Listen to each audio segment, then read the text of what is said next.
an apple and if you had an apple and we both exchanged these apples, we would still be left with one apple each. But if I had an idea and if you had an idea and we exchanged these ideas, we would be left with two ideas each. So I'm going to bring you back from George Bernard Shaw era to the era of 2014. If I had something nice to tweet about and you shared that tweet, it would lead me to multiple retweets or maybe a couple of shares and likes and hits. So that's a fantastic era that we are in, which is right now. Ladies and gentlemen, a very warm welcome to all of you to the second edition of the Social Media Week Mumbai, powered globally by Microsoft, and the third edition of Social Media Week in India. Well, this edition of Social Media Week is celebrated in 11 cities across the globe simultaneously. And my name is Kavya R. Chavli. Well, I'll be taking care of the proceedings during the day with the sessions and with the speakers. So once again, a very warm welcome to all of you. Now that brings me to the first question, which is, how many of you are not on Twitter? Please raise your hands. Okay, barring a couple of you, I think the rest of you, don't worry, you've landed at the right conference itself. And for the others, well, this is a warning because we have something really nice and trending. It's hashtag SMW Mumbai. I'm not going to ask all of you to switch off your mobiles like how I do it in the other conferences. We want your mobiles to be active, of course, in a silent mode, but keep it trending and keep tweeting with all your opinions and all the activity that's happening here using hashtag SMW Mumbai. Well, ladies and gentlemen, to think about it, in fact, a lot of things have actually changed in the last 1 decade because I remember back in the year 2008, 2009 when I was in an IT MNC. And a friend of mine, a colleague of mine, shifted her role, and we all used to look at her and say, "Yeah, तेरा job profile तो बहुत ही मस्त है यार. तू तो रोज बैठ के बस Facebook और Twitter करती है company के लिए." But you know, gone are those days because right now it's not just about being cool; it's also about being more and more responsible. Gone are the days when FB Twitter was just like, "Oh, you're also on FB and Twitter," but it's more. There's more to it. There's more to social media. In fact, trends that have impacted us all in the last few years. You don't have to wait for a news channel to get you the latest news. Probably it's there in your next tweet. You don't have to go to your celebrity and say, "Hey, hi, can I have your autograph?" All you do is take a selfie and put it on Instagram. Talent alone is not restricted to reality shows. You have YouTube. You probably have the next person sitting to you making a cover on Arijit Singh's next song, or probably doing some cool moves of Hrithik Roshan or Michael Jackson. How about the fact that food bloggers, I mean, who thought that would have been a career option in years to come? Well, that is a fantastic career option for so many. I'm sure we would have some of you here. Online stores, retail stores. How about this? MRP, it's no longer restricted to MRP. In fact, now it is from maximum retail price to internet-based price. So if you take a look at all these trends that are happening, we're at a very, very exciting phase. And all of you actually belong to a very exciting industry, which is why for this afternoon, can we have like a pat on our back and let's have a huge round of applause, lots of claps and lots of applause coming from everyone in the audience. You're all from the SMW team, yeah? Come on, make that louder, louder, everyone, everyone. Great. See, we love that enthusiasm. We love that momentum and that energy coming. So keep that smiles going. Well, ladies and gentlemen, on a serious note, this edition has been curated with a huge focus on content as well as relevancy to all of us. And we also have multiple tracks starting tomorrow for the next 3 days. So I would request all of you to please take a look at the agenda because we have tracks for brands and agencies. We have tracks for startups and entrepreneurs. We got tracks dedicated for social influencers, community and causes. We got track for a masterclass and special track for media and entertainment industry. So technically, for the next 5 days, we have everything that we really love to do, which is socializing in social media. On that note, we'd also like to take the opportunity to thank our partners and sponsors. Well, ladies and gentlemen, the Social Media Week Mumbai has been conceived, organized, and conceptualized by R Square Consulting, which is why it is only befitting that, ladies and gentlemen, I now invite on stage the founder of R Square Consulting and director Social Media Week Mumbai. Let's have a round of applause, everyone. Please help me welcome Mr. Rohit Verma. You see, that's a long walk, so we can accompany with some round of applause one more time for Rohit Verma.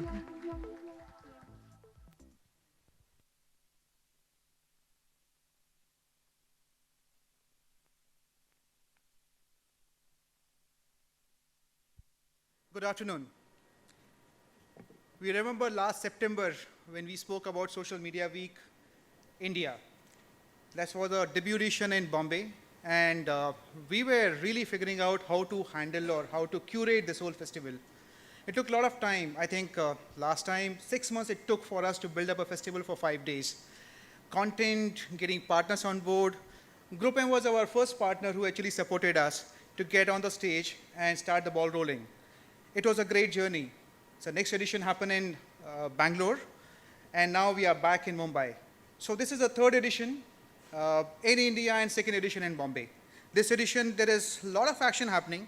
We have 90 plus events. We have more than 185 speakers and content which is varied, speakers from all walks of life. I just have a small presentation to showcase, to talk about the growth of social media week in India. And the first is a quote which I really like. So a brand is no longer what it tells the customer it is what the customer tell each other it is. So the whole philosophy of the communication of the brand strategies have got changed, and that has happened because of social media. A global recap of Feb edition, which happened in 8 different cities across the globe and in Bangalore.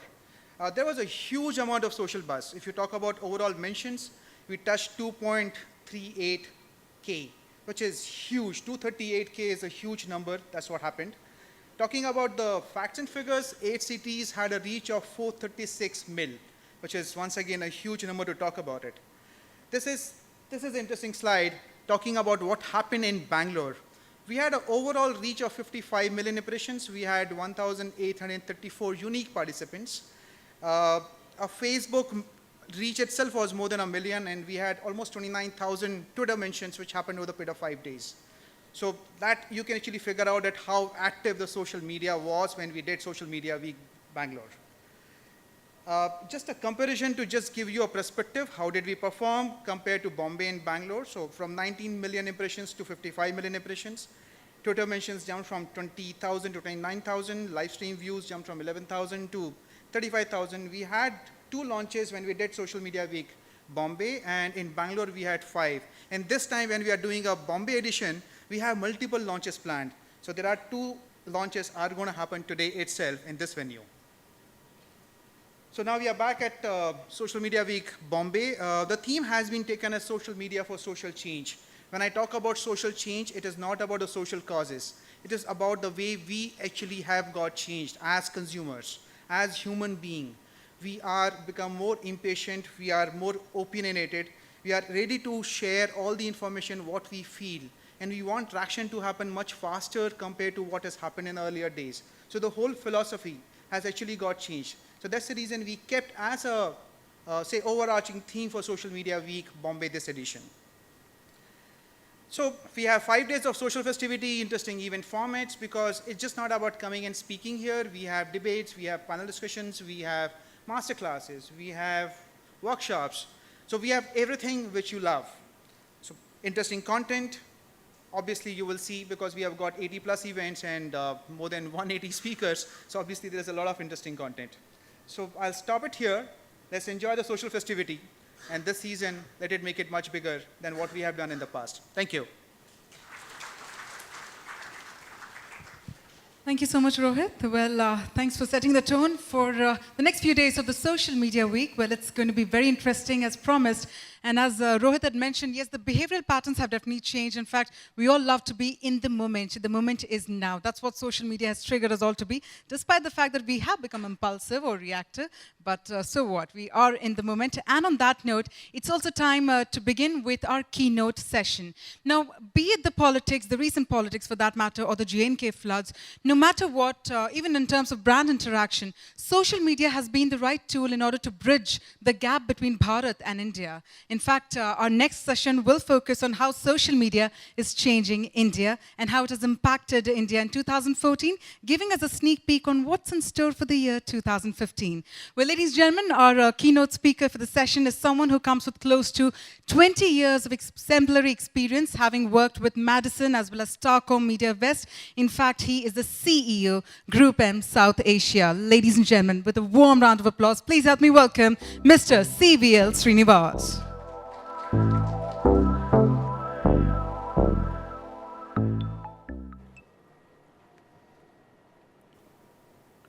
Thank you. Check. Can you hear me at the back? Okay. Delighted to be here with all of you. Actually, as Group M, we've been working closely with Rohit and his team because we really believe that we are really, just scratching the surface as a nation when it comes to digital, when it comes to social media. We keep telling our clients that digital is probably the most under-leveraged medium in the country today, given the connectivity, given the reach, given so much of stuff is happening on digital. But India overall, the ad spend is such that only 8% of the total ADEX goes on to digital today. We're hoping that in the coming years, the floodgates will open up and, digital will get its rightful place as far as marketers and advertisers are concerned. Coming to the topic, which is, is social media changing India? Obviously it is. All of you have experienced it in various forms. What I'm going to take you through in my presentation over the next 15-20 minutes, I'm going to try and capture what are some of the big shifts that are happening because of social media in our country. And then I'll get into 2015. What are the big trends that we see going forward? Okay, I'll start by just trying to capture in one slide the kind of impact social media has across different sectors, different industries, different aspects of life and society. There's a McKinsey study which was done a couple of years ago, which in fact tried to quantify what's the contribution of social media to the global economy. And as per a McKinsey report, it's a very interesting report for those of you who want to read it. They actually said that social media can actually improve productivity by as much as 20 to 25%, adding over 1.3 trillion to the world economy. So those are real numbers coming in. There was another study which was done by Deloitte. This is commissioned by the EU to try and see what kind of value are social media companies actually adding to the economy in the EU. And Facebook alone, as per the Deloitte study, added something like $15 billion on an annual basis to the EU economy across the European Union. That's a big number. This is through, either through helping small enterprises scale up their businesses, creating opportunities for employment, just connecting people or whatever else.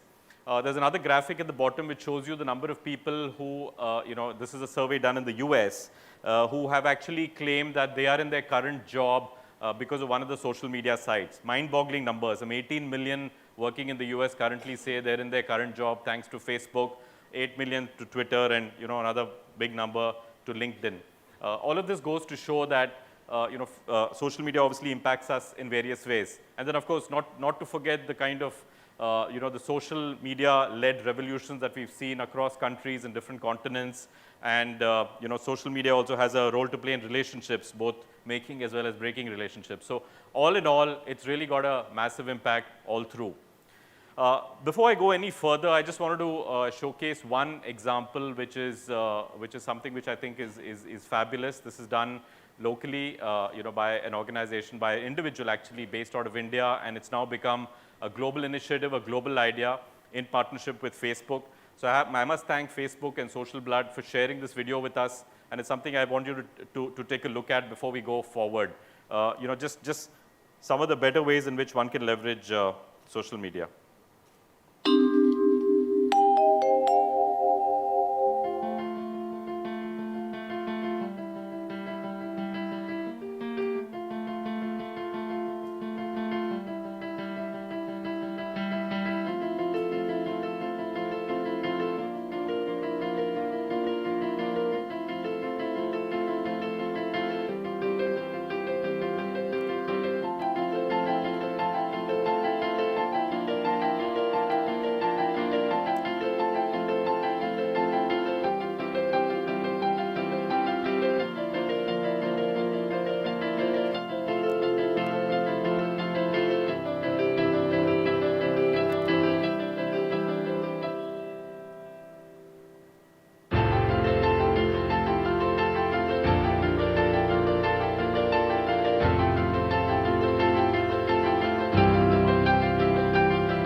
Yeah, isn't this a fantastic initiative? I think a huge round of applause to Social Blood and Facebook for actually coming together and creating a platform like this and actually putting social media to great use and, having such a positive impact on the community. Okay, and more recently, we've all witnessed, the way social media has again come to the rescue, when you look at the flood situation in J&K. So not only did we have, Google and Twitter and everybody else going out there and creating platforms, creating apps and helping, find missing people, etc. We also had brands coming in and, creating, trying to actually build a bridge between, what's happening there, the trouble that's happening there and hope. So we had Uber, which is a premium, taxi service, which launched their app and actually, if you actually get onto the Uber app today, there is an option for you to actually call a cab, which will pick up stuff which you want to donate, to those in need in J&K. And similarly, we had Paytm, another client.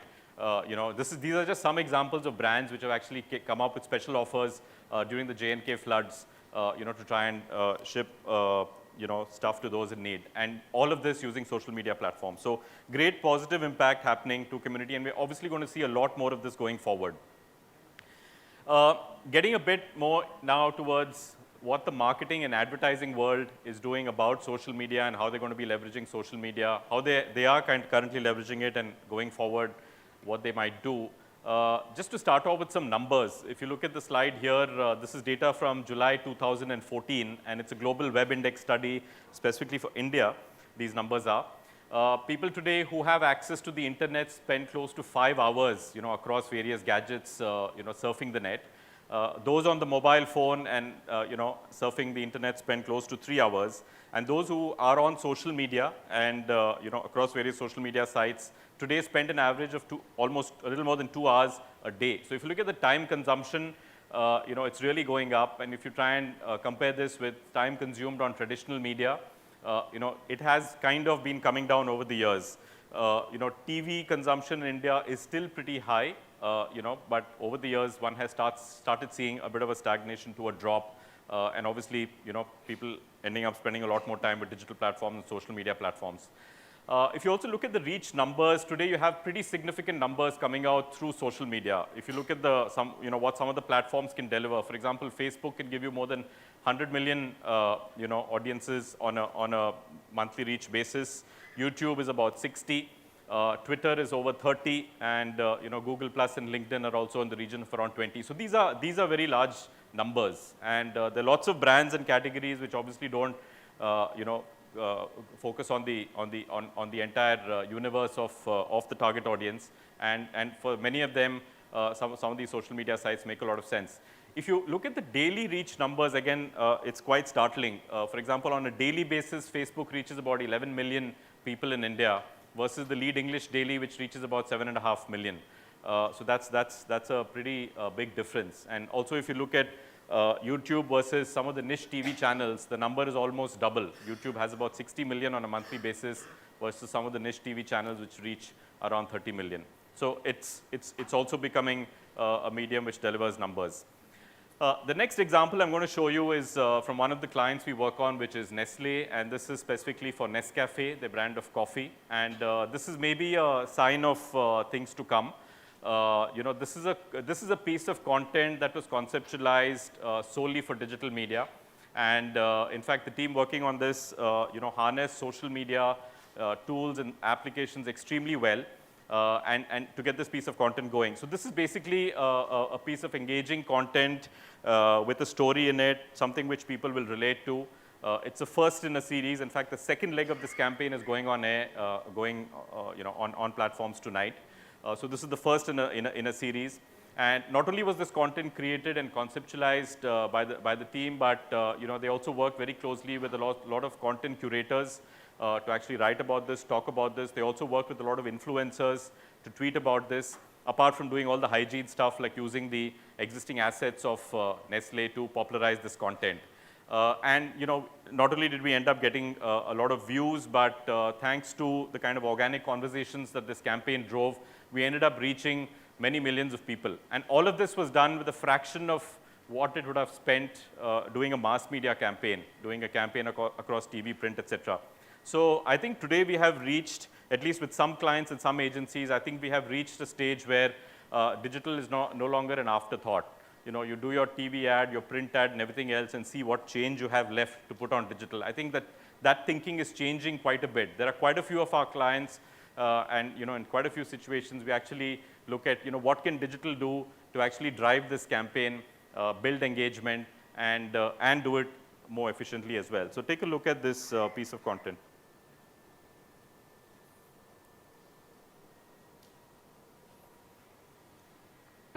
एक अगलाते हुए comedian की सबसे बड़ी strength होती है suspense.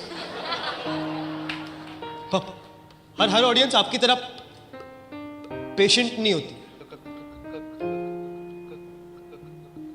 मैं अटकता हूं, वो खिसक लेते हैं।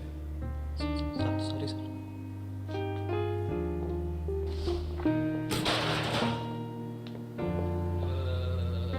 घर वाले कहते थे जल्दी एक जोक सुना, अब कहते हैं जोक छोड़ जल्दी सुना।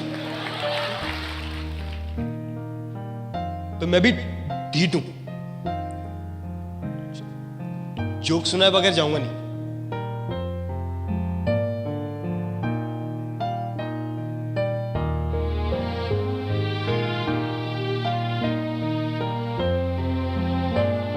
तो मैंने दोस्तों को समझाया, टाइम लगता है यार बफरिंग में। लैंडलॉर्ड को समझाया, दो मांगे थे, 8 थे क्या? 2 2 2 2 8 वेरी फनी। क्या आजकल जोक्स भी किश्तों में आते हैं। पुलिस वाला कहता है कि कानून के हाथ से लंबा तो मेरा जोक है। दुनिया को समझाया, अरे जोक तो खत्म करो, सस्पेंस में छोड़ दिया। सब्र का फल मीठा होता है। सुबह सुबह पार्क गया, वहां खुद ही समझ गया। Laughter club, they laugh at anything।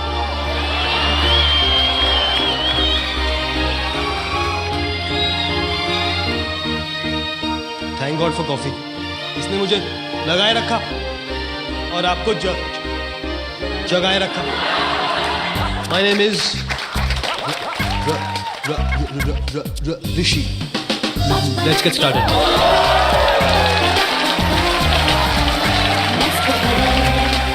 Nestle, good food, good life. Okay, before we move on, just want to share another very, very interesting case as to what social media is doing to actually popularize sport, not cricket, which obviously has got a lot of popularity already. But as you know, India is finally, you know, emerging as a sporting nation, at least on paper now. Hopefully in the next few years, we will start seeing a lot more interest in some of these games outside of cricket. Just wanted to share with you what happened on the Pro Kabaddi League, you know, tournament which went on air recently. In fact, in the first 12 hours of this tournament, there were 6 million tweets, which was about 85% of all the tweets that IPL got, you know, during the entire tournament of IPL in 2013. And somewhere we believe, you know, because of the kind of popularity it started gaining on social media, there was a rub-off, and the TV ratings started increasing as well. And by the time the tournament ended, Pro Kabaddi managed to get a cume reach of 100 million, which is pretty decent because IPL in total gets a cume reach of 150. And this is just the first year of the Pro Kabaddi League. And the other interesting fact was 67% of all the tweets came from the non-metros, came from smaller towns. So this is just one example of how, you know, using digital platforms like social media, some of these sports can also kind of get a little more popular, and going forward with all the new leagues coming into India, we're bound to see a lot more action happening across social media. Okay, so given you know, some of those things which happened over the last 1 year, you know, before I conclude, let me just talk about 5 key trends as we see them, more from a marketing and a advertising kind of a framework going forward in 2015. I think first and foremost, we're seeing this globally. We're seeing this even with some of the brands and advertisers in India, but I think this trend is here to stay. I think we will start getting and seeing better products, effort to make a better product, effort to build a more meaningful brand.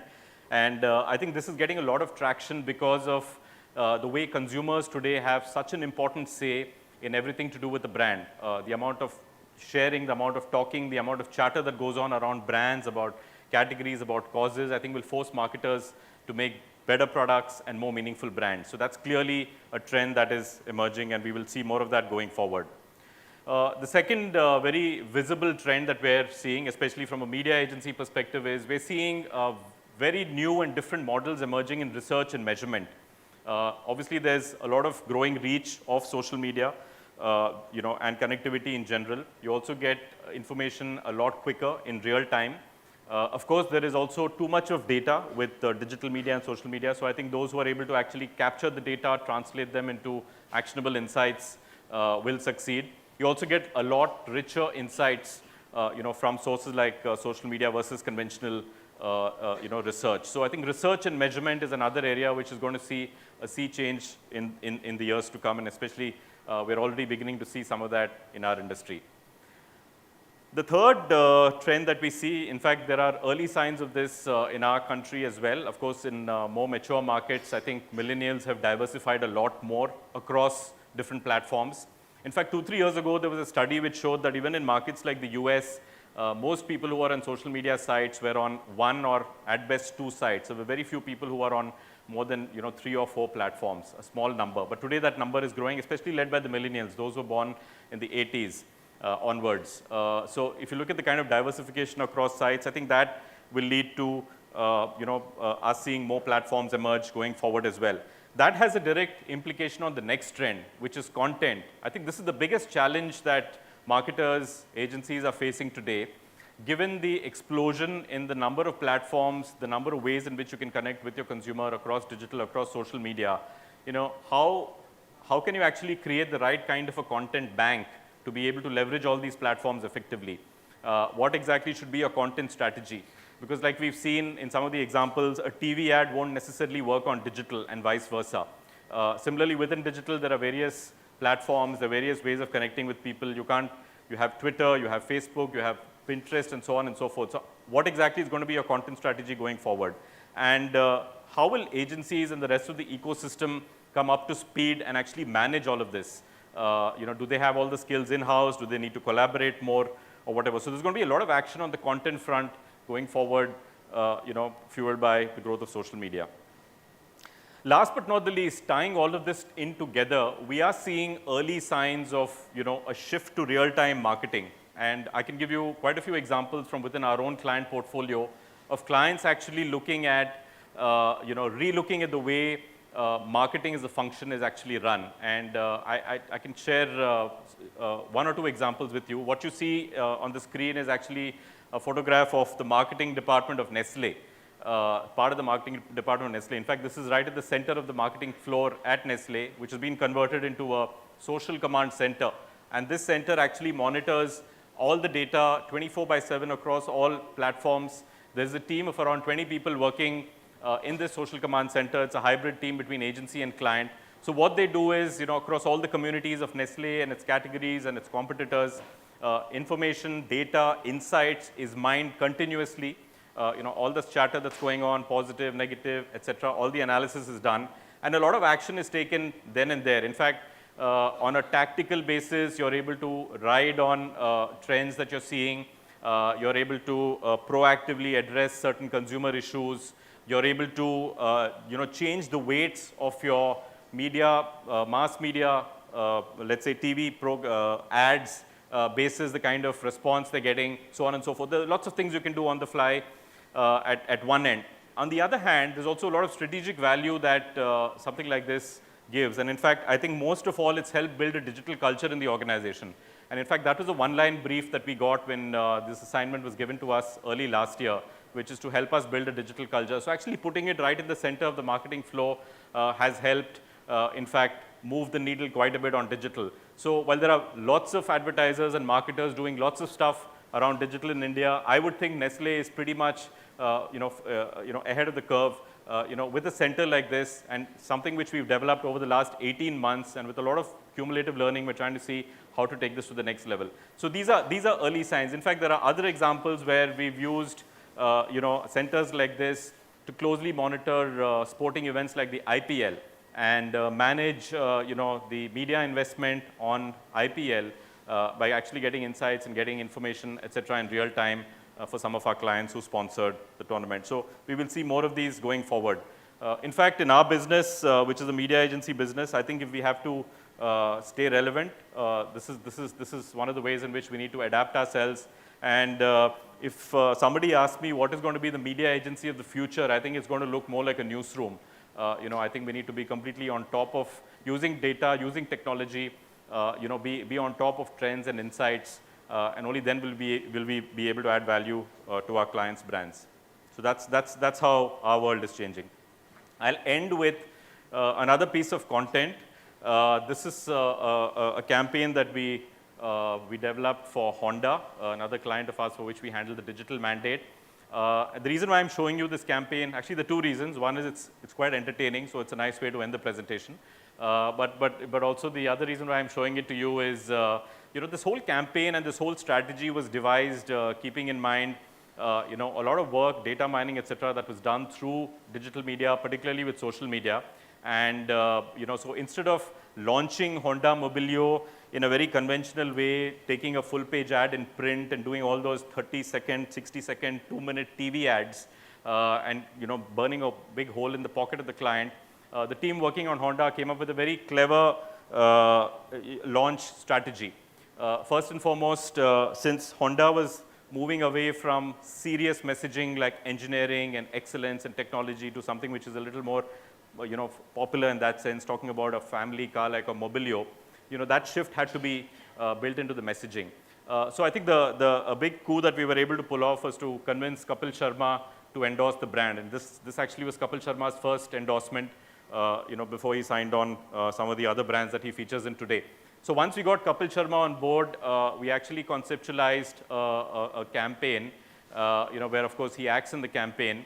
And the first video that I'm going to show you that went on air, became viral in about a day and a half. We got 1.5 million views or thereabouts, got talked about, etc. All that's very fine, but I think what it really ended up achieving in terms of hard numbers is actually delivered the kind of test drive inquiries that the client was looking for. So this is done in a very, with I would say, a budget which is very small compared to what you would normally spend, in a mass media campaign, launching an automobile brand for a few thousand test drives. So I think all those templates are changing, the way you launch brands, the way you communicate with audiences, and digital media, social media has a very, very big role to play in that. So enjoy the film, and I'll end my presentation with this.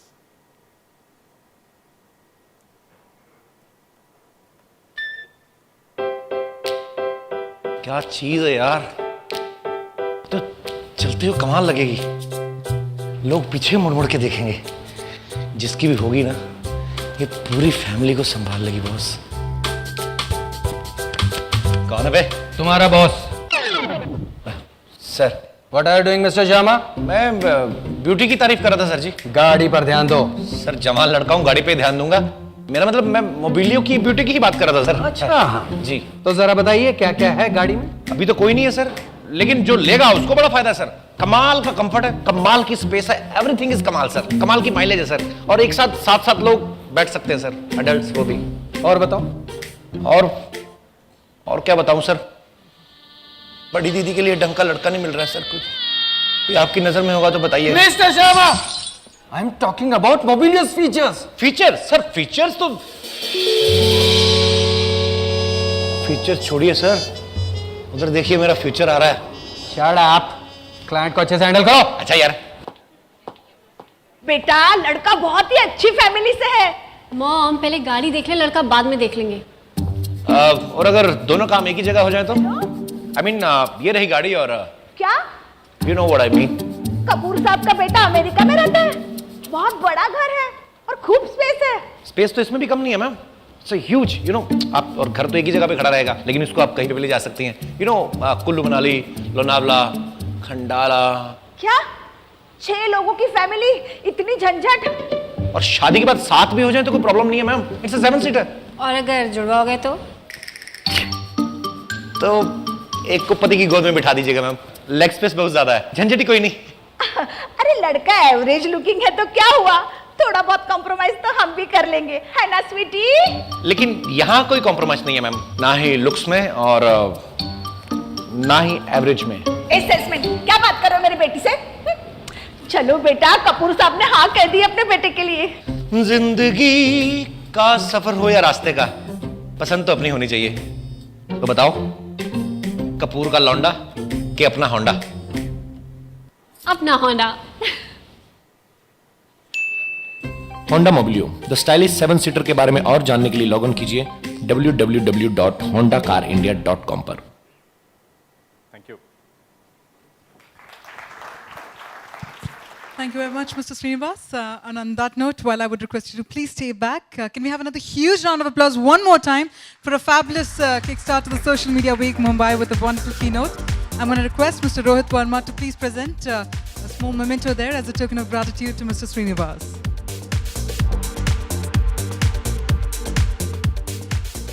Thank you once again, sir, for sharing some wonderful insights there and some wonderful visual treat for all of us in the form of videos. In fact, some statistics, we've also seen all of that coming right there on the screen. So please do keep your tweets going with hashtag SMW Mumbai. On that note, it is also time to proceed with the next presentation, in fact, the next topic. I'm sure all of you have taken a good look at the agenda, and the next topic is quite intriguing. We have on board our next speaker for the session who, according to his Twitter profile, it reads, helps grow startups at Seed Fund and also helps grow brands at Pinstorm, help grow via travel, reading and music, an itinerant columnist and a speaker. Now, while that might be his Twitter profile, we all know him as this fantastic advertising professional, marketer, as well as investor with more than 25 years of experience. Ladies and gentlemen, please help me welcome with a huge round of applause, Mr. Mahesh Murthy, co-founder, Seed Fund.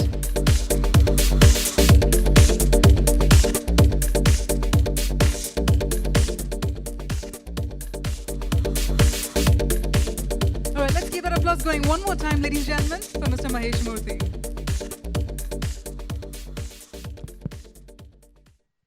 Hi. I don't have a slide presentation, so I thought it'd be nice to talk. Why do we have all these empty seats up? You guys can come up. It's brighter here. You can see your telephone screens easier from here as you're tweeting. So I wanted to talk about stuff. It's probably not going to be the most popular presentation out here. I think a lot of what we've seen out here is nice and interesting, but that's about 2-3 years old. Huh? The world has moved on since then. We're no longer in that world. The brands don't really do that. The good brands really don't do any of that stuff anymore. The laggard brands do. So what brought us to this conclusion that something has really changed in social media in the last year and a half? One, I started getting emails and meeting requests from people who came and said, okay, look, you can buy 50,000 likes from me, man. I'll sell you 100,000 likes. This is the rate per fan, this is the rate per like. So immediately, a big question mark goes up on my head with lots of success stories on how they bought likes for various politicians and so on and so forth, from Turkey or wherever they bought the likes from, or the fans from. The second thing was, I started seeing ads online saying, come to us, we are XYZ, India's cheapest social media agency based in Ghaziabad or wherever.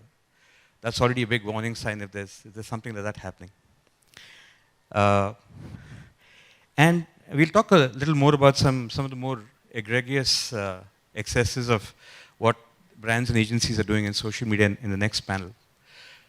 I did, however, want to talk about the whole thing from a point of view of business. Why are we here at a social media conference? Not because we necessarily love social media, but because we feel it's a really good way to build our own respective businesses, whether it's a personal business, a personal profile, or a brand that each of us is associated with. So it's not really social media per se that we are here talking about. We are talking about what it does for you and what it does for your business.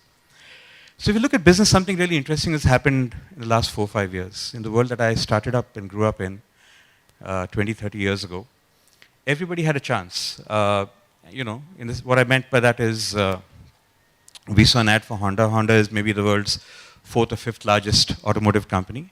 The largest is Toyota with a 21% market share. I think Volkswagen is a 20% market share, and then there's General Motors and Ford and Honda and so on and so forth. And everybody has 13, 12.5, 11 and so on and so forth. And in that world, it's perfectly cool to have a number 10 or a number 15 car company. It's pretty all right. Ditto with pharma. It's perfectly cool to have a number 10, number 15 pharmaceutical company because the biggest one has maybe 15 or 18% market share, next one has 12%, next one has 11%, and so on and so forth. But look what's happened in the last 5 years and all the businesses that have started in the last 5 years. Instead of cars, if you look at electric cars, Tesla has 100% market share in luxury electric cars globally. 35,000 cars. Nobody else makes a luxury electric car. Maybe BMW, but it's just launching this year. It's not really started selling yet. If I look at women's fashion, which you'd think is really a really highly competed category, the world's largest brand is Zara. $21 billion in sales. And what's really unique about Zara is you've never seen an ad for Zara because Zara hasn't believed in advertising ever in the last 35 years of its life. Many of you are using Apple phones. And what's lovely about Apple is that it doesn't have a Facebook account. It doesn't have a Twitter account. Right? Yet it's close to being the world's most valuable company. They obviously don't, imagine if they don't feel the need for Twitter and don't feel the need for a Facebook account, there must be something happening out there. Or if you take the case of Red Bull, which has a 43% global market share in energy drinks, 4 times the size of Coke. Not just that, Red Bull has the guts to sell a 200 ml can at 95 rupees when Coke struggles to sell a 330 ml can at 20 rupees. And Red Bull does it with no brand ambassadors, no Sehwag, no Dhoni, no Sachin Tendulkar, no Aishwarya Rai, no Priyanka Chopra. It has nothing. They virtually don't advertise at all. They don't need to. So you can imagine their profit margins compared to a large soft drink brand like Coke, which has to spend 400 crores, 500 crores a year to survive. Something out here is changing. So what's really interesting is the first thing is that, the first point I've been noticing more and more is not just the case of Tesla as we talked about it, but if you take, Britannica had a 25% market share in encyclopedias. So Google has a 95% global market share in search. No marketplace had a large, share. Amazon is about 8 times bigger than anybody else. 85% of the global auction business. Nobody else even comes close. So we're talking about a world where once upon a time you could have a 5, 10, 7, 8% market share and you could do really well, to a world where if you're number 1, you have 80, 85, 90%. If you're number 2, you have 5, 6, 7, 8%. And if you're number 3, you don't exist. So it's really been very, very challenging for a lot of people to go up there and see that you're up against these guys that you don't know what to do about. And the reason is first of all, that there's something out there, the networks we're in, that really have this virtuous cycle which allow the big to become bigger and the small just stay small. So the first thing is, really, if you're a startup or if you're a big brand, you have a chance for dominance. Even one of my own investee companies, Red Bus, we sold 8 times as many tickets as Make My Trip in the bus sector. Make My Trip spent tens of crores on advertising, we spent 0. Yeah? And then we sold it for a big chunk of money. Carvale, similarly, is about 14 times the size of its next biggest competitor, and Carvale hasn't advertised, right? Not till a week ago, not in the first 7 years of its life. So these rules that we're talking about are really interesting rules, not just around the world. So the first thing is really that there is a room for dominance. There's a room for one big player. The next guy is going to be 1/10 the size. The next guy is going to be 1/10 the size. We're going away from 21%, 19%, 17% market shares to 85%, 8.5%, and 0.85% market shares. Something like that. The second thing that's even really interesting is if you look at all these dominant brands, the guys who are 80, 85% market shares, or the huge brands around the world, they've all spent 0 on advertising. Right? And they've all spent 0 on social media. There's something there to talk about, right? When did you ever see, WhatsApp was very famous for saying when it sold itself for $19 billion, advertising, they said, I don't even have a marketing person, forget advertising, forget social media. Right? So there's something that's very, very different that's happening out here. If social media was a big thing a couple of years ago, today really what's been ruling the roost, if you look around you, is the fact that if you have a product or if you have an offering that itself can generate extraordinary word of mouth, you don't need a social media agency. You don't need any social media strategy. And that's really, really the big, big news out there. So with a lot of the brands we're working with, we're going back to the brass tacks, and we're not defining ourselves in an advertising firm anymore. What's really interesting is so many of us define that we're in the digital advertising business. What's really interesting is digital is becoming a redundant term because everything is digital. TV is digital, radio is digital, print is becoming digital. And advertising is becoming a bad word because people who spend more on advertising do worse than people who spend less. So why would you want to be in digital advertising when both of them are kind of loser propositions? So you have to be in something else, all right? So the first thing is to step back to brass tacks and see, okay, can we build something in the product? Can we engineer something in the product which can stop people in their tracks, which can get them to recommend the product to each other, which can get them really chatting about the product? So really a most important investment nowadays is right at the design stage of the product. And that's where we really work pretty closely with clients and with our own investee companies saying, okay, before, rather than do a crap product and go out and hire an agency, it's so much better to do a product that will never require an agency or that will never require a social media agency. That's how the big brands, that's what an Apple does. It doesn't have a social media agency. It doesn't have a social media presence. The other really interesting thing that you will find is increasingly, as we go into the future, the role of agencies is really going to change. So we've had somebody out here from a media buying agency. But what's really going to happen in a world where people who spend on media do worse than people who don't spend on media? Or what's going to happen in a world where even the creative agency, to make a similar commercial, if you were making for TV, you could charge 1 crore, but if you make it for YouTube, you can only charge 1 lakh, right? And today there are people who are doing commercials for 20, 30, 40,000 rupees. So what's really going to happen in each of these cases is you're going to see an extraordinary change happen in the advertising business. So in the commission-driven business, you're going to see a huge change. And that's for a particular reason. When Facebook started, and I've been on Facebook maybe for 5, 6 years, for the first 2, 3 years, I could see that my content would get across to all my friends. Until about 2 years ago, the average reach of the content was 84% of my friends, even if I was a brand, 84% of my fans. A year ago, it became 16%. This year, it is 0.6%. What this basically means is if you have 1,000 friends, 2 years ago, up to 840 of them would have seen your update. 1 year ago, up to 160 would have seen your update. Today, 6 will see your update unless you pay Facebook. So essentially what's really become is Facebook has become a Google, or it's become an India Times with slightly better targeting, right? Where's the social in all of this? And if all you've got to do is you've got to really pay Facebook, then why would you even bother? Why don't you really create some social, connectedness on your own site, on your own blog, on your own e-commerce page or whatever, and really build things out there itself? Why would you ever want to pay for somebody else to build fans that you will never get yourself? That will go away when the site shuts or when something else happens. I've just gone through, capturing all my Orkut data because Orkut is shutting down in a month's time. Well, it'll happen to Facebook in 2 years' time. It'll happen to Twitter in 5 years' time. Something else will come along. I don't want my customer data to go away. I'd rather build that customer data on my own server, and I'd rather capture the names and addresses myself. So we're going to go toward, we're going through some really, really interesting times out here right now. We're moving from a point where you could do a product and then figure out a way to spend money to promote it, to a way which is halfway, which is almost like the ice bucket challenge, which is you have a product, in which case it's the ALS charity, but you do something which actually has not really required a lot of money to promote it. So the entire ice bucket challenge relies on getting people to do something shocking, which involves a video which is pretty relevant to the cause, and it's a brilliant example of using earned media without really having paid for any of it. And the next step is to actually go to a point where you're something like a Red Bull or something like a WhatsApp or something like a Zara, where you do something so noteworthy that people talk about you by themselves.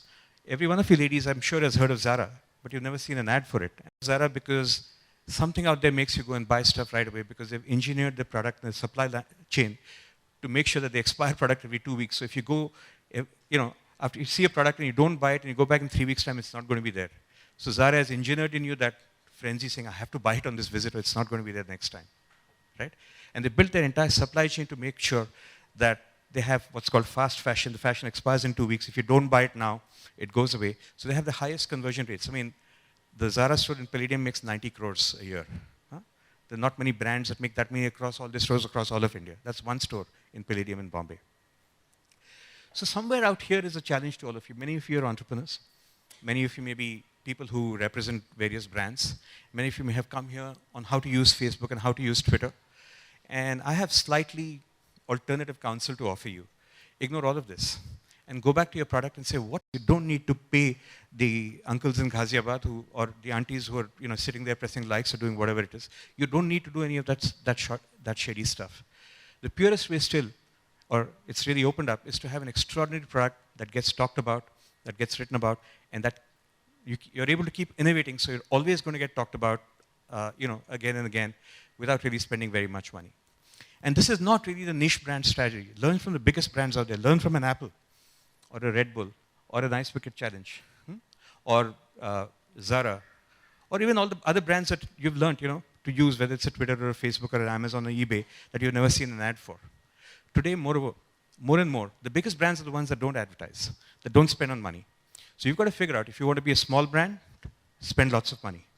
If you want to be a big brand, stop yourself from spending money, go back, figure out how to improve the product, and when you improve the product, you will not need to spend money on advertising. The choice is always yours. I hope this was a bit of a thought starter for you guys out there.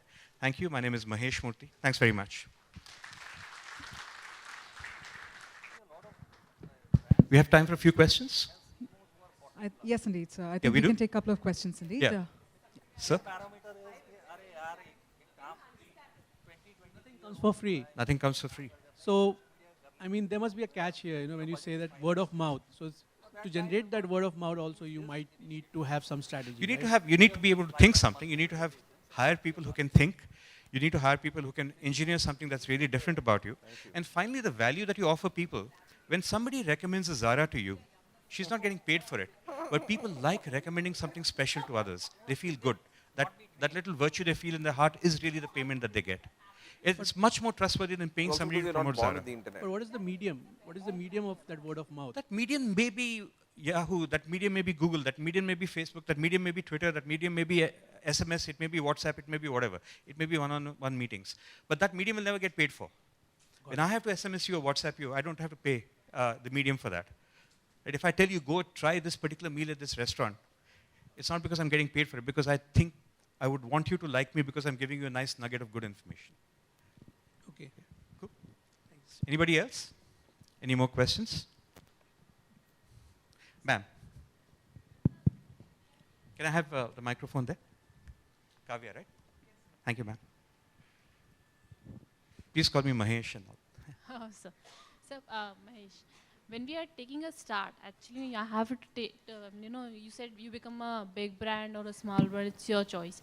I am a small brand, so I have to take a start from anywhere. So I have to go for paid campaign, maybe a free campaign. So how those campaigns should be? I actually quite disagree with you. I mean, I work with startups. I've funded about 48, 50 of them myself. In fact, with Redbus, if you talk to Funny, the joke is that he would come to a board meeting every year with a request for an ad budget, and we'd cut it to zero and send him back saying improve the product, right? We only allowed him to advertise after we kind of sold the company. So again, the answer to you is that, I mean, think about it. When somebody says, okay, I need 1 million customers, and when we work that back, you say, to get 1 million customers, what? You need 500,000 customers who each tell one person. To do that, you need 250,000 who each tell one person. You work it back, finally, you need to have one customer who tells one person or two people. So how much money do you need to advertise to be able to talk to one customer who's really happy with you? I would imagine the answer is zero, right? You use all of these mediums for what they are, which are methods of communication that should be free, that should be widely used, right? But the minute you get into paying for it, you're falling into a trap that's very, very difficult to come back out of, right? And you'll see more and more it's the incompetent brands. And I say this, and many of my clients get very angry. I say, your advertising spend is inversely proportional to your marketing IQ. Exactly. So you figure out, if you have a high marketing IQ, you can have a low advertising spend. And if you have a high advertising spend, it tells you the kind of person that you probably are, Right. Gustaki maaf. No, I understand. All right, I agree. Thank you. Sir. Sure, there. Ma'am, yeah, I can barely see you. Yeah. I just wanted to ask, you brought up the idea of Zara making its clothes exclusive, bringing in the idea of, we've got limited supply, so in a way that increases demand. Of course, that works for a lot of brands, but what about something like Google Plus, which started off as being something very exclusive, supposed to be only for a bunch of people, but it didn't end up working that way. And I guess something like that's happening with Facebook's graph search. No one's really interested, even though we see ads for it every time you log on. So What do you think is happening Yeah, over I there? think both of them actually quite illustrate that very point. I mean, I don't think Google Plus was meant to be exclusive, but they started with a feature called Circles, which was really meant to be their USP, except Facebook copied it very quickly. And I think pretty much because of the fact that it wasn't different enough, differentiated enough, it didn't have enough remark-worthiness going for it, Google Plus has kind of died down. While Facebook search is great for some geeks, it's not really necessarily great for everybody else. So in some ways, that's also died down. So I think Facebook has pretty much won that particular battle. Google has won the search battle. I mean, look at it. The real thing I'm saying is that even if Google had spent $100 billion in advertising, nobody would have used Google Plus. Microsoft spent, I'm sorry, the sponsors, we're not supposed to talk badly about them. A particular company based out of Redmond, Washington, who's a sponsor of this event, spent $6 billion advertising Bing and nobody's used it, right? All of Google took less than 100 that amount to develop. Yeah.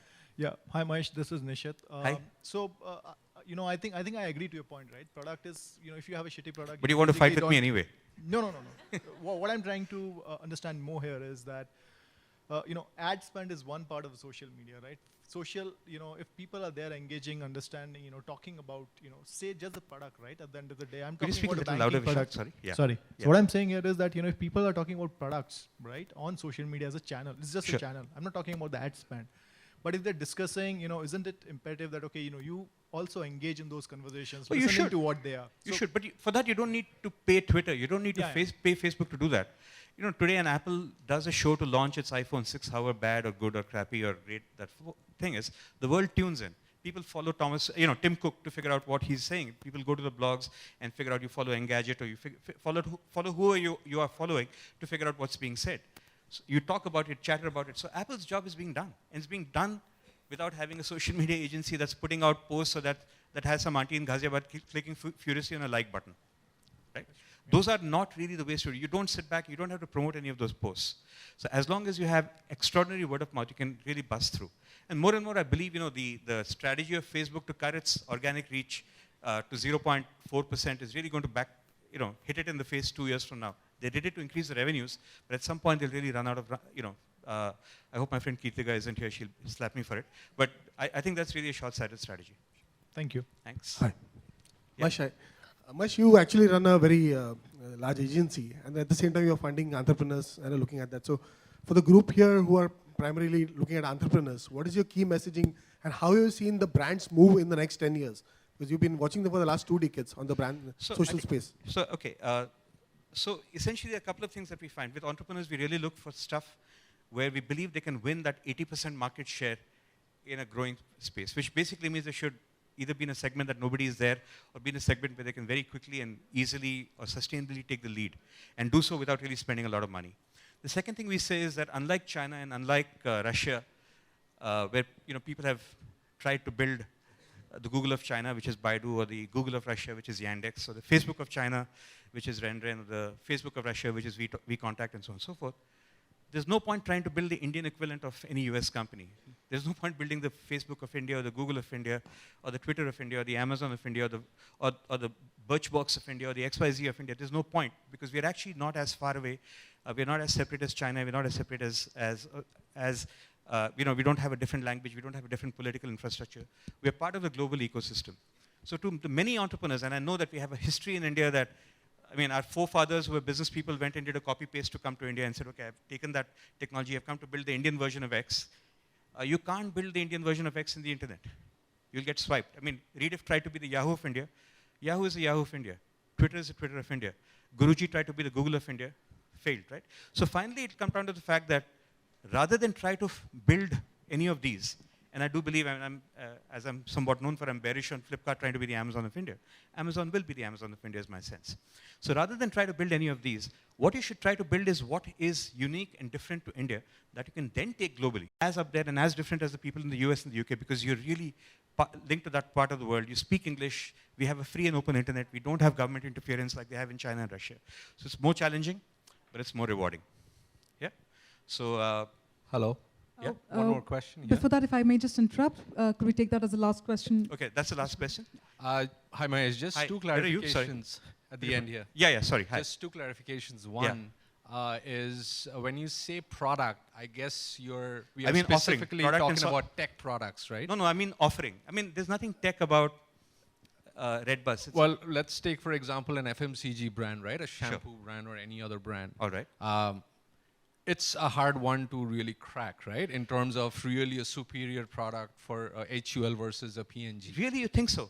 I mean, think they so. have like hundreds and thousands of scientists. You think they can't build a better shampoo? I think they're trying, right? But in a consumer Actually, they've never mindset, needed to, because in the past, they've been able to take a shampoo and put 10,000 crores behind it and shove it down our throats.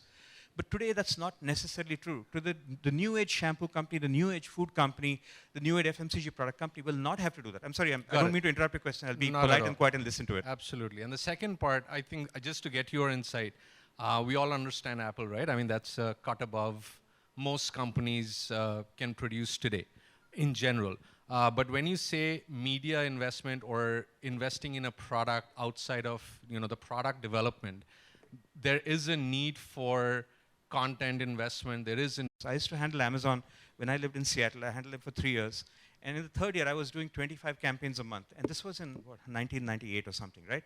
It was 15, 16, a long time ago. And we went to them and resigned the account and gave it back to them and said, we're going mad, we can't handle you.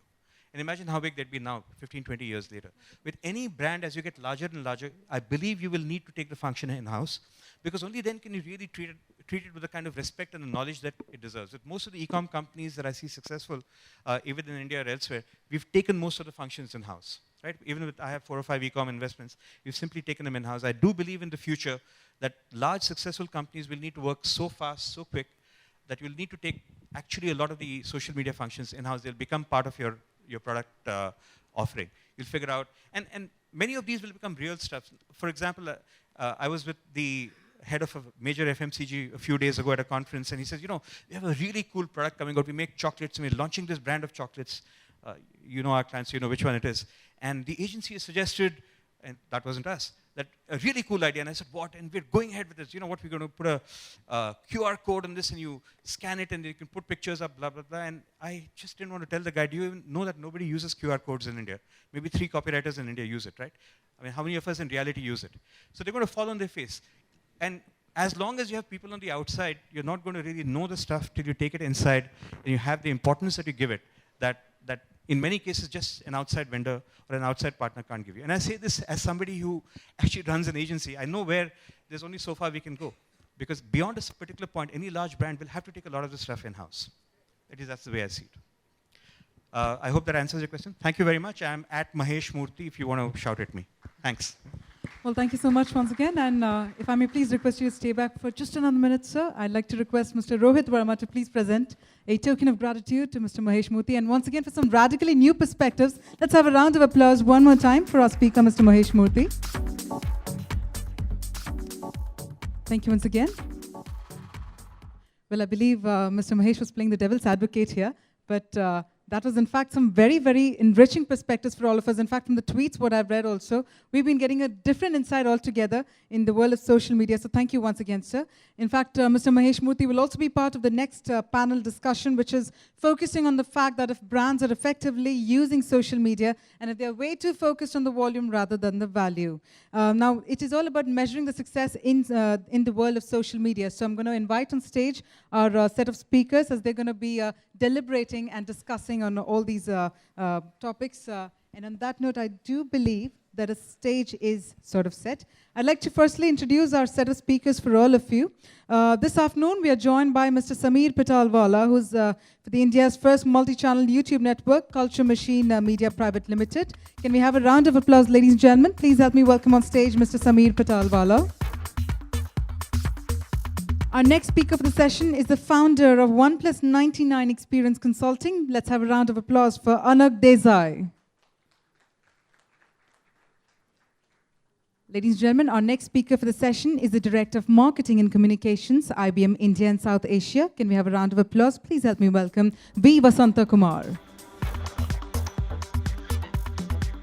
And once again, I'd like to invite on stage the co-founder of Seed Fund, Mr. Mahesh Murthy, to please join our esteemed panel members on the dais. And ladies and gentlemen, with a warm round of applause, please help me welcome our moderator and speaker for the session. She's an anchor and editor of Brand Equity, ET Now. Please help me welcome Sonali Krishna. Well, ladies and gentlemen, this session is being hosted by ET Now. And can we have one last round of applause one more time for all our esteemed panel members? And with that, I'd like to hand over the proceedings to Sonali. Over to you, ma'am. Thanks very much. So as the host has very appropriately defined the topic of discussion, we're really going to be talking about how marketers today are way too obsessed with the number of likes, followers, and views, be it Facebook, Twitter, or YouTube. And you know, I actually interview a lot of marketers, global and Indian, and most of them, the first thing they start off with, just because digital is, you know, in vogue, the first thing they say is, you know, they boast of the number of likes, number of followers, number of links their particular campaign has had, and we think their enthusiasm is a little bit misplaced because they're focusing too much on the volume and very less on value. So we think that, you know, a like all of you in this auditorium today, when you scroll through, you know, you haven't really given it a thought, so to speak. So that commitment of mine or yours is just really 1 second, and it doesn't mean that you're buying my fidelity or my loyalty, which is essentially what we're going to be discussing today, that why are marketers so obsessed with volume? We know it's all part of their KRAs, but maybe that needs to change. So with that, I'd like to open this debate and have a very esteemed panel. Mahesh, of course, all of you have just heard. I just told him, don't bite me off. On my right, I have Sameer Pitalwala. Of course, he's a guy who's moving and shaking right now, and if you don't know him, you'll know him in about 2 minutes. That's Anak. He's a brand consultant, and he really defines the way brands should conduct themselves across platforms. So he is really, you know, the balancing factor here. He's platform agnostic.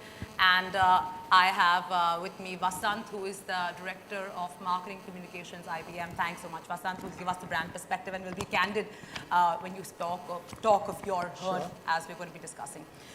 So I'm going to open it with you, Mahesh. I know they've heard a lot, but you know, who better to kick it off than you? Saying that, you know, why is there so much focus on volume? Is it because the CMO today is 40 plus? His KRAs on social media are really the number of likes, followers, and views on YouTube? So I think, am I audible? Yeah.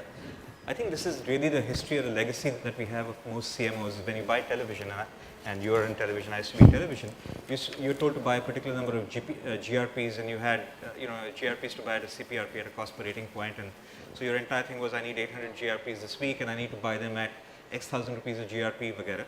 And that was your success. And then you had agencies that came back and said how cleverly you bought versus the other guy, you know, and that became your entire thing. How well am I buying? But that is meaningless. I mean, it doesn't matter how well you buy the ingredients. What really matters is what you're able to cook up with them, right? And you don't need to buy smartly to be able to make a better meal. You can buy more expensively or less expensively, because finally, in the end, your output isn't really what goes in. And this is really a big fallacy, because we are trying to, as a proxy for output, we try to measure input by GRPs and CPRPs. Similarly, in the same way, I mean, rather than measure the things that matter, as in, okay, what's my sentiment? What's the movement in my sentiment? How many of my followers are really bots? With many large brands, I mean, the bot percentage is greater than 50, 60, 70%. Absolutely. So there's a large number of people in Turkey and Ghaziabad who are apparently followers of every major brand in the world, right? Or politician. Dhaka also, I believe. Yeah, and Dhaka. And of course, while it's good, it's giving employment to housewives in Dhaka and Faridabad, that's not particularly what brand directors mean when they want likes, right? So in the absence of any other point in terms of measuring the output, as in all of this social media buzz is supposed to result in what? A favorable sentiment about the brand, you know, a favorable attitude or insights about the brand. And again, why do numbers matter? No brand talks to 100% of the audience. As long as I know that my brand only caters to people with more than 20 lakh disposable income, and there are only, say, 200,000 such people in India, and 5,000 of them are talking great about it, I should be fine with that. Why should I need to go and get 5 lakh likes, right? So I think somewhere in the confusion between the desired input and the desired output, we lose track of everything. And then we have agencies that spring up and say, 5 rupees a like. Then he says 5 rupees, 4 rupees a like. He says 4 rupees, 2 rupees a like, and so on and so forth. And we lose the plot. I think that's really it's our own fixation with the wrong end of the value spectrum. Right, right. Sameer, if you can throw light on, you know, this particular obsession and, you know, your personal experience with clients who are so obsessed with likes, despite you telling them that, listen, don't be so. So we don't actually do anything when it comes to Facebook and Twitter. Our core focus is video. And the same fallacy, as Mahesh pointed out, applies there as well, because video views are the new likes and followers. And what tends to happen here, and even if you look at the movie industry, which has been, in fact, today movies, if the trailer doesn't do very well, the distributors end up start questioning the viability of the movie itself. And what they tend to do is spend a lot of money in order to get that view counter to go high. And that's actually completely contrary, because it's 7 years back, a platform like YouTube, the core metric which mattered was views. So which meant you could put a really good looking thumbnail and it didn't matter what the content was. And over the last 2 to 3 years, they've completely rejigged the entire algorithms to focus on core metrics such as watch time, which anybody in TV would realize is a proxy for time spent. So there's reach and there's time spent. And if your video is engaging, it actually rises to the top. So a lot of brands come and say, hey, listen, we created this programming. Why is it not #1 on YouTube search results? YouTube is the world's second largest search engine. I mean, like, listen, there's a reason why your, official communication is not there. It's because it's probably not engaging. Nobody wants to watch it. It sucks. So the core metric over there is actually watch time. So if it's a 10-minute long video, did people spend 8 minutes on it, or did they drop off in 15 seconds? Did the advocacy matters? Did they share? Did they engage? A lot of these signals bubble up to actually define what the health of the video is. Views are just one metric. However, what tends to happen is they buy a lot of views, and in fact, YouTube did a case study recently which correlated the views that a trailer has to the box office success. And what they found was that a lot of trailers which did brilliantly well on the view counter had completely inverse in terms of correlation to the box office opening, because it turns out that if you have a movie, say like Finding Fanny, it's very different than a movie like Kick in terms of its TG. So it gets, to take his point again, the right 2 million people end up watching it. Those will translate into people who walk into the theater, and just getting 10 million views from Eastern Europe and Peru is not going to make a difference to your core metric. So while it makes you feel good, it doesn't really make a difference to your business, because you could rather spend that money on getting the right kind of people to sample your programming, who will actually stay and watch it and share it and like it and put a comment on it, than to say, hey, I got 10 million views, which really doesn't make a difference. Right, right. So now that we've attacked you quite well, if you could come in and talk about, why do marketers think the way they think? I mean, we've been talking about digital for a while. By now, they must have got it, right? That the likes are not really authentic. Even if one does like you, doesn't mean we're really interacting with you. All that is pretty much, I'm sure all you guys understand that. Yes, we do. But again, I think what Mahesh and Samir said is really boils down to the fact that at the end of the day, it really boils down to what are the metrics that you're going to measure the teams against, whether it's the agency team or the marketing team. Right. And the fallacy, if you were to put it, is really, there are two themes out here. There's social engagement and there's customer engagement. And for long, I think we've believed that social engagement drives customer engagement, right? Whereas I think in this sort of new world, and I'm sure we'll delve into it as we go along, of how people make decisions, you could argue that customer engagement actually drives social engagement. Sure. And as more and more of us sort of start to believe in that and get into it more deeply, you will begin to see the sort of churn happening. But I think the reason is really on how you measure people, right? How you measure marketing output, and therefore how the agencies get measured. And that's really what drives behavior. Are you then suggesting that the way it is being measured right now is flawed? It is, to a certain extent, yes. It is really the way marketing and marketeers get measured across. And it's not just how you measure campaigns. It's not how you measure the outcomes of those campaigns and so on and so forth. It's really how you measure the entire funnel. Right. So essentially what you're saying is that customer engagement should be the first focus, and with that naturally will come the social focus. Absolutely. So if I can interrupt, Yeah, I mean, sure. that in some ways plays to what I was just speaking in the earlier session, which is to get great customer engagement, you need great product. So the problem is you don't have great product, you end up with sucky customer engagement, at which point the agencies called in and said, our customers don't like us, so can you get some of the people to talk about us, please? Yeah, and customer engagement today is across all touch points and not just social as a channel. And social itself as a channel performs multiple roles and not just as a broadcast channel. Yeah. This whole mentality of, taking browsers and turn them into buyers isn't necessarily the way to go in today's environment. Right, right. Let me bring you in, Anand. We all talked about this obsession with volume. My question is, do you think brands are equipped to handle the volume?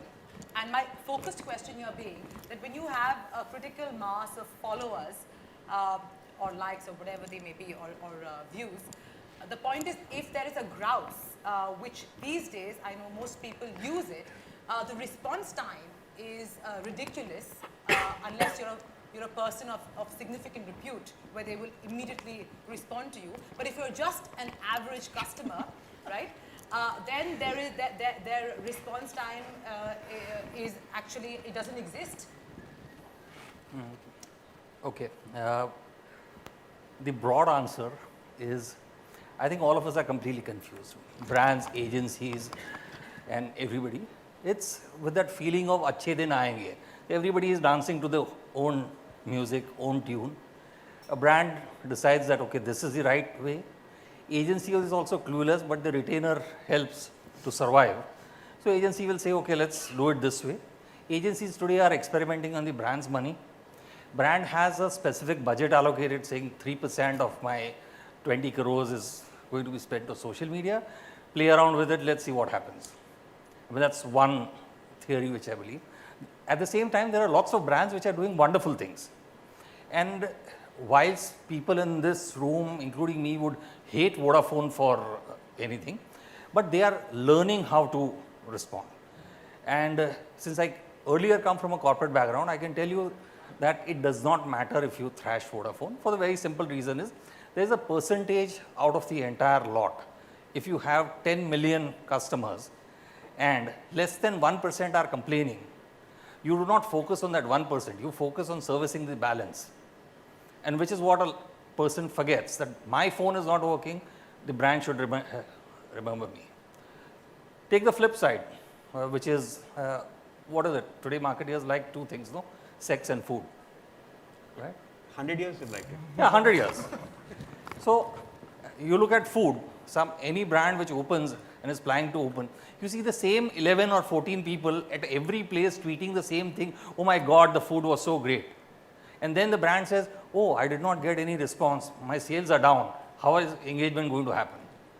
Boss, that guy doesn't even know how to write or pronounce the right word, and you're calling the same people. So I think that only with learning and somebody taking a stance at a brand level and at an agency level is going to happen. At the same time, if you see earlier, Group M said Nescafe, or I think the bank which is doing the chili paneer, or paneer chili, one of the two. That shows that there is a certain element now which is going towards not followers, not likes, and actually moving forward from there. But it's still a trial and error. Okay. I want to bring out another issue really. I don't know if it's an issue, but you can correct me. Samir, let's start with you. Do you think that the problem today in understanding the space, we all know that we're groping in the dark, there's no doubt about it, but the fact that the CMO's average age today is plus 40 plus, right? And he is not really part of the internet era. So for him to understand these mediums is an effort, and his natural leaning will never be towards digital. It will be towards traditional. And I mean, you're the aberration here, Mahesh. You're not as marketable as the mind. I'm 17. Yeah. So do you think the problem lies there in that average age?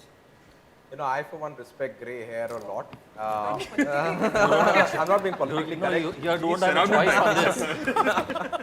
I think, there's a couple of things here. When you look at, doing communication in general for a brand, the average CMO looks at multiple media. Social, while it's important, and digital, our bread and butter, I have my entire career owed to just this medium. But the fact of the matter is, you'd be blind to think that this is the be-all and end-all of all marketing communication. Are they born, because they're not born in the internet era, this information glut which keeps coming in, each platform keeps evolving so rapidly. Facebook keeps changing its algorithms in terms of what happens new on the timeline. It's very different from what Twitter's timeline is. It's very different from what YouTube's newsfeed is. To keep abreast of all of these is a task no matter what your age is. And I do think that it's important to have people who are born and brought up in that medium to kind of keep a track of it. But there is a certain element of what they bring to the table when it comes to an idea of across multiple mediums. When you do an outdoor campaign, how do you stitch it up with digital, there's a certain creativity involved. And I do think like everything in life, there'll be a phase. As they get phased out and the new generation comes in, they will have a tough time trying to figure out traditional media as well, because that kind of is a very different environment as this is. So yes, there is a problem there because of that, but I don't think essentially it's a problem in that manner if they actually hire right or partner with the right people. Samir, let me flip this around and ask you a simple question. A CEO is not a specialist in everything, right? Yes, I agree. He is a generalist. Yep. And he hires specialists who deliver. Yeah. And he questions the delivery. Yeah. So why does a CMO feel a little left out and say that, okay, this is your KRA, keep it aside, I don't want to understand digital? I think a large part of it comes because what's new is always what's, they go to 5 conferences and everyone's talking about digital, they come back and they feel out of sorts. And that's one of the reasons they probably hire, and the kind of people they hire they kind of understarve it. They starve digital in terms of its place at the table. And I can imagine why that happens. I don't think it's very human.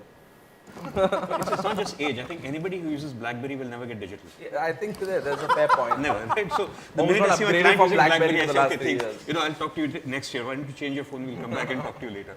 Given that India is all mobile, I mean, sorry. But go for it. I mean, do you agree with it? Do you think that the CMOs I don't necessarily think age is, thing. I think what the issue is, again, the way you're brought up. Again, with this, I was talking with this gentleman who runs a large category, a large FMCG. He seems to think that the amount of money he gives a medium is a sign of the importance of that medium. And I tell him it's not that. That's not how actually even digital works. Even though we keep making cries for more and more money in digital, it's not the amount of money you spend. It's actually the amount of footage you earn by giving the thought it takes. I mean, and we've seen, digital is a perfect jujitsu medium. You spend the least amount of money, you can get the biggest amount of market turn by doing it at the right way. It's not just about money. So even with Nestle, we worked with them. The guy got up and said, okay, we'll go to 20% of ad spend. I said, that's doing the wrong thing. But when you do 20% of ad spend, what they end up doing is everybody spends that money on YouTube videos, and they crap YouTube videos that nobody wants to watch. Then they spend a lot of money. Viral, by the way. Right? The last one. Right. But the last one, and then they put lots of money behind it to buy views. And finally, at the end, they don't know if you're buying a view for a video, which is on a viral channel like YouTube, there's something really wrong. The entire thing. Right? You've kind of lost the plot somewhere entirely. There's been a failure at every step. Right? So I think the briefing is wrong. You say make a video as opposed to make a video that people will love and share. Yeah.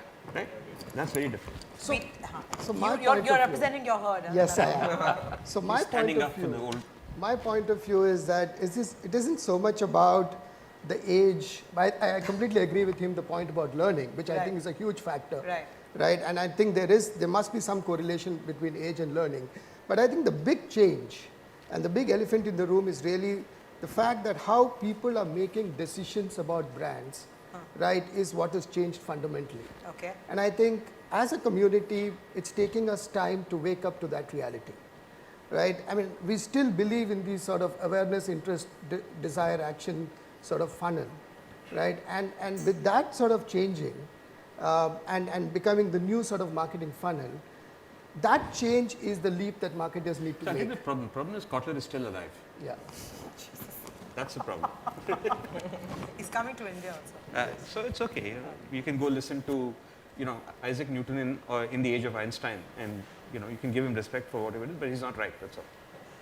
Yeah, but you finish your point. So that's really the point. So Kotler is alive. That's the problem. No, but I that's the 140 character version of it. So while I'm here very strongly attacking, saying that the CMOs are 40 plus, sometimes 50, 55, and hence are totally out of touch. I could say the same for agency folks, right? Who are supposed to be the collaborators and really who play the orchestra and stitch all these mediums together.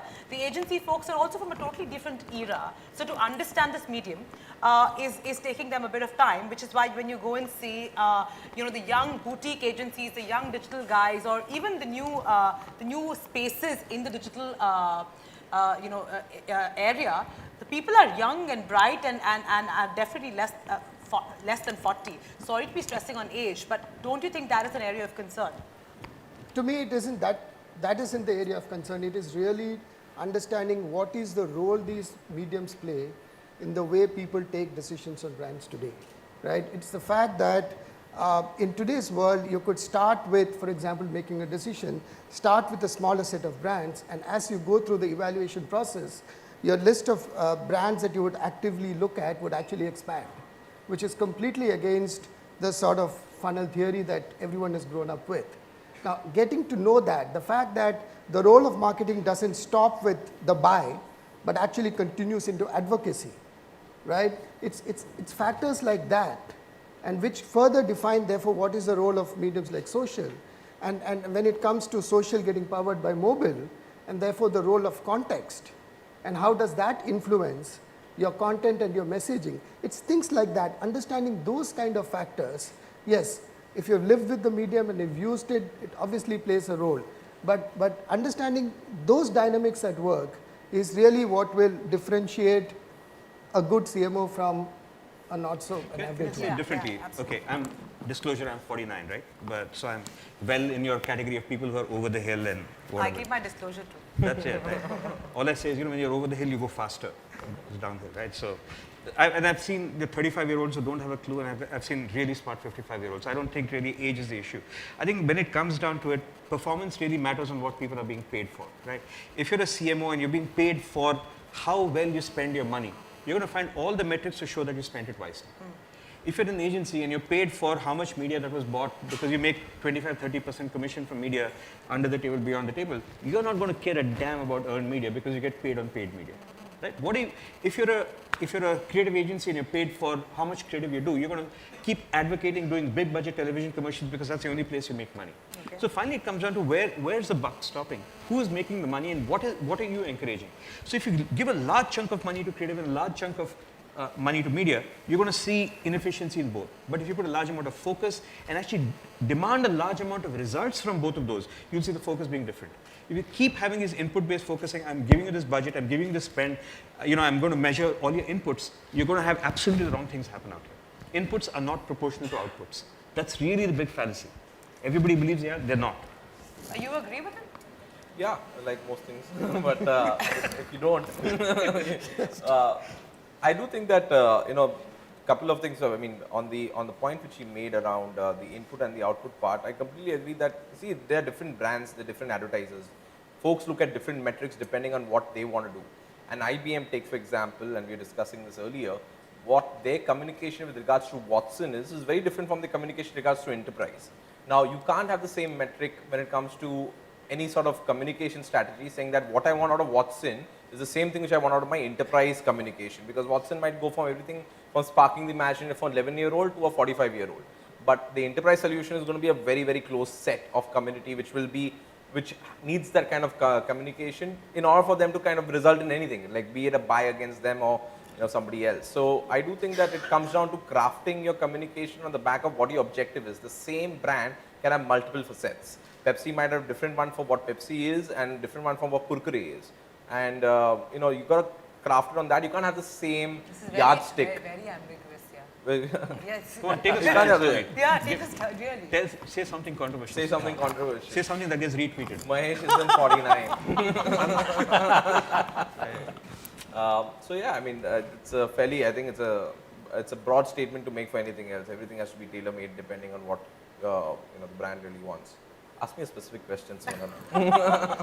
No, the specific question here to flip it around is, when I started learning what digital or social media was a couple of years ago. And you're pretty successful in your personal capacity on Twitter, at least. Sort of. Yeah. But he picks up chicks all the time, man. If that is a measure of success, then I have a serious problem. So, we had half a dozen agencies come to pitch. And the first 2 times around, I went to sleep. Because I said, my age is catching up. And if you want to teach me social media or digital, you should explain it to me in less than 6 slides. You can't bring 30 slides giving everything under the sun, earth and moon, which research I've already done, and then tell me you should go digital. And the same thing is CMOs today, if they go out to present on a panel, should make their own slides on digital. You will find that the learning and all of that, So you should make slides. that's even better. Then you have to live stream it. So somewhere I think that effort slowly is being made, but as I said, it's a question of time. As things stand today, like everybody says that, the entrepreneur generation is coming up, so everybody is a CEO. There's no CMOs left. And I think in another year's time, there will be only CEOs. So they jolly well start delivering. One can only hope and maybe, get Mahesh onto many panels with brands. So Mahesh can convince them that Android is the only way you can be digital. Everything else sucks. Yeah, everything else sucks. If I can bring you in and talk about, the real problem with social, and the problem with social is, or digital rather, is that only the marketing department is really clued into social, digital, with the brand, I mean. And every other facet of the organization is pretty, old school in the way they deal with this new monster that we have at hand. And if you can throw some light on that. So we're making a bit of a change in that.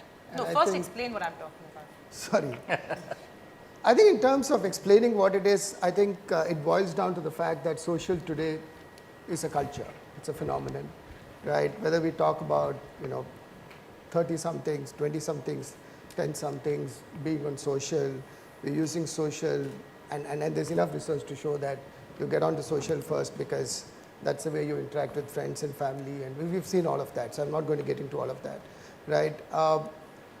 As a channel to interact, whether it's, you getting to, recruit people, whether it's about, if you're talking about a B2B environment or a financial services environment, using social to actually get in touch with your, clients, whether it is about within the organization.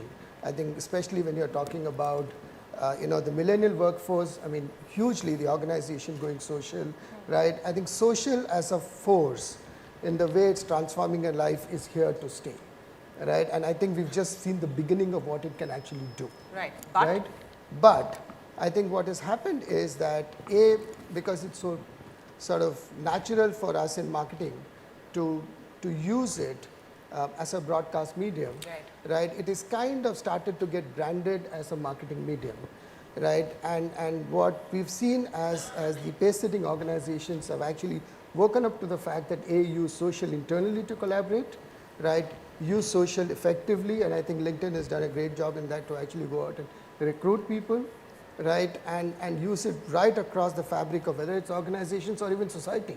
I think great examples of cities actually using social to interact and, with citizens and so on and so forth. So I think we'll have to go through some a generational change.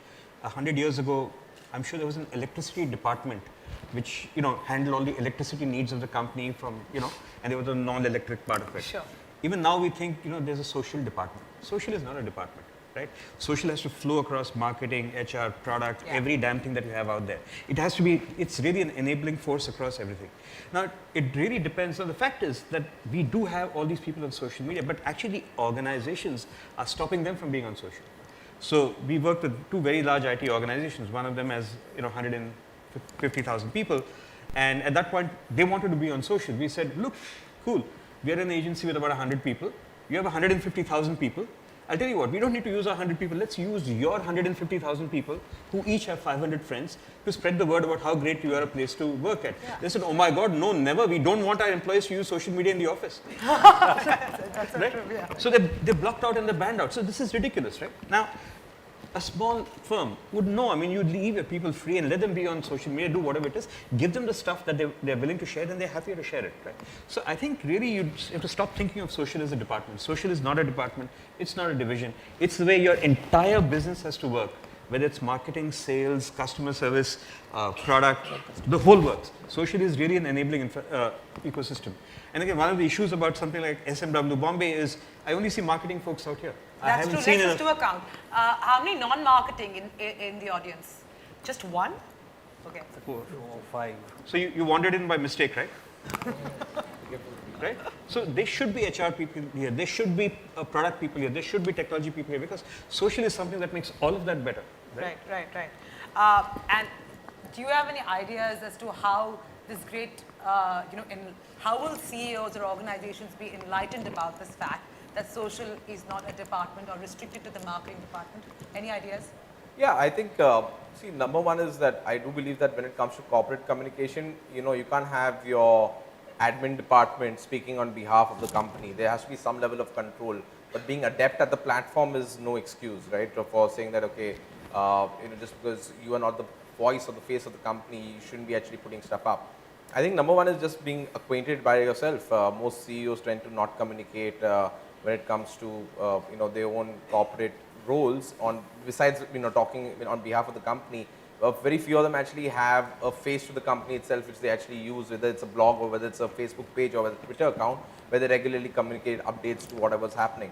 I think it starts with there.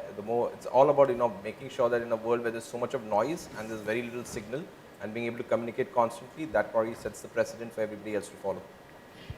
And actually, Stas, do you even have a social media policy that people sign as part of their joining kit? That they're told what to do, what not to do? I'm told that the organization you work with owns your Twitter ID and... Not mine. Not yours, okay, whatever. Some particular organization, somebody out here on stage might be affiliated with, has taken away all your Twitter IDs and says that you're only going to talk through that, right? So that's probably one pretty negative extreme. But the idea is actually right. You want to be able to have some ability to use your employees' time to say, okay, look, if we give you something good, send it on, right? In addition, while saying very clearly, this is what you don't talk about. One of our clients had fired 2 people because they talked about sales, and somebody went and bought and sold stock because of that. And we told them, you can't fire them because you've not set a policy. They took that point, hired them back, set a policy, and then fired the next 2 people who talked about it, which is the right way to do it. Right. Get your point. It's a hard thing to do, but it's the right thing to do. So do you have it? Oh, absolutely. We've really invested. So to his point, I think in our case, the tone was set by the CEO. So when Ginny Rometty was a current president and CEO, took over a couple of years back, her entire communication, especially internally, was all social, right?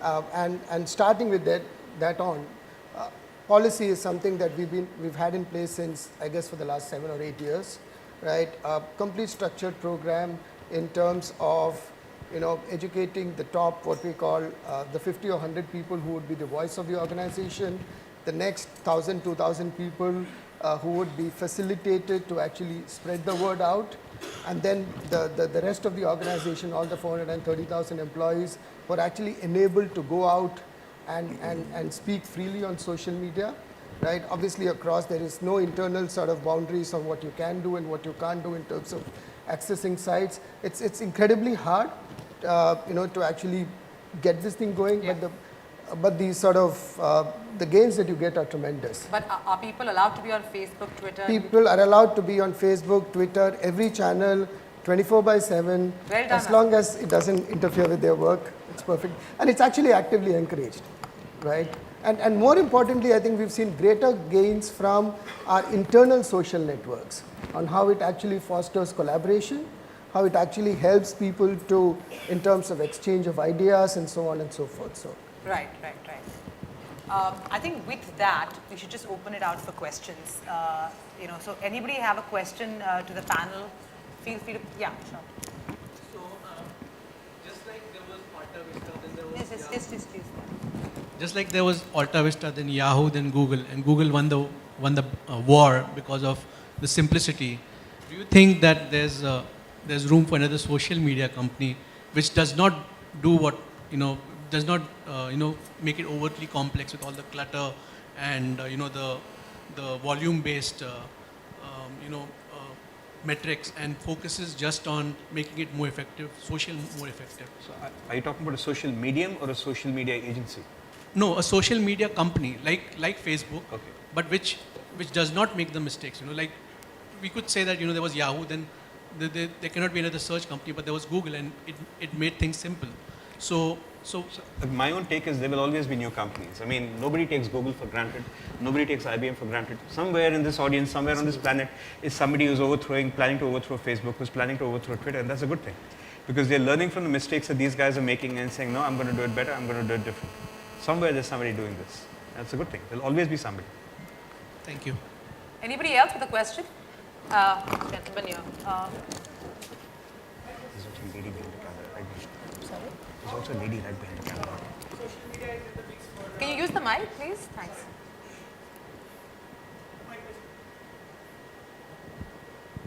My question is to Vasanta. How important do you think social media is in a B2B mix? Incredibly important. And how do you measure the success? Okay. So first question, incredibly important. In fact, if you were to ask us, and I've seen the sort of change happen from even as recent as the beginning of the year to today. We've just seen the, if I were to just take effort and the kind of focus and the role it plays, and I'm not even taking Spencer's as an example, it's kind of gone through to the extent that I think all our planning is digital first, right? In terms of how we measure the efforts, right, it's an entire sort of funnel of measurements ranging from efficiency of the mediums that we use, efficiency in terms of the outcomes that the campaigns deliver, all the way up to what it actually delivers in terms of either brand health or in terms of leads and pipeline. So it's a fairly complex and sophisticated process. So I can kind of spend more time with you offline. We still believe that there's a long way to go in some of the causality that we are tracking, but I think we have a vision. We're just trying to figure out how to execute it as best as we can. Just a follow-up question.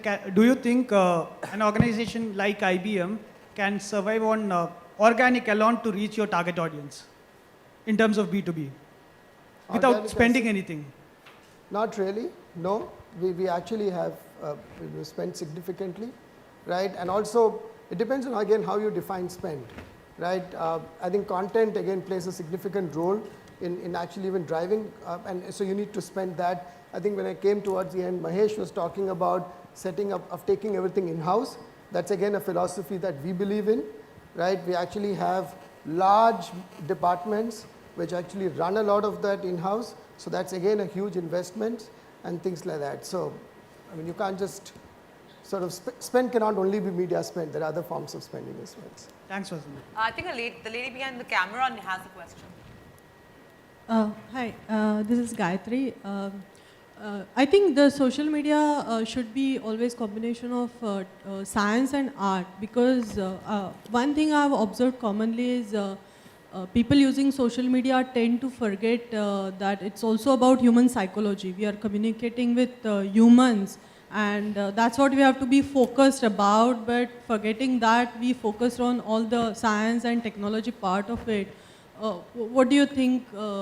I mean, is that a statement or a question? No question. I mean, do you think that there is something missing from the social media strategy, the way brands are handling it right now? So I think it's a good point. I mean, first, many of us in the agency business keep re-evaluating whether our clients are really human, and occasionally when the answer is yes, no, I'm just kidding. I just see how many people are awake here, right? So. So I think it's a pretty fair point. I mean, what really works is that it's not just the amount of pushes you get, or you can buy a sponsored tweet and make sure that N people see it. But the point really is, has it gone into somebody's head? Have you gotten engagement? Has there been a buy-in? And often hashtags don't do that for me. I mean, just because you have a crazy trending hashtag doesn't necessarily mean that anybody who's retweeted a hashtag actually believes in what is being said. They may be actually passing negative or sarcastic remarks about it.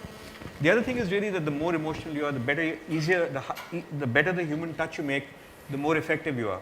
But most people actually shy away from that. Most brands are very cagey about saying something heartfelt. Even though, if you, even on winning a football match or losing a football match or somebody passing away or so on and so forth, most brands want to be safe. And the safer you are, the less effective you are. They're not that great measurements. We do have some very perfunctory measurements on emotions and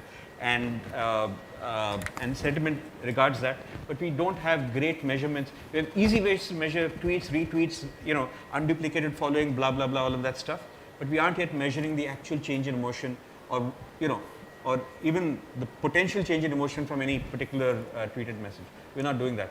We don't know yet how to do that. I hope somebody knows how to do that. Hi. Yeah. Hi. Just a small thing. How do you deal with negative viral videos or reactions, and what's the best way to sort of go about putting out the fire? For example, there's this whole Deepika Padukone incident. So all the apologies seem to only make things worse. So what's a good idea to sort of deal with a negative viral video or something? Well, if you're Times of India, you put up a front page article on the in the morning. That kind of like fun little kills. And get shellacked again. Yeah. That's a killer line. So I think there is no easy way to do this. I can tell you this from some recent experience as well, that one possible way is to kind of, when you have viral video communication, the point is it right or is it wrong? Depending on your corporate perspective. And if it's right, well, you just take the punches. If it's wrong, you actually build communication around it to kind of combat it. One particular way which we have found, in fact, we're working with a couple of brands which have right now a major problem, and this probably goes into the same art versus science piece. Art doesn't scale.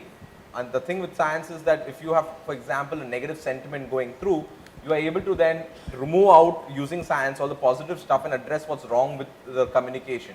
And that allows you to kind of focus, because you can't have a team of large creative people. And with science, what happens here is you can use technology and tools to figure out what part of the communication has found the most resonance.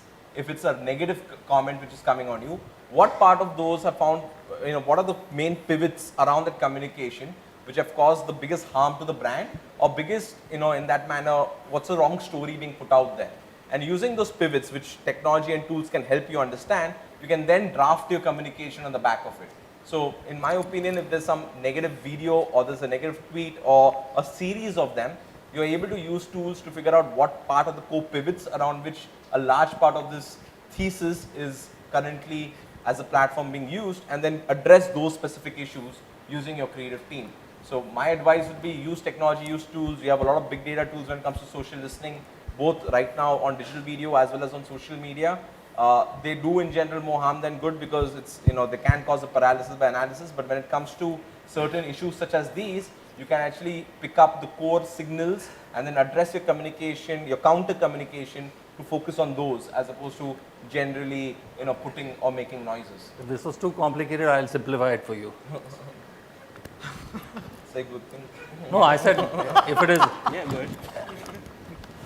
One is, do you want to answer or do you have to answer? Every negative tweet doesn't mean that you have to answer a tweet. Every negative video doesn't mean you have to respond to that video. It's the brand behavior at work. If somebody who is a complete non-entity, why has he tweeted, why has she tweeted, or why has somebody make the effort to put out a viral video, or put out a video which has gone viral, because we don't make viral videos. And Thanks for that. Thanks for that. That was an important takeaway. and once that is there, then you respond. Also, who is supposed to respond? We have these, nephews and sisters and whatever responding.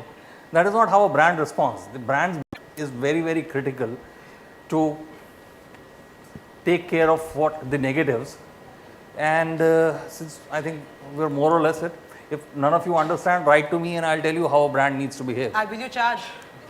To you, no, but otherwise, yes. Okay, fair enough. Charge them the most. Okay, Mahesh. After this entire Deepika thing, they deserve to be charged a lot of it. Somebody should advise them to stop Next doing nonsense. question. All right. I think this is 80 now. Yeah, I'm 80 now. Hello. Different division. Yeah, hi. My name is Tushar and I had a simple question. You talked about the KRAs of a brand manager or a CMO not being driven by the amount of spend. What, in your opinion, should be the ideal KRAs? If you were the running company, what should be the KRAs Whose of? opinion? Name the person. Sorry? Whose opinion on the panel? Anyone? I'm happy to take. I think they should be driven by output and not by input, because you can't just measure something on spend. I'd rather measure something on the earning. I'd measure something on the willingness to buy, the change in. I mean, the input actually, what you should measure is efficiency, saying for this particular output that I want, how little did you spend? It should not be, well, take the money and how well did you spend all this money that I've given you and ask for 20% more money next year. I think we have a lot of CMOs who are very nervous saying, if I got 100 crores this year, I want 150 crores next year. Why the hell, man? If you have a brain, then you should ask for 80 crores next year. Right? Thank you. Anybody else with a question? I think the CMOs are refusing to ask I think questions. we've doused everybody's curiosity. On that note, thank you very much, audience, for patiently listening in to us, and thank you so much, all four of you, for taking time out and Pleasure. Thank you so much. participating in the discussion. Thanks very much. Thanks.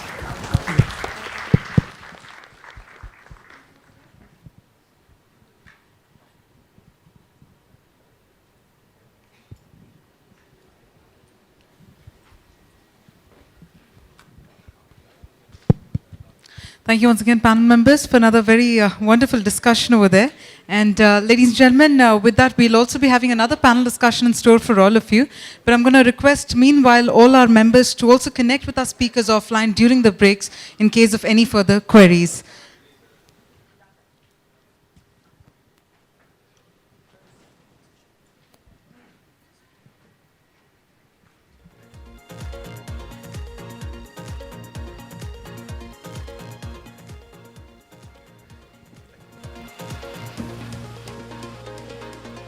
I'd like to request everyone to please take your seats. We have another session in store, so I'm going to request everyone to please take your seats. The break is only a little later, not right away. So please, ladies and gentlemen, if I may please urge you all to take your seats back again. You can connect with our speakers again. They will be part of the next panel discussion also.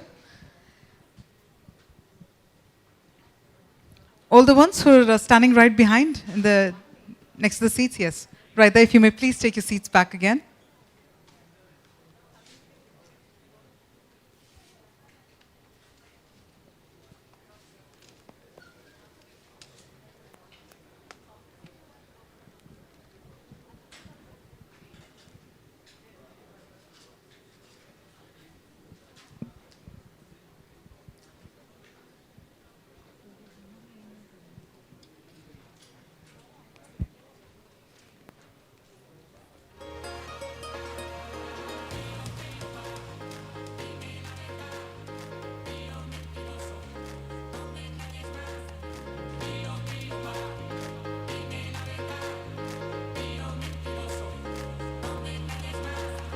All right, so for those who are seated here, thank you so much again. And for the others who are still standing, if you may please take your seats, because we do have another session lined up.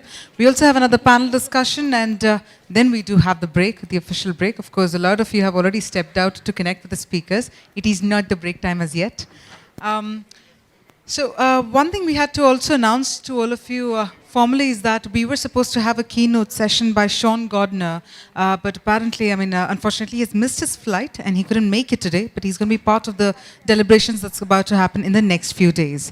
On that note, we're also about to present to you another very important topic, of course, for that sake, which is talking about progress at a cost of paying something what we call the risk. Now, progress is something that's very unstoppable. It's a transformative force that is actually building upon itself and accelerating. When we are talking about new technologies, product innovations or materials for that matter, they're all just coming up one after the other at very, very dizzying pace. Now, that brings us to the big question about innovation. While innovation makes us more efficient, more productive, at the same time more connected, there is a cost. And that cost that we're talking about is risk. Now, because in a rush to make what is new, what is better for all the people, one thing that we are definitely not understanding is that all that we make can be exposed to potentially unintended environment or, for that matter, harmful effects.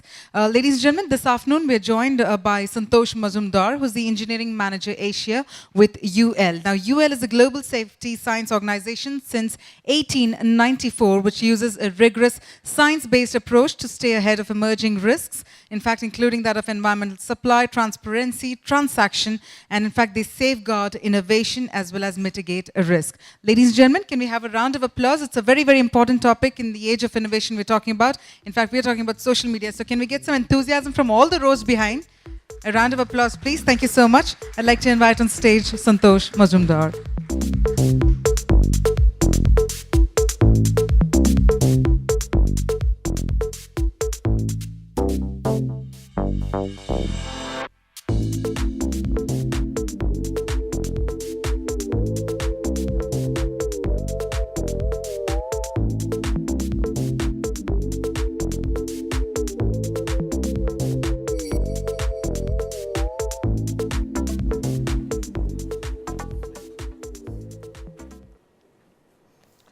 Well, good afternoon, ladies and gentlemen. First of all, it was very interesting for especially personally me to listen to the discussion earlier and about the dislikes and the likes and the followers there. Now, in today's world, when we were talking about innovation in products, I want to ask this question, or rather make a revelation that on an average, in an average household today in India, there are 100 plus products which are at risk, which are unsafe to use in this in a home environment. Now, if you look at it, how does a consumer buy a product today? Let's say if you want to buy a washing machine, the first thing that you would get to advise that you get advised is, you know what, just do a Google or do a review or study a review of that product, and you will get to know whether the product is good or not. And eventually, if the product has got more likes or there are more views or more reviews on that, more positive reviews on that, you are most likely to buy the product. Just a second. Something wrong with this. Can you just check that? Yeah. It's okay, fine. Right. So what happens when these reviews, when a consumer actually goes to the website and starts looking at it? He would most likely read about write about what the marketing of that particular product or the company has actually written about. So he would, for example, if you would want to buy a washing machine, the most common parameters that you would get to read about in the internet is, let's say, how cheaper it is, or how easy is to maintain this washing machine. How easy is it to operate, or uska safidi kitna acha hai, and all that, how less power it consumes. But essentially, are we then focusing on only these facts, these factors, or should there be something else that we should be focusing on? In today's world, we are now looking at products that are constantly undergoing change. Let me take you, let's see how it was a few decades ago. Earlier, there were products, and now products as in, for example, a camera or an audio system was actually being sold separately, or a watch for that matter was being sold separately. But today, we have systems, now as in a cell phone. Earlier, things were mechanically controlled. Now we have completely digital control of these systems. Now, earlier there used to be single markets. If you are manufacturing a product in, let's say, in India, then the market for that would be, let's say, India. Or let's say they were all owned manufacturing. There was not so much of outsourced manufacturing, which is currently the trend. And there used to be local supply chain. If you are manufacturing, let's say, a car, then the supply chain would be very much close to you. There was not so much of global sourcing. Now, they were all direct connections, but today it's all wireless. Earlier, the payments all used to be physical, and now they are all mobile payments, mobile e-payments. Now, what does this give us? Now, when you move from a product to a system, let's say, there is serious concern of interoperability. Now, I told you about, let's say, a camera being used in a cell phone. Now, does this camera and the cell phone as a system, are they compatible? We don't know that. I mean, how many times you would actually see that you're operating in a home, and you're operating, let's say, you're watching a television set, and somebody in the kitchen actually switches on the mixer grinder. You suddenly see that the disturbance in the TV, which means that the mixer grinder and the TV are actually not compatible. So there is a serious disturbance. So these are interoperability risks that can happen, and this can even come to an extent where we are operating a very complicated system, which earlier used to be mechanical, but now it is all digitally controlled. When it is digitally controlled, you have serious issues of not having evaluated the product for its functional safety. There are always those disturbances which, when evaluated as a system, are being seen, and they are not being evaluated generally for functional safety. We do have issues of global market access. There are different regulations across the world. For example, the regulations in India and when compared to the US about, let's say, water quality are way different. Now, when we are buying products from different countries, there is an inherent risk of not having enough safety about that.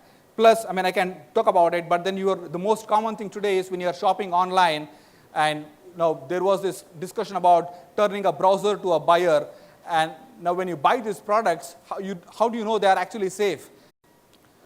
What was not evaluated at that point of time was how safe are these electric bulbs. One of those nights, this exhibition went on for a week, and one of those nights, there was an electric short circuit, and the fire spread rapidly into the complete exposition, and it was completely gutted down in a matter of few hours. There was no social media at that point of time. But then the hearsay was that in the night, a deer ran away over a wire, and eventually that caused electric fire. But these stalls, these facilities were actually insured. And One of those insurance agencies actually appointed an inspector to study the cause of the fire. This inspector took samples of electric bulbs, took samples of the receptors, took samples of the wire and cable, the cables there, tested them for safety. And eventually he realized that these cables were actually faulty. You can't have a single wire supplying electricity to several bulbs. The wire will eventually get heated up. And that's where the whole aspect of testing products to safety started. Underwriters Laboratories, as it is today, was actually started in 1894 with this mission, with the mission of making this place a safer place, making this world a safer place. What things have changed eventually after that. We have been trying to keep ourselves up to date with what's happening in today's world, and as we change, UL today does testing, inspection, auditing, certification, validation and training and advisory services, right from, let's say, a charger, as small as a charger in a home, to a large television set, or for that matter, to air-conditioned chamber, or the mattresses that we sleep on, or for that matter, the carpets that are being used or the furniture that are being used. As we change, let me give you an example. In 1970s, if a living room is, let's say, designed with the sofa and the television set that were made, it would take 28 to 30 minutes for the entire room to be on fire. But as we progressed, the use of synthetic materials actually got that much more common. And today, if you have to analyze that living room, and if there's a short circuit, it takes only 3 minutes for the entire room to be on fire. Things have changed rapidly. Now, are the manufacturers advertising, talking about those safety aspects in the product? The answer is probably not. What they're talking about is how good their product is in terms of how cheap it is, or what is the longevity of the product. But safety is an aspect that is completely, or rather probably needs a lot more attention. Now, I can give you an example of what happened in our office. We recently moved into a new office. It was a large office. It was a completely new office in terms of using state-of-the-art equipment. At the same point of time, we had used a very novel paint on our walls. When we all moved in, suddenly we started seeing our employees getting sick. We didn't know what was happening. And at some point of time, we even asked our employees to work from home. But eventually, we had one of our engineers study what was the reason for a poor indoor air quality.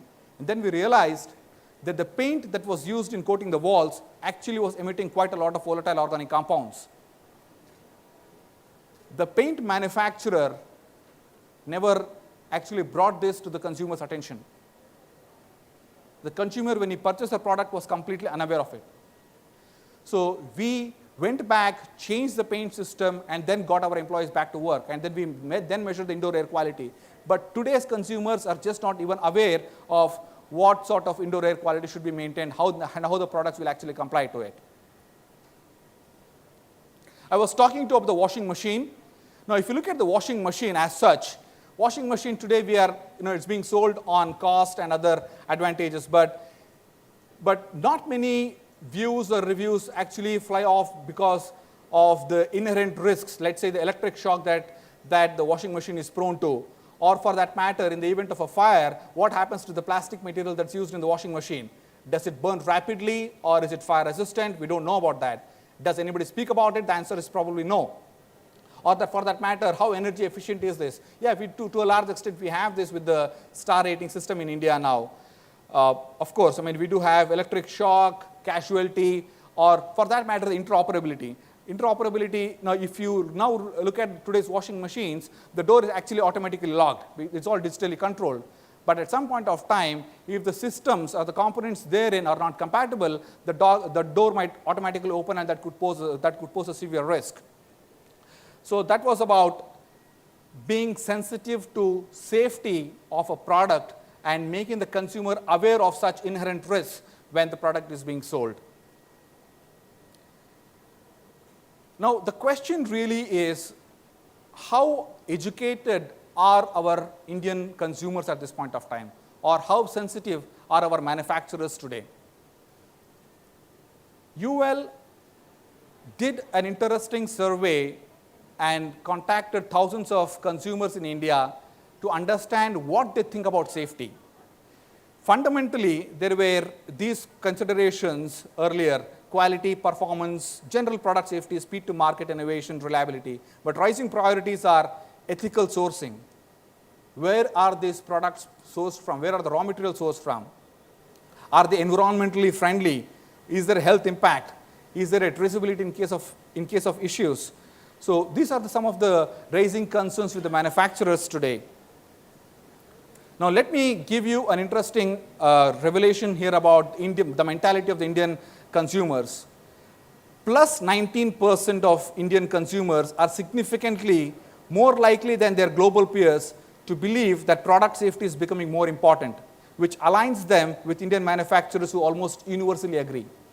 Yet, 62% of Indian consumers believe manufacturers value sales over product safety, which may reflect the gap between Indian manufacturers who rank product safety to number 6, whereas consumers rank it as number 2. There is a big gap between what the consumers perceive and what the manufacturers sell. Unfortunately, these things are not being brought into the fore when the product is being marketed or branded. Now, the question really we wanted to ask is, through this social media campaign, can we better connect the Indian consumers with the social causes through the social media? This is in a world, we are actually living in a world where innovation progress is just unstoppable. But can we also ensure that our manufacturers sell value to the society and consumers' knowledge about social causes, or when they buy a product, they are being that much more socially sensitive? So here is an appeal from UL to encourage manufacturers to sell value and consumers being more aware about the safety aspects of the product. Well, thank you.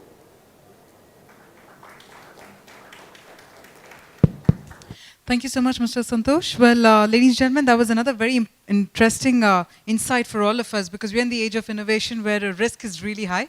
But thank you so much for sharing those perspectives with all of us. I'm going to urge our delegates, our members, to please connect with Mr. Santosh offline for any further queries. Thank you once again.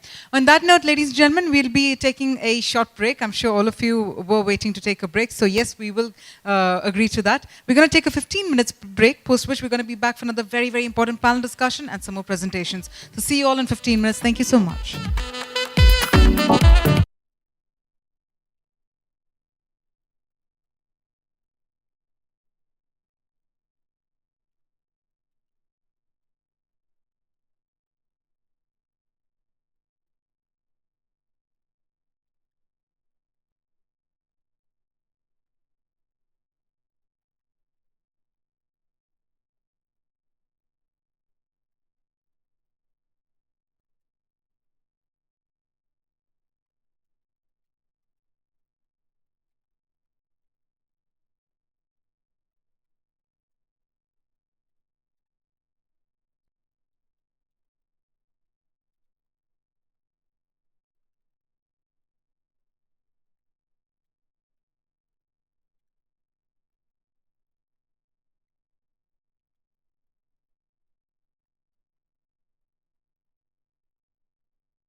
And let's have a round of applause for the very wonderful and the charming Deepali Nair, who's the CMO with Club Mahindra. Okay, we can keep that applause going a little louder, everyone. Come on. And let's continue that round of applause as I invite on stage Ashwin Velodi, who's a partner at KPMG. And we're glad to have both of our speakers again back on stage. May I please invite V. Vasanta Kumar, who's Director of Marketing and Communication India and South Asia, IBM. And let's have a huge round of applause for our moderator and speaker, Anand Desai, co-founder, OnePlus99 Experience Consulting. Okay, all the last rows especially, can we have a round of applause, please, everyone, for our wonderful set of panel members. And this is on the New Age Fight Club. So with that, Mr. Desai, over to you, sir. Okay, everybody awake? Coffee? No? I think you need to pep them up somehow. Okay, who's seen Fight Club? That's it. I guess most of you are not born. Yes. But we are going to demystify that. So what we have is lovely brands here and the New Age Fight Club.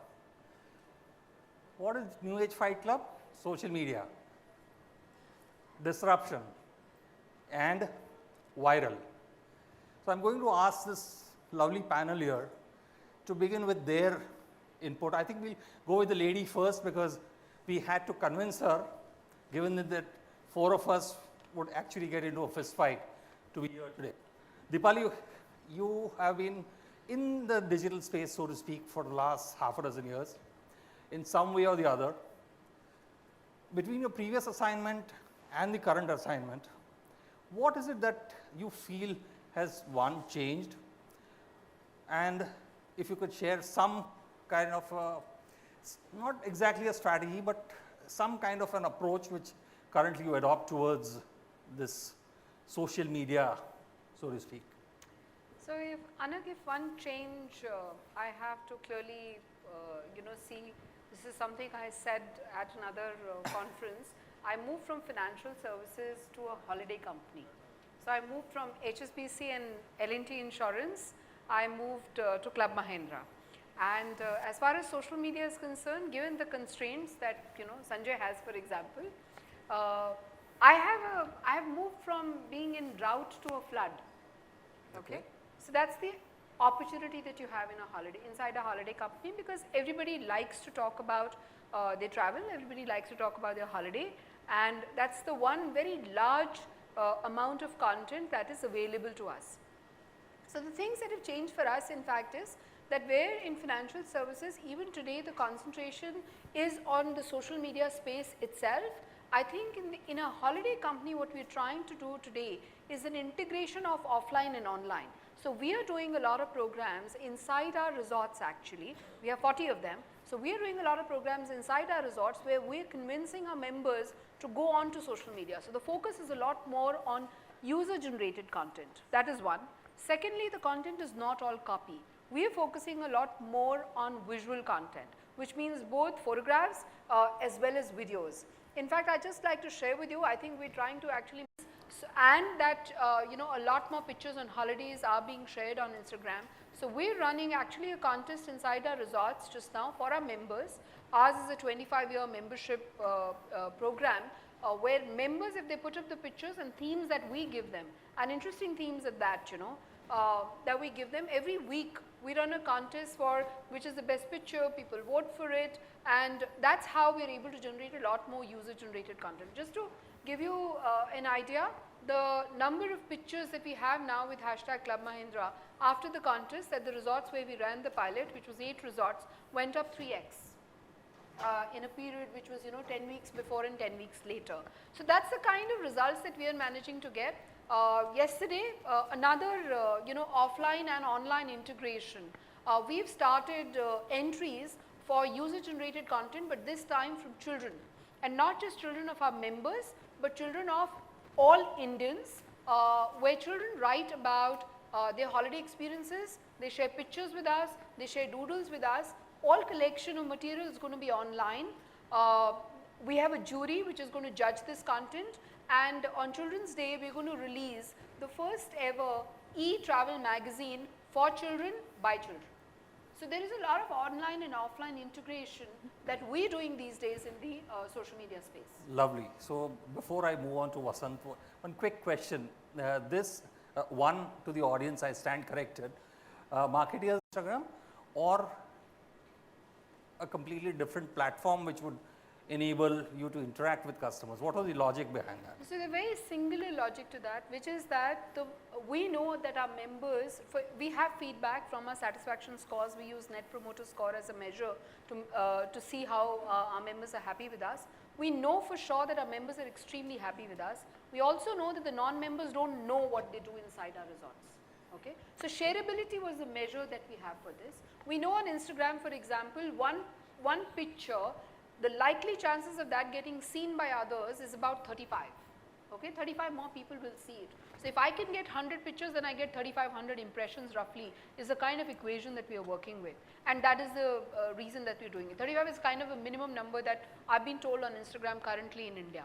And if it is hashtag Club Mahindra and if there are themes that we're giving to them, then what that ensures is that a lot more people will come to know that people enjoy themselves at Club Mahindra and these are people around you, which is the other thing. When I joined Club Mahindra, I did not know so many of my friends were members. Okay, once I joined Club Mahindra is when I realized every now and then when I speak at a conference also I get this, I'm a very happy and a delighted member of yours. I just want more and more people to know who are these members who are having a great time at Club Mahindra and my job is done as a marketer. The advocacy part of the job that a brand needs to achieve, it will be done. Brilliant. Moving to Sanjay, do you really think that digital has managed to help you disrupt the so-called financial? I'll say yes because see, we are one of the early movers in the social space and 3 years back, what we did I think differently is like, and I'll start from there, we set up a digital team. That point of time digital team is non-existent. The guy was managing the brand. I said like, no, look, now you have to move to digital and handle it. He actually became very upset with me. He said like, my career is finished. Like, I could have become a head of marketing in some place. You're moving me to head of digital, so nothing will happen from now onwards. Nobody will take me as head of marketing. My career growth is completely gone. And then we started taking digital natives, like, we actually recruited people who worked in Google for some places, some digital agency, like, completely unrelated people, in that sense, I have to look at a digital journey much faster and much differently. When we started initially in our Facebook or any of the content journey in the social media, so hardly anyone was following us. Why should someone follow you? Like, that's you're an insurance brand and, and there is nothing much to really engage with an insurance brand. We had a very good campaign called Sarutha Ke Jio, which is really connected with people. But problem with any insurance thing, and like Dipali will agree, so it is like a fill it, sort it, forget it, like a very low involvement, and you require the product in 3 to 4 times in your lifetime. So once you bought it, and probably someone has really requested you, and you bought it by giving a favor rather than for your need. So you are not really connected with the brand of the company. So how to increase the engagement thing? So what we started realizing, we can engage people with all about life and linking with Sarutha Ke Jio. The simple things what we started doing in the sense like, on your on a teacher's day, tell us how your teacher helped you to live Sarutha Ke Jio. Who was your favorite teacher? So people started writing about it. People started sharing it. Let's say everybody has got a school group, right? So moment you write about a teacher, then 10, 20 people will join in that discussion and then started doing it. And along with that, we started measuring our effort. At 2 years back, I think Unmetric team will be here and they'll say like, we're the first client of Unmetric. We discovered them in one of the, such forum in Bangalore. Right. And we said, we'll actually want to measure what we are doing. And luckily for us, we started becoming one of the most engaged brand, not only in India, but worldwide in terms of insurance companies. So today, and what we started, the third thing what we started doing, like, all social media are different. So what I, like in a formal layman thing, I said, it is like our different friend groups. Like, we have got office friends, you've got your college friend, you've got your party friends, you've got your friends who come there with the families to you. So every platform is different. So you have to treat it differently. The content has to be different. So not only on Facebook, we started working on all platforms differently. So today we, it is not the fan is not the only indicator, like, we got 2.5 million fan, but, we got the most engagement across BFSI sector in India. Twitter, we have more than 100,000 followers, we are top 10 in the world. Then LinkedIn, we have got more than 30,000 people. Insurance is a company, we actually recruit 15,000 people, and almost the lower rung, they change once in a year. So right. How to really create an engaged community? So the idea is how to really build that internally. Second thing what we try to, fourth thing what we try to do, we said like an entire company has to be social. It can't be just brand is social and it's the external perspective social. So what we create, we actually tied up with IBM, try to bring connections. So we actually launched it like My Life. So everybody, we try to create that internal social network, because if the employees are not social, they'll not understand what the social, how the social media really works and try to do. So the internal goal is how to really reduce our email and entire dependence on email, and 50% of the emails should move to social media, internal social media, and people start reacting to it. The fifth thing what we try to do is like listening, put a listening tool 2 years back to understand what people are chatting about us. So insurance is a company, like people will not really write about anything good about you if things are happening right. But if things are not happening, people will start immediately saying bad things about you, and HDFC is a very strong brand. So if you're not responding within 3 hours, you'll see like people are not only abusing me, he's abusing HDFC Bank, he's also abusing HDFC. And he's like, this is going viral to an extent which is not really controllable. So what we tried, like, we tried listening and started responding. And, from the beginning, we went on a term, right? Responding is not by just saying, like, thank you for your feedback, we'll get back to you. Responding is a real response. Like, someone has really come back, at least one-on-one separately, I'll try to respond. And it is not just saying, I'll get back to you, which is a templated, happy to help. We are happy to help, which an agency sends, happy to help, oh, thank you. He actually segregates the negative sentiments and, send a response immediately, which has been provided by the brand. So those things has really helped us to really build our network pretty strong. So as I said, like, it's the engagement which drives the brand. And then we linked it slightly in a different, obviously there is no direct linkage, but try to build our e-commerce thing directly. We said we are engaging with so many people on a social platform, can I really at the same time build e-commerce so that the same guy can really come and buy. So what we see that, once we started providing the products what the people really like on online. So today we are the fastest growing e-commerce brand in insurance. Like, I was selling in some forum, people started amazed, like, we're selling more than 300 policies online every day.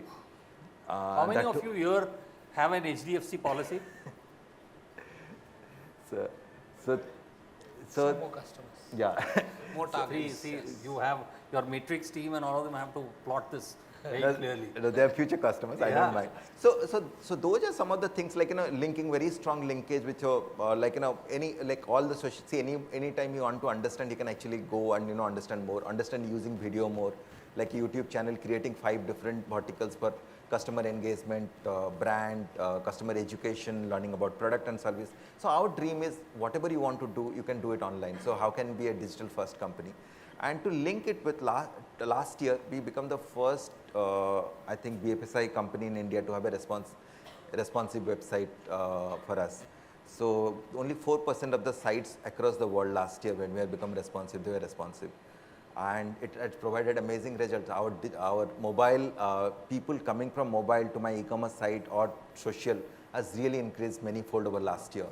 And that's how the digital journey has really helped. And to end with, I think every new transformation gives you an opportunity to cross the leaders. We believe digital is that opportunity, which will finally give us a push where we can someday challenge LIC and actually cross them. And how does IBM play a role in this? Because he just said, okay, IBM is a partner who... That's right. So like you mentioned... This is not a plug, So like you mentioned, I think apart from the fact that we work with them very closely on many things, I think the one that he mentioned, and we spoke a little bit about it in the previous panel also, which is really the whole importance of the organization being social, right? And it's not just the marketing department being social or the HR department being social. How do you use social to get the best out of your employees, right? How do you use social to get them connected a lot more, for it to be a tool for collaboration, for ideation, for incubating ideas, and so on and so forth. So I think we have a product which they're using, and I hope they're this thing about that. Yeah. And whilst I think some of the audience has learned about IBM, but what is the one single thing which IBM needs to overcome constantly in the sort of the Dells and the Apples of the world, given that the audience is younger and they believe IBM is an old horse? How do you sort of overcome that in that space? So it's interesting you asked that question because over the last, I would say, 9 to 12 months, that's precisely the journey that we've been on. Brilliant. Right?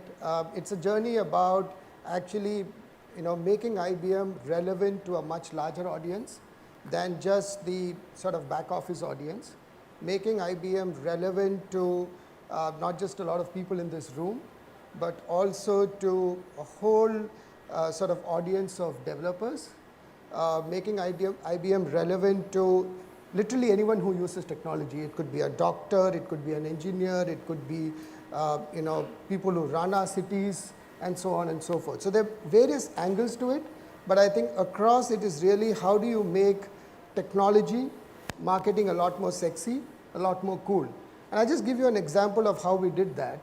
And it also started off a little bit like, if I were to use the term, a fight club amongst the marketing team, right? Because B2B is normally considered to be dull and drab and boring. Correct. And you really can't get virality into it.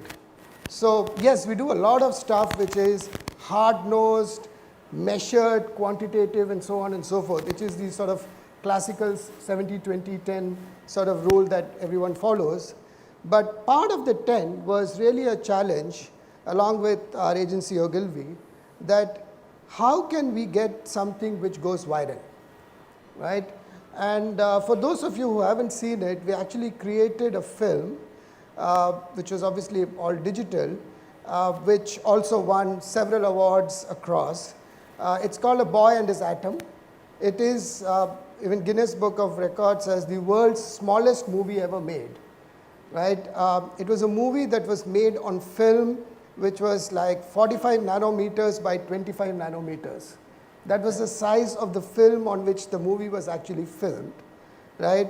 The long story behind that is really about how, between the brand team and the agency, we kind of figured out that there were this bunch of geeks sitting in a lab who are actually moving atoms, right, to create some highly technical storage stuff.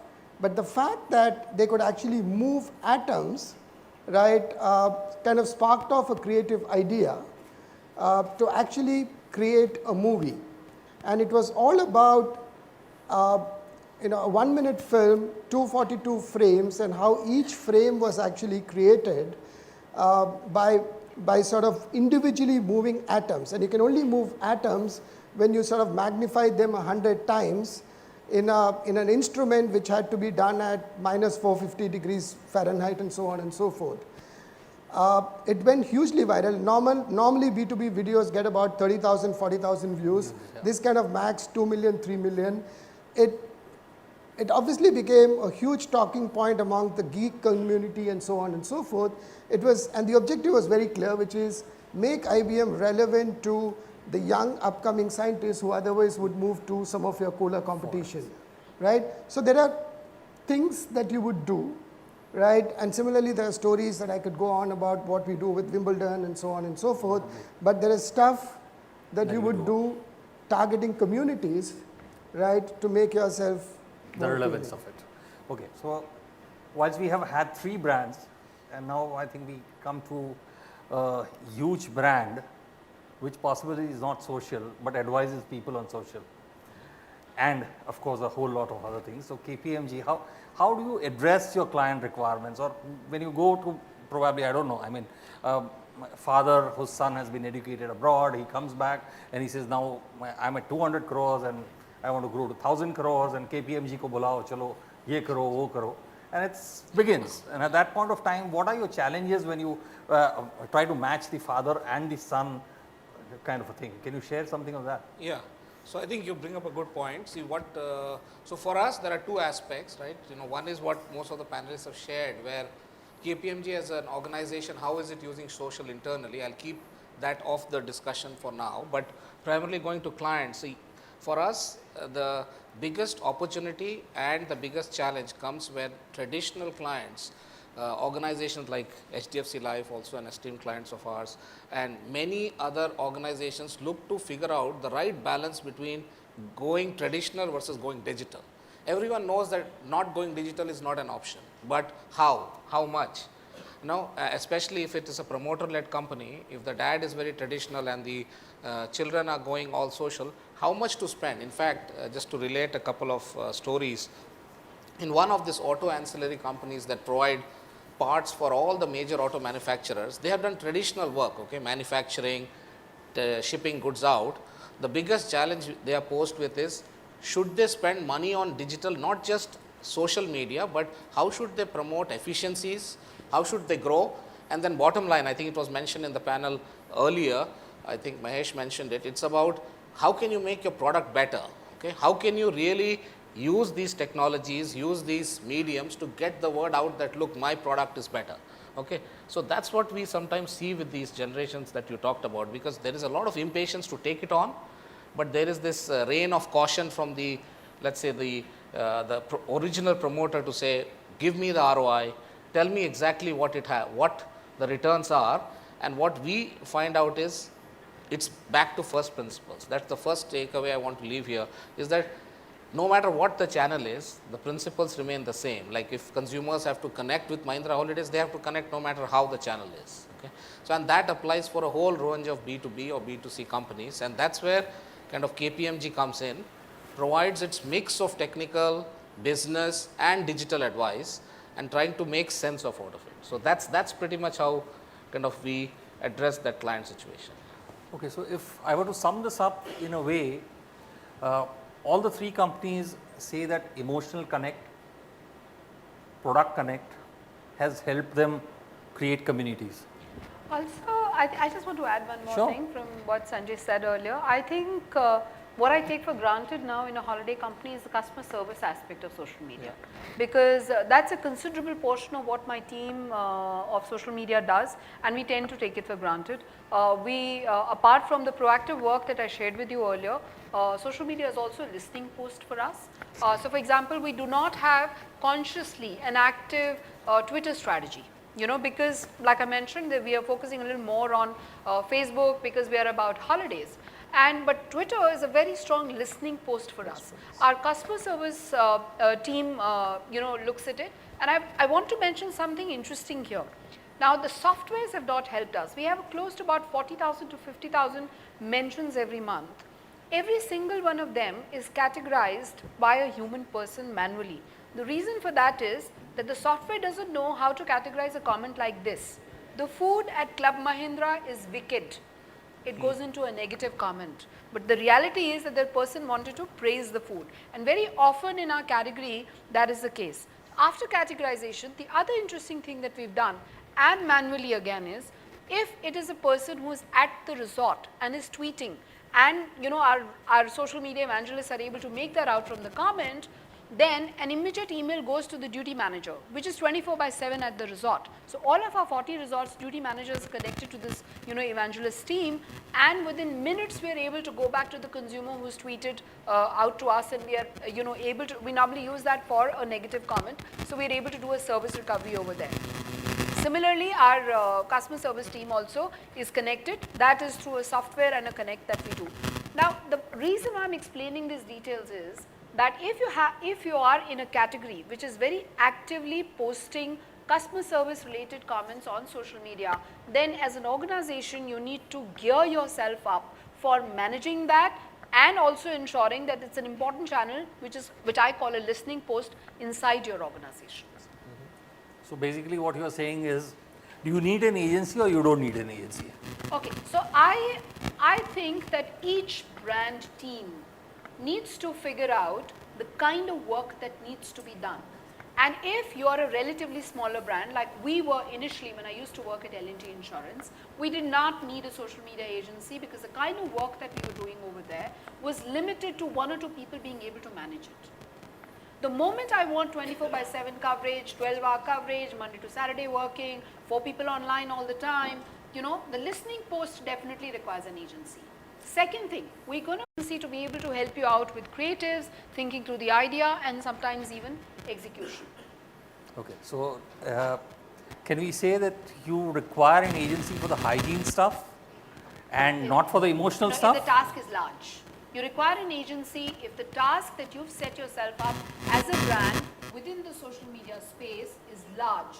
and there is a fair degree of concentration from the brand team and a commitment from the brand team that social media is an important part of our communication or even customer service process, then you definitely require an agency. Okay, So Sanjay, one what of the would things, you sorry, say? Sorry, if I were please. to expand, so one of the experiments that we've done, and we found it to be extremely successful, is where we've actually created the concept of a digital lab, right? Okay. Wherein we've brought together people from obviously within the organization, but also across our agencies, not just one agency, right?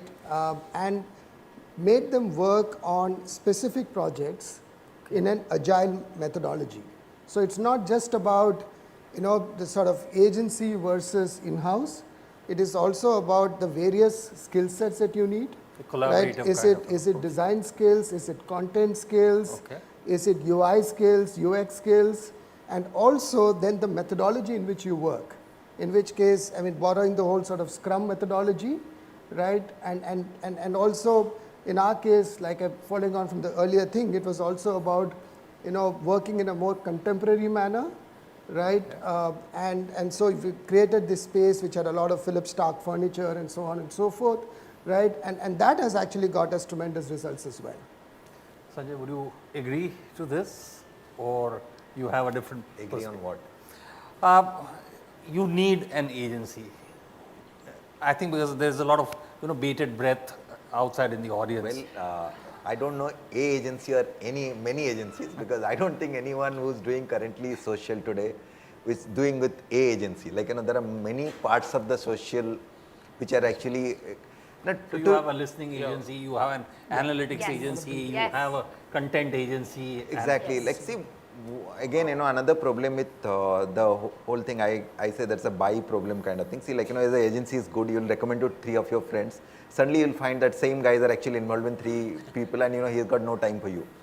And, you know, unfortunately the quality has started deteriorating. I think it is important. Listening? I think it is important to maintain the quality while expanding, and it's a very, very difficult path, because I think digital and social is really expanding very fast. The resources are limited and agencies are also struggling. So I think as a good brand, you have to depend on multiple agencies to get it right. And yes, we have what we call as a mainline agency in social space. I think we work with Propaganda a lot on content part, and we are pretty happy with their work. But, you know, there are a lot of other agencies come up, let's say, but particularly, let's say, like a video kind of thing. So like a lot of new agencies has come up, they actually come and present their thoughts and all. And you can really work with them, because it's like a particular new idea, you can actually work with them. Like C mentioned about social listening agencies. So that's another separate area which you can really work. I think that another important thing, like for companies like us, is like social PR. So not many of the existing PR agencies are really understand, like, you know, how to really manage a digital PR or a social PR. So that's another field where, you know, there are not many agencies, but that's another growth area for the social agencies. But I see there are huge scope to collaborate with different setup agencies.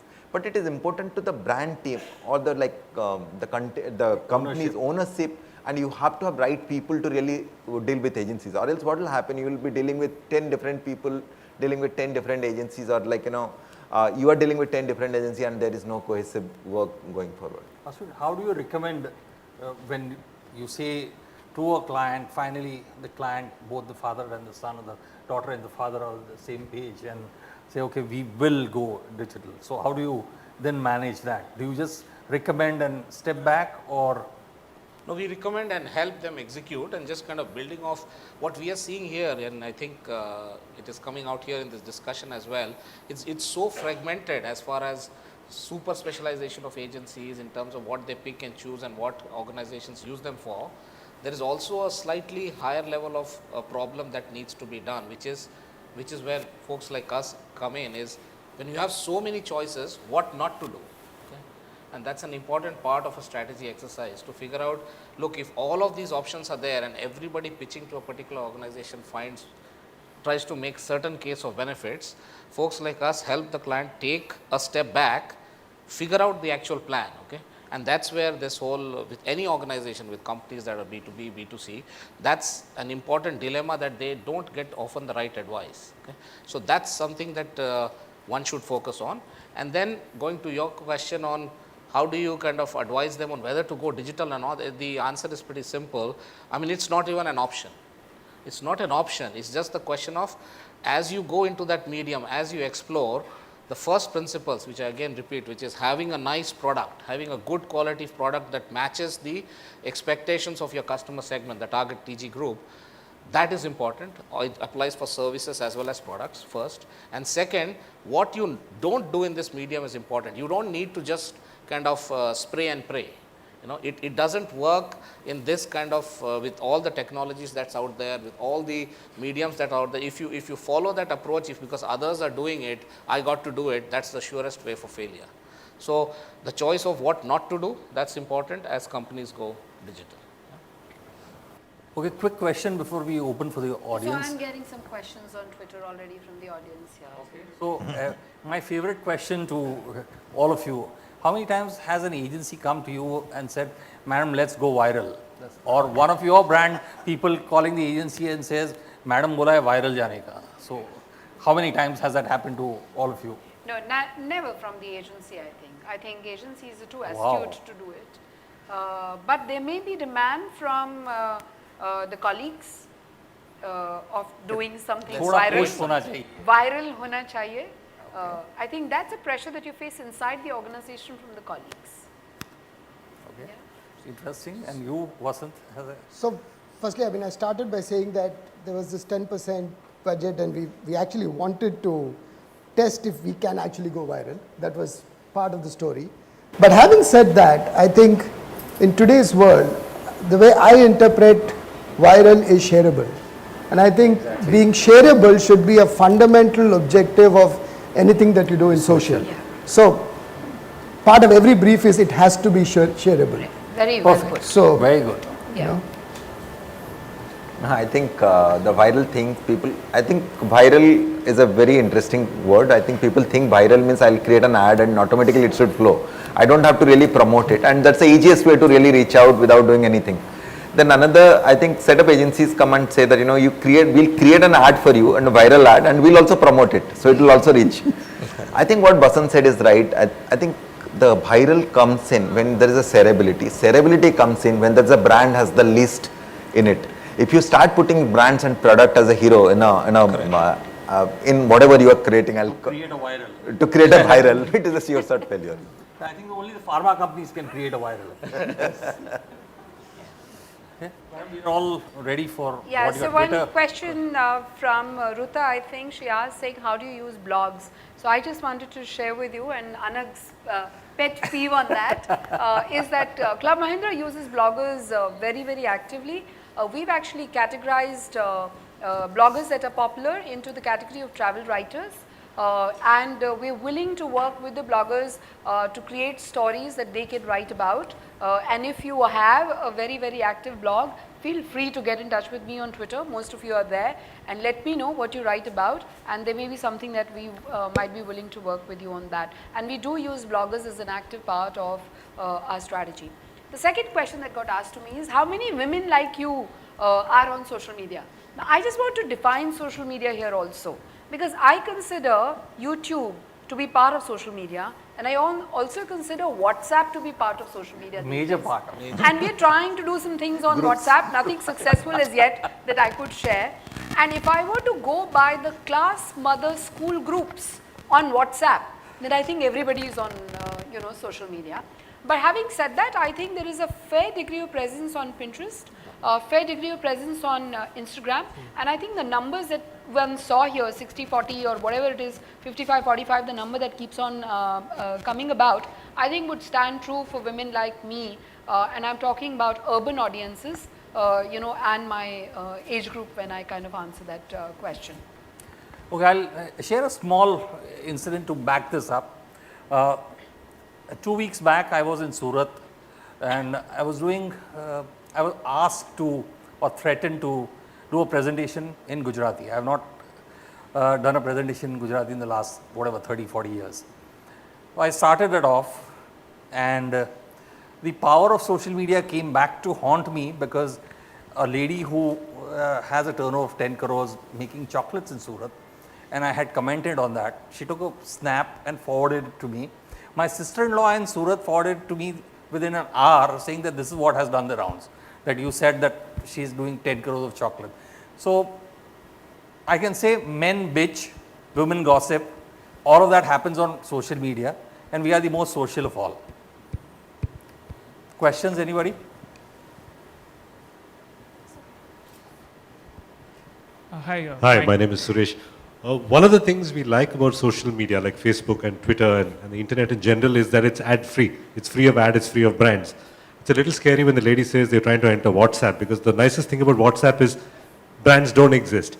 Are you cognizant of the fact that eventually you'll end up killing the goose that lays the golden eggs? Too much brand, too much promotion, too much attempt to connect with users on Facebook, on Twitter and WhatsApp will actually cannibalize yourselves? I completely agree with you. I think I was in another forum. I think one of the speakers said something. He said, I think what Facebook and Twitter has done it, they're trying to manage it in a level so that it actually not become overpowering. See, you look at any of the social media platform, they will be happy to put double the number of ads and reduce the rate, whatever we say in a normal terms, and get much more advertisement. But they are somehow trying to control it. As you are right, as long as it is within certain limit. I think what I like about Facebook is if I don't like an ad, I sort it. They ask me why you want to sort it. Video, you don't want to get it. So as long as you give a choice to the customer saying I don't want to see that, as long as YouTube maintain that 5 second skip button, then I think see, some bit of advertisement people don't mind. I'll be very honest. You say that WhatsApp is free for the full year, or you pay $1 for the year, and I'll show you 10 ads.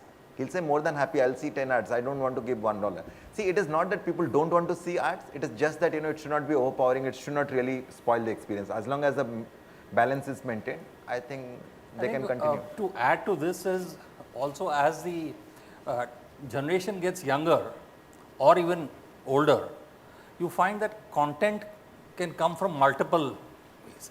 If I don't want to see, like in a TV, you have no choice. You're just watching it when the ads come, right? But that is urban. If you go into remote, they will watch the ad also.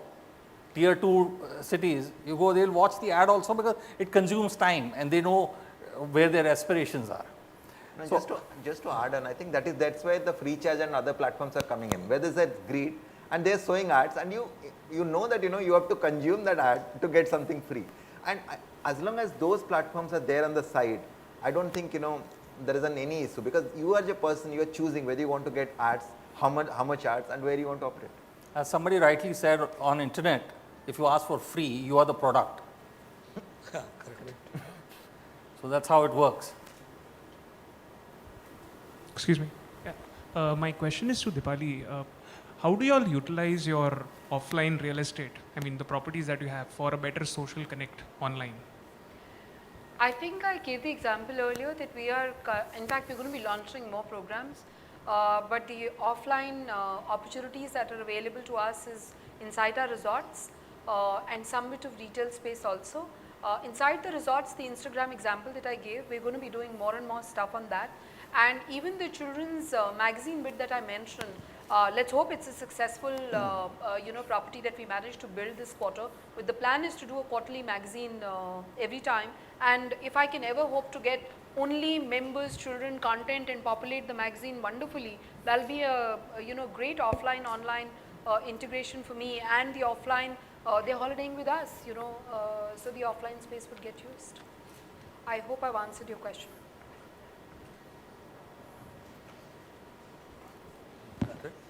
I think that's it. Thank you. Yeah. Hi. Should I? Yeah, I have a question. Yes. Yeah, please.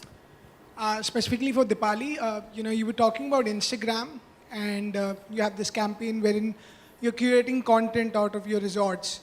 So in terms of measurability and insights, right now there is no platform that actually can evaluate engagement for you. There are a lot of third-party platforms and analytics that have just recently come. Sure. So we've talked about impressions, or let's say all kinds of figures. Yeah. But what is your thought process or Club Mahindra as an entity? What's the overall overarching objective? How do you plan to drive engagement via Instagram? So what's the core objective?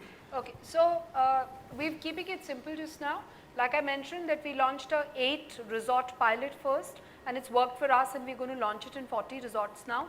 And I think Vasant used a beautiful term, which is, shareability. So shareability is really one way of us measuring engagement. But for me, first the user generated content has to come. So the focus for the next 6 months for sure is getting more and more of my members onto Instagram and getting them to post the pictures. I think 6 months later is when we will start looking at themes, shaping it in a certain direction, and I am going to use it as a brand messaging tool.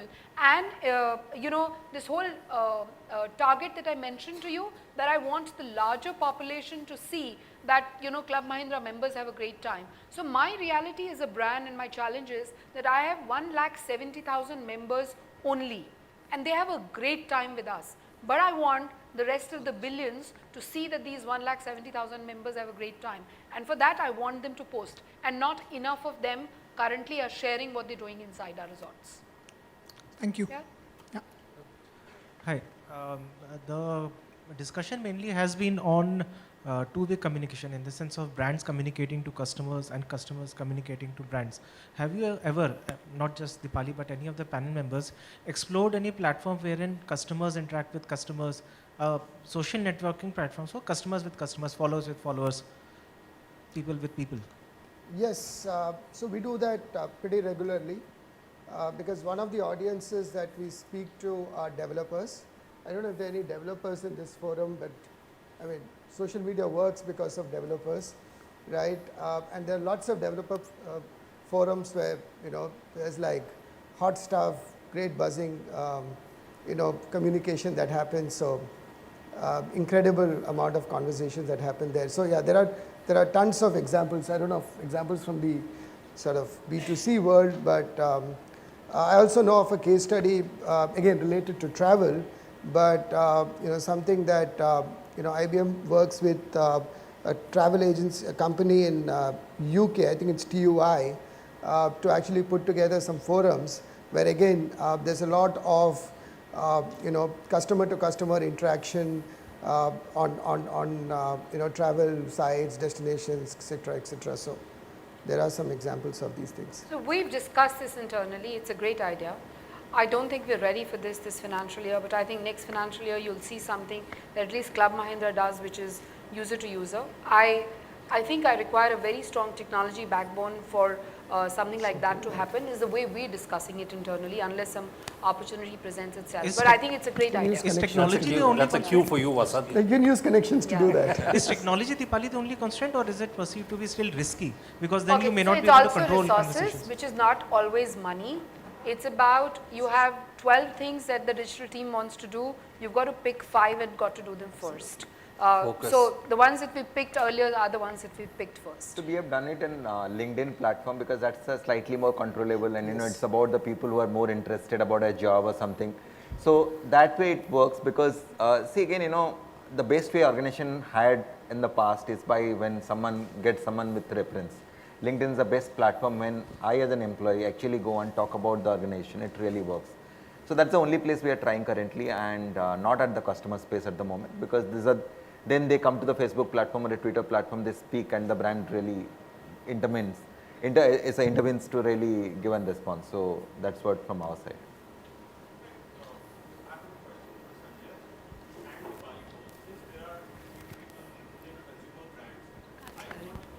Mike.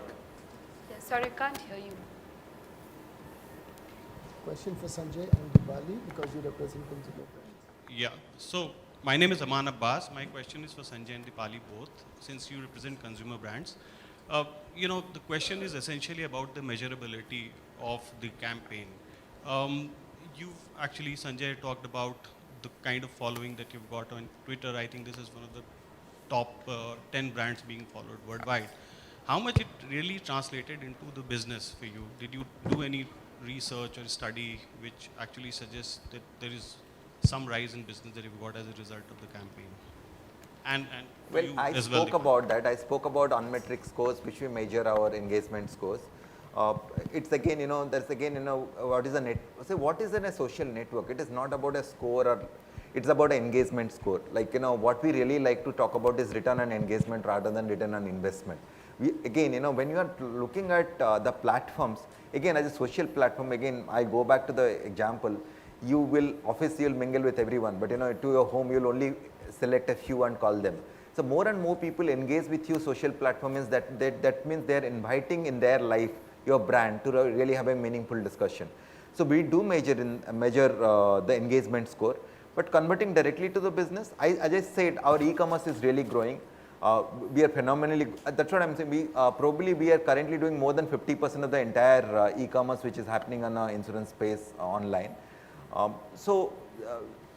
There is a different measure if you look at, so there is no direct correlation. See, if you like to see that, I did social media, I spent this much, I did this much community, what business I'm going to get, nothing will happen. So that's a very wrong measure to really, first of all, expect that, I did social, that's why my business has to come. What you need to really should expect is how strong is my community. I'll just give another example, I'll take 2 minutes time. LIC, Hemant Karkare died, he had 2 policies, one with us, one with LIC. So we, obviously this is how we come to know about any blast victim or any such incident, like, we go to the police and take the list, and whoever is our policy holder, because then death is done. We don't wait for a death certificate, so we go and give the claim. For those kind of places, we don't publicize it. But in 2013, early 2013 January or something, so there's a circular which has started floating amount in LIC agents saying that, LIC given the claim, HDFC has not given the claim.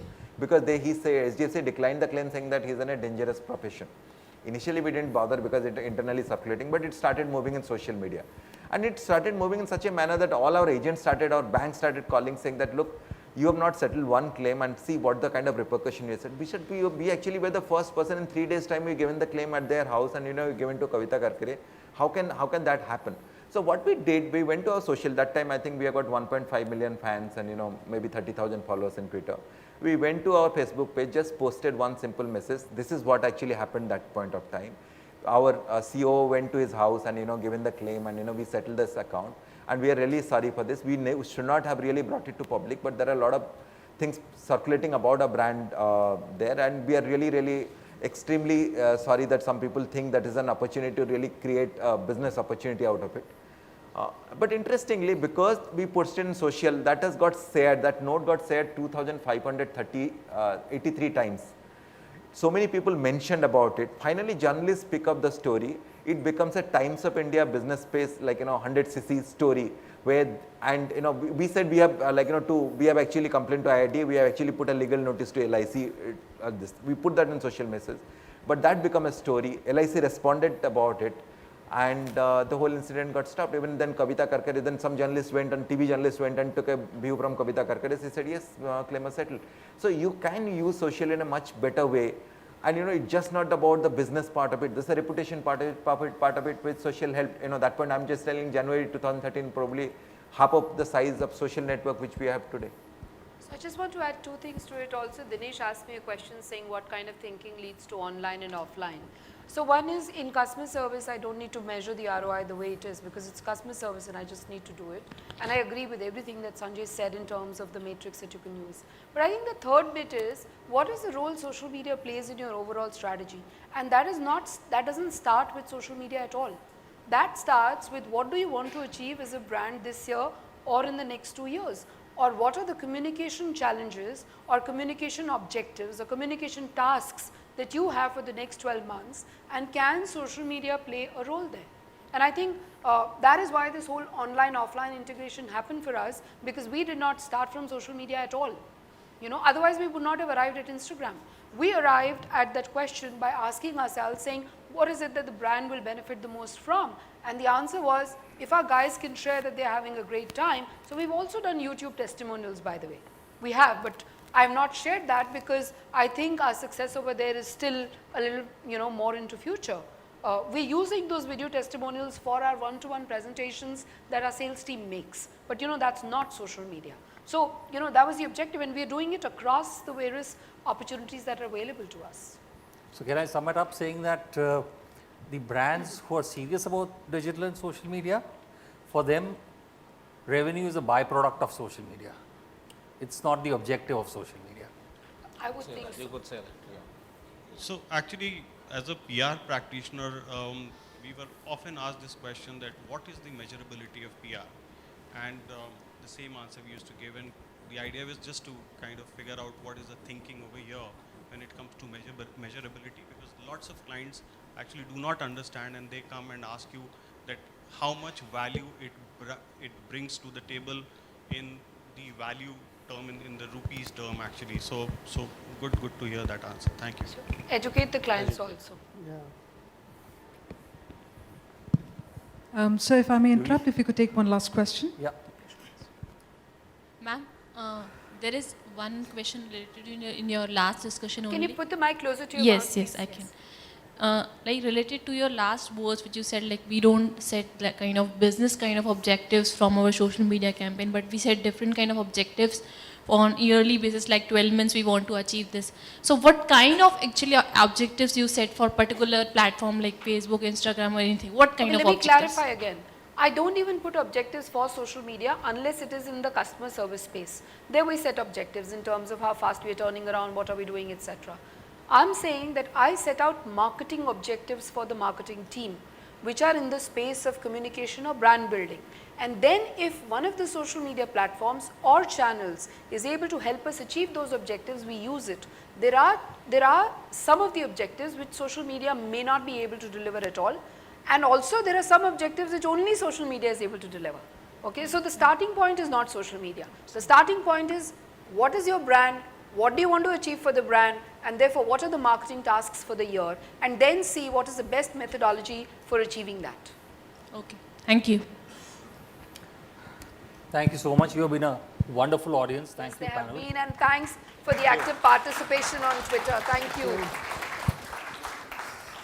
Thank you once again, panel members. Well, ladies and gentlemen, on that note, I'm going to once again very humbly request everyone to take the seats because we still have another session in store. Thank you once again.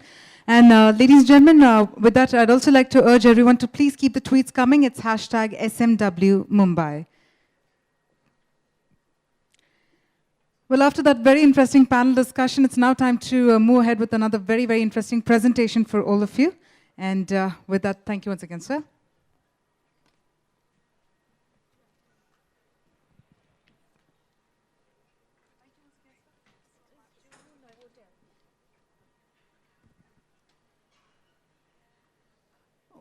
Well, ladies and gentlemen, as you can all see in the agenda, we have another very interesting topic in store for all of you. And talking about our next speaker, well, his profile very clearly says that he's a diver and an origami enthusiast. Well, that clearly shows that he comes with a mix of adventure and creativity. But on a very serious note, he is, in fact, the Chief Digital Officer of Ogilvy and Mather India. Can we have a very huge round of applause for Kunal Jeswani as he talks about what every social media practitioner should know about crafting a story.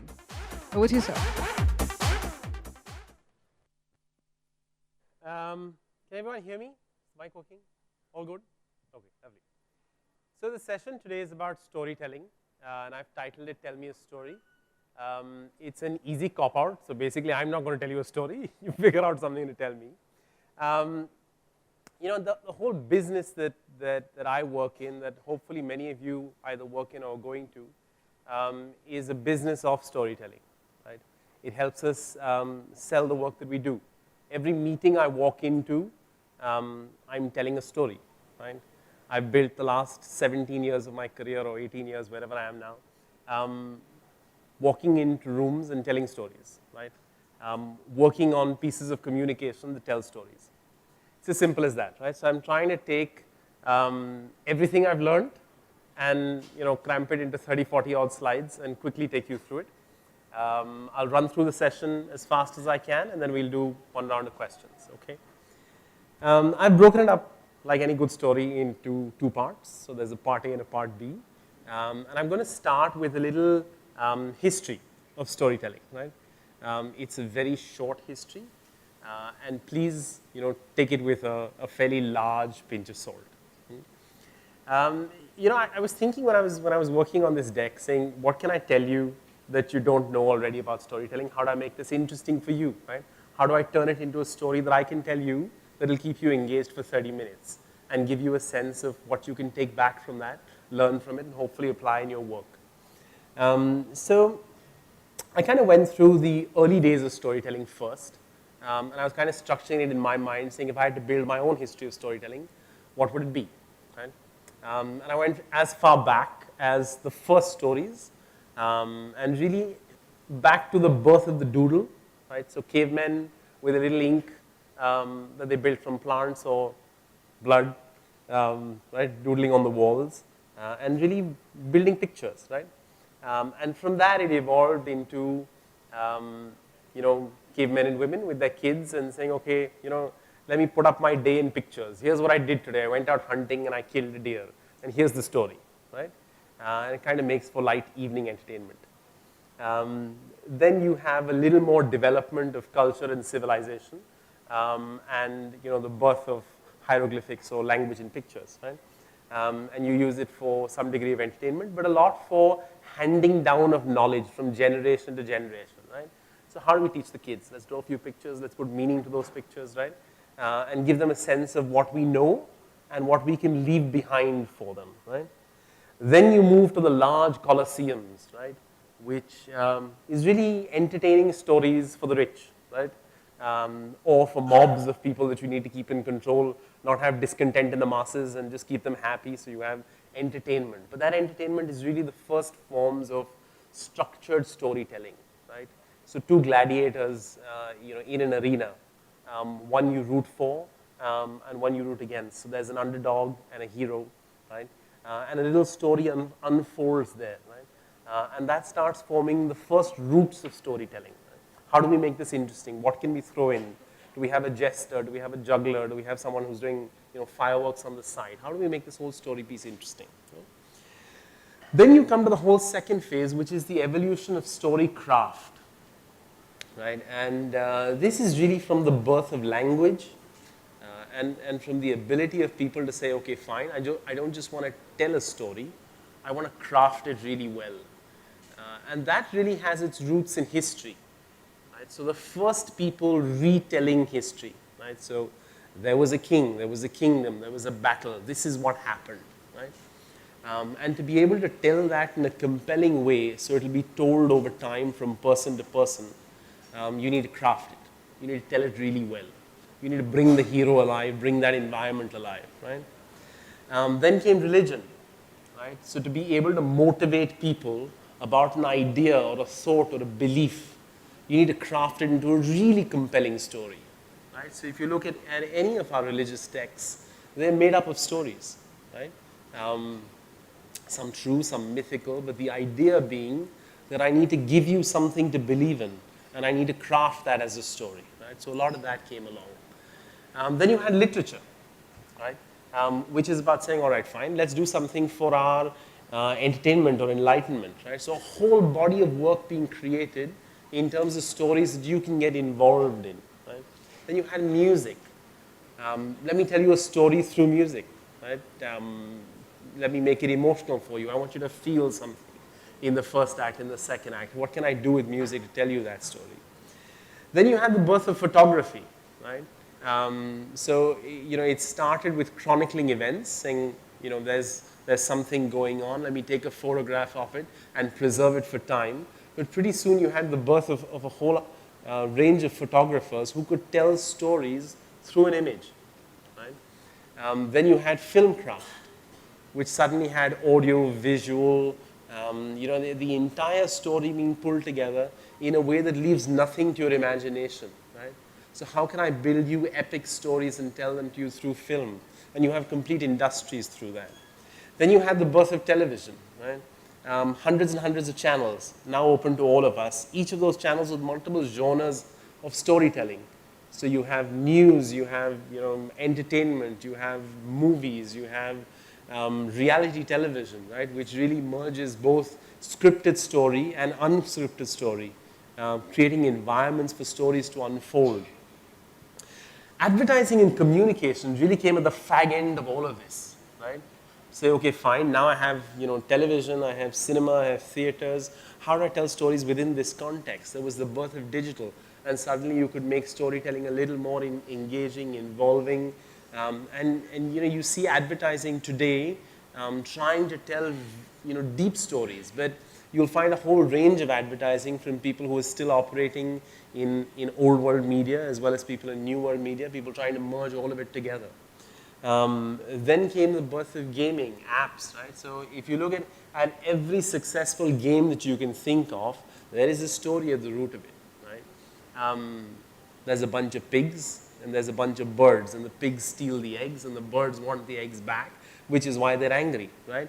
That creates a franchise of its own, and it gets transformed story after story. So you have Angry Birds, Star Wars, which still has the concept of the pigs and the eggs and the birds, but suddenly there's a whole range of characters to bring that alive, right? So that was really to give you a sense of the evolution of storytelling and the importance of story craft in almost every aspect of our lives today. Which brings me to the challenge of social broadcast, right? Which is why I'm in a session like this, to tell you what's the impact of social media and digital on storytelling now, right? What happens today? So let's just for a minute think about how far has storytelling traveled from the cave doodle that I spoke to you about first to the social update. I want you to imagine for a minute a caveman against a wall with some ink drawing something on that wall. Now keep that image in your head and imagine yourself at home with a mobile phone doing something on that. How different are those two? Right? Not very. Right from the first caveman who had an idea and wanted to put it on a wall to you today with your phone with an idea in your head wanting to put it down, we've gone a full circle. We've gone from an individual saying, I've got a thought, I want to put it down somewhere, right? To a whole evolution of storytelling where human beings gave up storytelling and were more receptive, right? So for generations, we stopped telling stories, we were receiving stories, right? So we would read great literature, we would listen to great music, right? Today we've come to the point where we're doing all of that, but we're telling stories ourselves as well. The growth of social media is because it allows you as an individual to tell your story again. And that's an intrinsic need that you have. What social media does is takes you away from the empty cave with 2 or 3 people you can share your story with to a world you can now share your story with, right? So it liberates you in that sense, it excites you in that sense. So in one way it's the same, in another way it's traveled a long distance, right? Another way we can look at that change is who we are, right? As the man in the cave, right, I'm a reflection of what I do. So I go out and hunt, I create something for the day, right? And that's who I am. I'm the hunter, I'm the gatherer, I'm something, right? But I'm defined by what I do. If you take the age of creation of stories, right, which is theater and music and drama and literature, right? You had people becoming a reflection of what they read or what they listen to or what they watch or what they create, right? So there was a time when we were defined by what we read, right? So you felt you were different because you read a different type of literature and somebody else read something different, right? You felt you were different from other people because you listened to a different type of music and somebody else listens to a different type of music. That's how we defined ourselves, right? Today, we are reflections of what we create and share.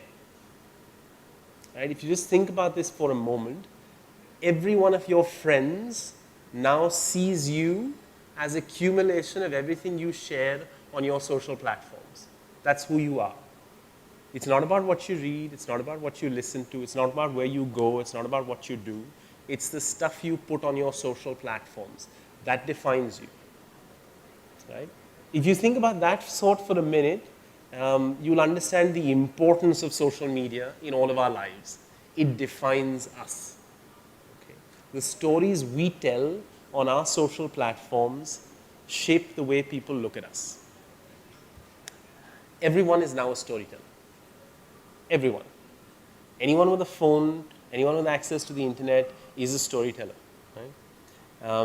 All the same stuff is happening, right? So you've still got a whole load of history, religion, literature, music, photography, film, gaming, advertising. You've got a whole lot of this content. It's still being created. There's still people writing books. There's still people making music, right? But it's not getting shared directly increasingly. It's getting shared through me, through my filters, through my social media platforms, through my stories, through my worldview, right? The reason marketers want to reach out to consumers on social media is because every consumer is an influencer on social media. Every consumer has a circle, right? And has influence over that circle, right? I don't know how many of you saw the movie Zorro with Anthony Hopkins and Antonio Banderas, but if you remember the circle of influence that he talks about, right, which is if anyone comes into your circle of influence, right, that's when you engage with them, right, and that's when you win, right. All of us have a circle of influence now, and it's a stronger and stronger circle of influence. The more social media grows and the more the power of it grows, the more the power of the individual grows, right, and the more important it becomes for each of us to engage with brands and for brands to engage with us, because we only share stuff. We influence their stories. Everything gets shared through our filters. Right? If you think about the volume of stories, right, from the beginning of time to today, right, there are more stories being created and made available to all of mankind today than on any day before this in history. Right? Today, there will be more posts on Facebook. There will be more stuff on Twitter. There will be more videos on YouTube. Right? Today than have ever been there on any given day in history. And there will be more tomorrow and more day after tomorrow. Right? So the volume of content is growing exponentially. Every piece of content is a story. Right? And the challenge for us is really what I'm going to take you through in part B. Right? So that's the second half of the presentation. Which is, what does it take to be a storyteller in a world full of storytellers? Right? How do you stand out? How do you make your story stand out in a world where every single human being is telling stories of their own every single day on every single social media platform? How do brands survive? How do brands create stories that survive? Right? And that's what I'm going to take you through for a few minutes now. Right? So I'm going to break that up into 3 parts and try and make that a summation of everything I've learned in the last few years. So the first bit is that it's still about crafting a great story. That part doesn't go away, right? We tend to forget that sometimes, right? I remember when we started out, working in social media 5 or 6 years ago, a lot of our presentations used to be about, okay, fine, here are the 5 content buckets we're going to use. Here's what each update is going to look like. Even today, we're focused more on message delivery than on storytelling, right? And there's a huge difference between those two. Message delivery is saying, I have a message, here it is, right? I have another message tomorrow, here it is, right? Storytelling is about making that message interesting for you, about giving you a stake in it, right? About telling it in a way that excites you, that makes you love it, that makes you want to share it, right? So it's still about crafting. I'm going to do 1 slide on crafting stories, right? Because it's not rocket science, it's something all of you know. It's something you learned in kindergarten and in your first standard, right? It's something my 5-year-old son learns in school on how to write a story, right? It's basic stuff that doesn't change over time. There is a hero, or there are heroes, right? In every single story that you can think of. There is a conflict. That conflict is either a great villain or a great obstacle. That doesn't change, right? Very often in our brand communication, we forget that we need opposition, right? That we need conflicts, we need villains, or we need to create them if we don't have them, right? We're too engrossed in saying, I'm the hero, here's my story, right? When you do it that way, it's the most boring thing you can put on the table, right? Because nobody likes weak heroes. I was talking to my 10-year-old the other day, he's doing a storytelling class, and I asked him, how do you construct a story? And he said, you introduce the hero, then you introduce the villain, then the villain does something, the hero fights him and fails, right? Then the hero comes up with a new plan, then he fights again, then he wins. So I asked him, I said, why does the hero fail, right? Because I didn't get that part of the story, right? I said, why do you need that part? Why can't it just be hero, villain does something, hero wins? So he said, because to make it interesting, I need to make the villain look powerful. So the hero has to fail the first time. Then you'll feel for him. Then you'll want him to succeed. Then when he succeeds, the victory will seem worth it.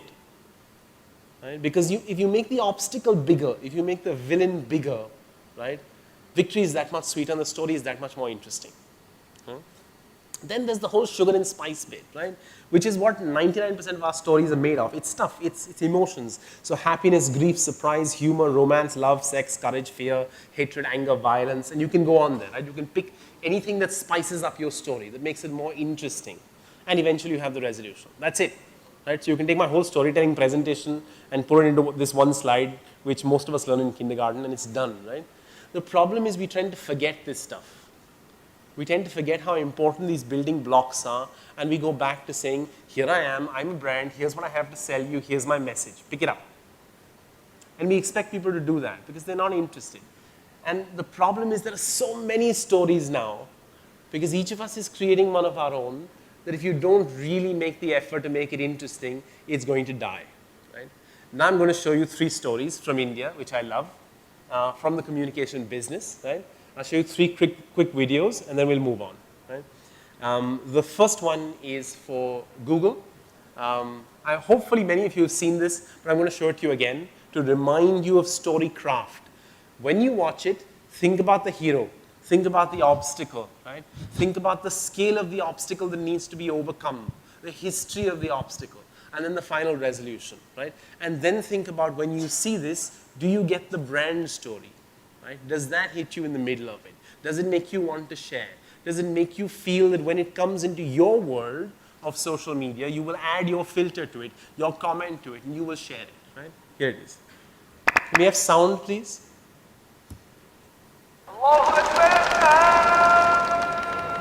ये मैं, ये यूसुफ लंगोटिया यार सी मेरा। लाहौर में हमारे घर के सामने एक बड़ा बाग था।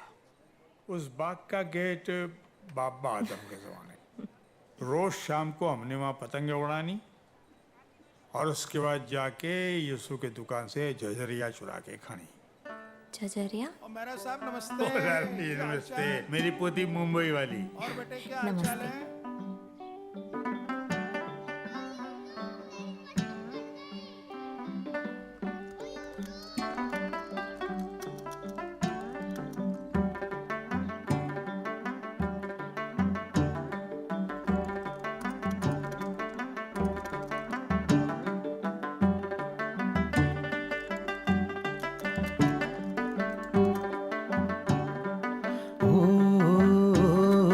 बचपने की तंग गली फिर से कूदे फांदे, छोटी छोटी मीठी चोरी गांठ लेके बांधे। हेलो अस्सलाम वालेकुम। फाजिल स्वीट्स? हाँ जी।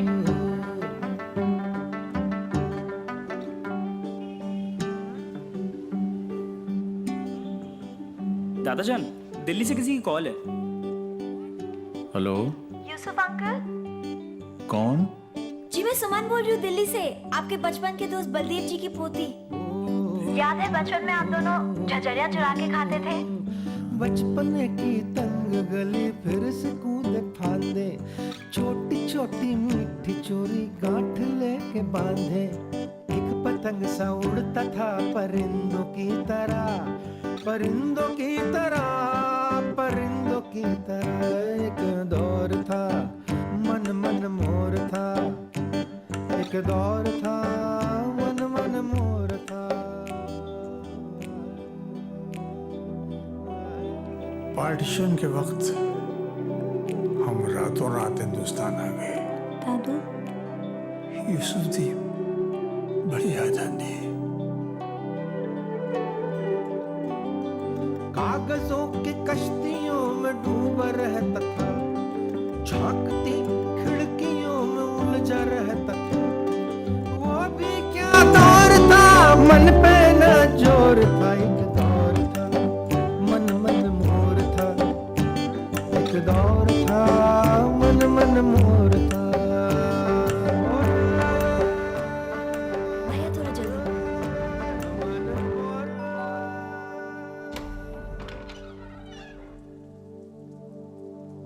हाँ जी,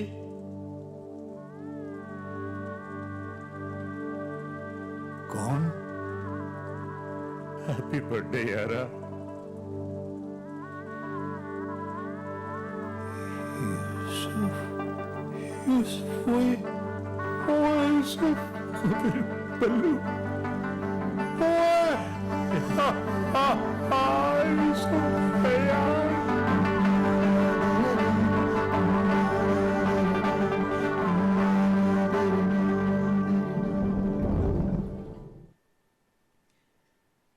I think as Indians, we have a rich heritage of storytelling, and I think we're one of the best, as a nation, we're the best storytellers in the world, right? We have it in our history, in our genes. I think it just needs to be brought alive a lot more and brought to the front a lot more, right? Now, if you look at that story, right, the heroes are those two friends, right? The villain or the great obstacle is a world that created a divide between them, right? That separated them from the time they were little kids and refused to let them meet, right? There is grief, there is sorrow, there is longing for those friends. There are young kids who bring them together, right? And there's this moment of joy in the end that brings them together, and that moment of reconciliation, right? Brands are not heroes, right? When you try and take a brand and make it the hero in the film, right, you'll find a degree of dissonance with consumers. They don't connect, right? Because again, in terms of stories, our history, when you think of a story, you're thinking about real people and real experiences, right? If you can make brands facilitators rather than heroes, you'll find the connect much stronger, right? The second film I'm going to show you is for British Airways. It's something we did early this year, and I think it's a great story again. Again, look at it and look at the construct, right? Who are the heroes in the film? What is the villain or the obstacle, right? And what happens when the resolution happens?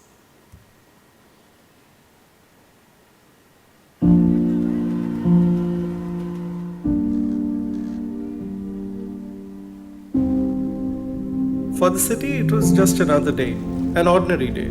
But for me, this day was anything but ordinary. My name is Sumit, and I've been on this beautiful journey called marriage for the last 3 years. The first time that I saw Chetna at the wedding, she was just perfect. It's a lifetime memory, I think. I knew very little, or rather nothing about her. Before I could know her anything better, we were already married. Life has totally changed after marriage. Wake up at 6, again do household work, cook food, make dabba. Then I have to feed everyone. I don't have any of the holiday, not even my birthdays, anniversaries, nothing. 365, 24/7, I am on work. We don't get time to spend with each other at all. Okay, whenever we go out for any of the drive, 99% the whole family is with us. I don't get a chance to sit next to him also. I sit backside, and if I have to watch him or something, we just stare in the mirror. It's very frustrating. Whenever we want to have some time with each other, there is somebody or the else with us, and we're never alone. Yeah, it hurts a lot to love my husband, to be with my husband, but yet not know him. All that I wanted to do was to bring the smile back on Chetna's face, and today I feel I've got a chance to do that. Hello, क्या कर रही हो? अच्छा, मेरा वो sling bag cupboard में रह गया है. एक मेरा लाइसेंस है उसके अंदर, ऑफिस की चीज़ें हैं उसके अंदर. There is my entire credit card का पैकेट्स उसके अंदर. सो कार में भेजता हूँ. Just sit in that car and come no, because I can't move out. जितना जल्दी आ जाओ, उठो जल्दी अभी. ओके, ठीक है. Okay, bye.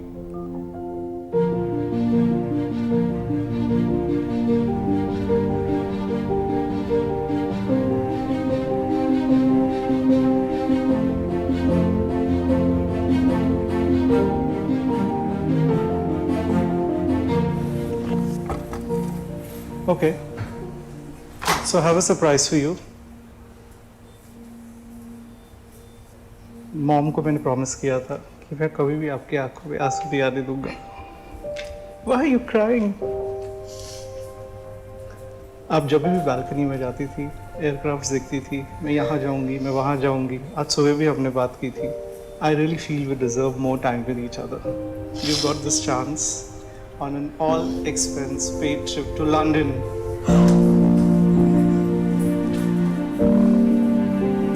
And we're going now.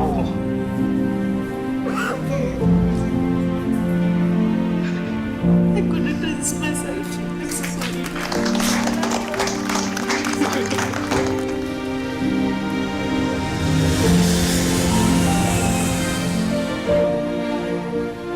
I'm a bit nervous also because I've never sat in that planes. This is the first time I'm flying. I just feel that this trip has given me that chance to reciprocate, to fall in love all over again with Chetna. I wanted to know him better so that I can love him more. There was an instance where she sat right next to me while I was driving. I was myself and she was herself, and we were not pretending. There was nobody looking over us. We have experienced that happiness during that moment. We have lived our life during that moment. It was a very different Chetna. I have seen her like I have never seen her before. Today the experience was so nice. Nice is a very small word, I think so.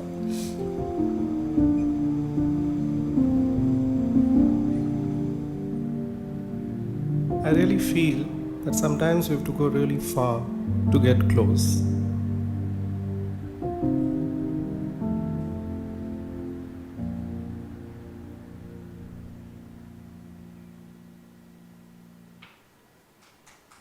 Thank you.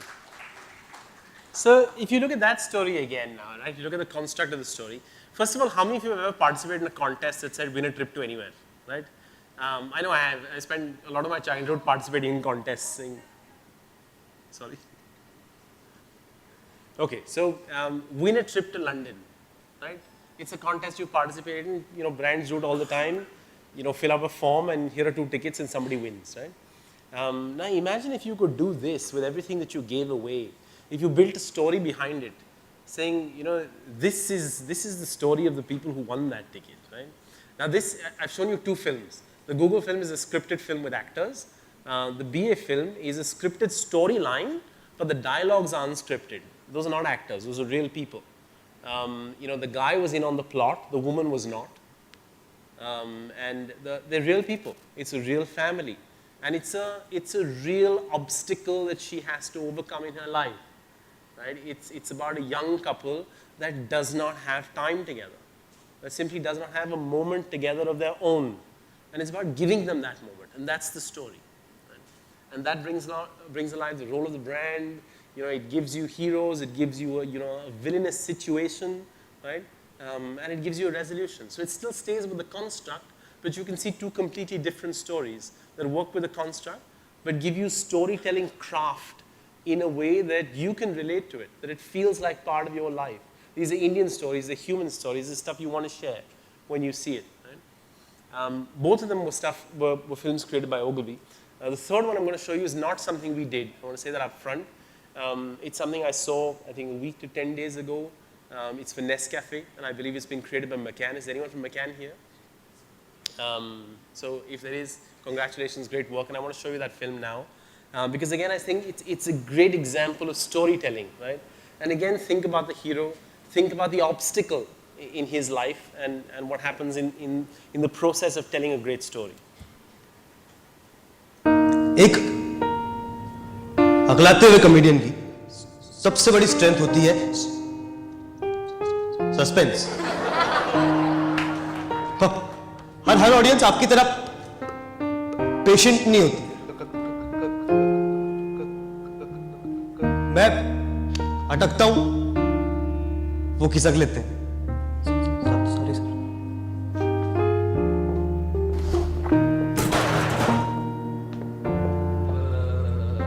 घर वाले कहते थे जल्दी एक joke सुना, अब कहते हैं जोक छोड़ जल्दी सुना।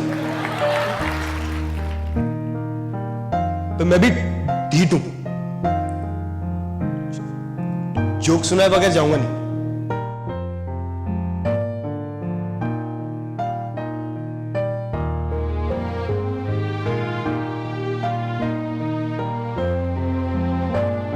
तो मैंने दोस्तों को समझाया, टाइम लगता है यार बफरिंग में।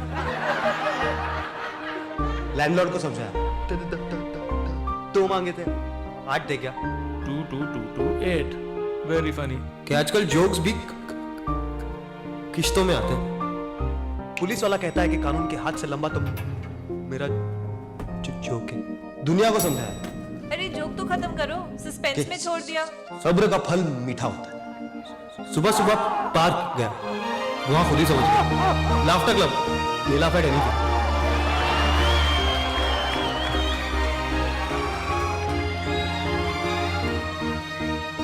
थैंक गॉड फॉर कॉफी, इसने मुझे लगाए रखा और आपको जगाए रखा।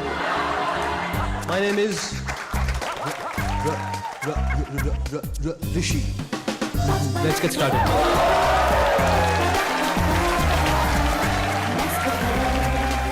Nestle, good food, good life. Now, all three of the films that I've shown you, think for a minute the role of the brand in the story, right? In all three of the films, the brand is a simple facilitator, but you will not forget it, right? Anyone I know who's seen the Google film will not forget that it's a Google film. Anyone I know who's seen the British Airways film or the Nescafe films will not forget that they're those brand films, right? Because the stories are so powerful that you don't forget them and you don't forget the brand either, right? So that's the first part, right? That don't forget that it's still about the craft of storytelling, right?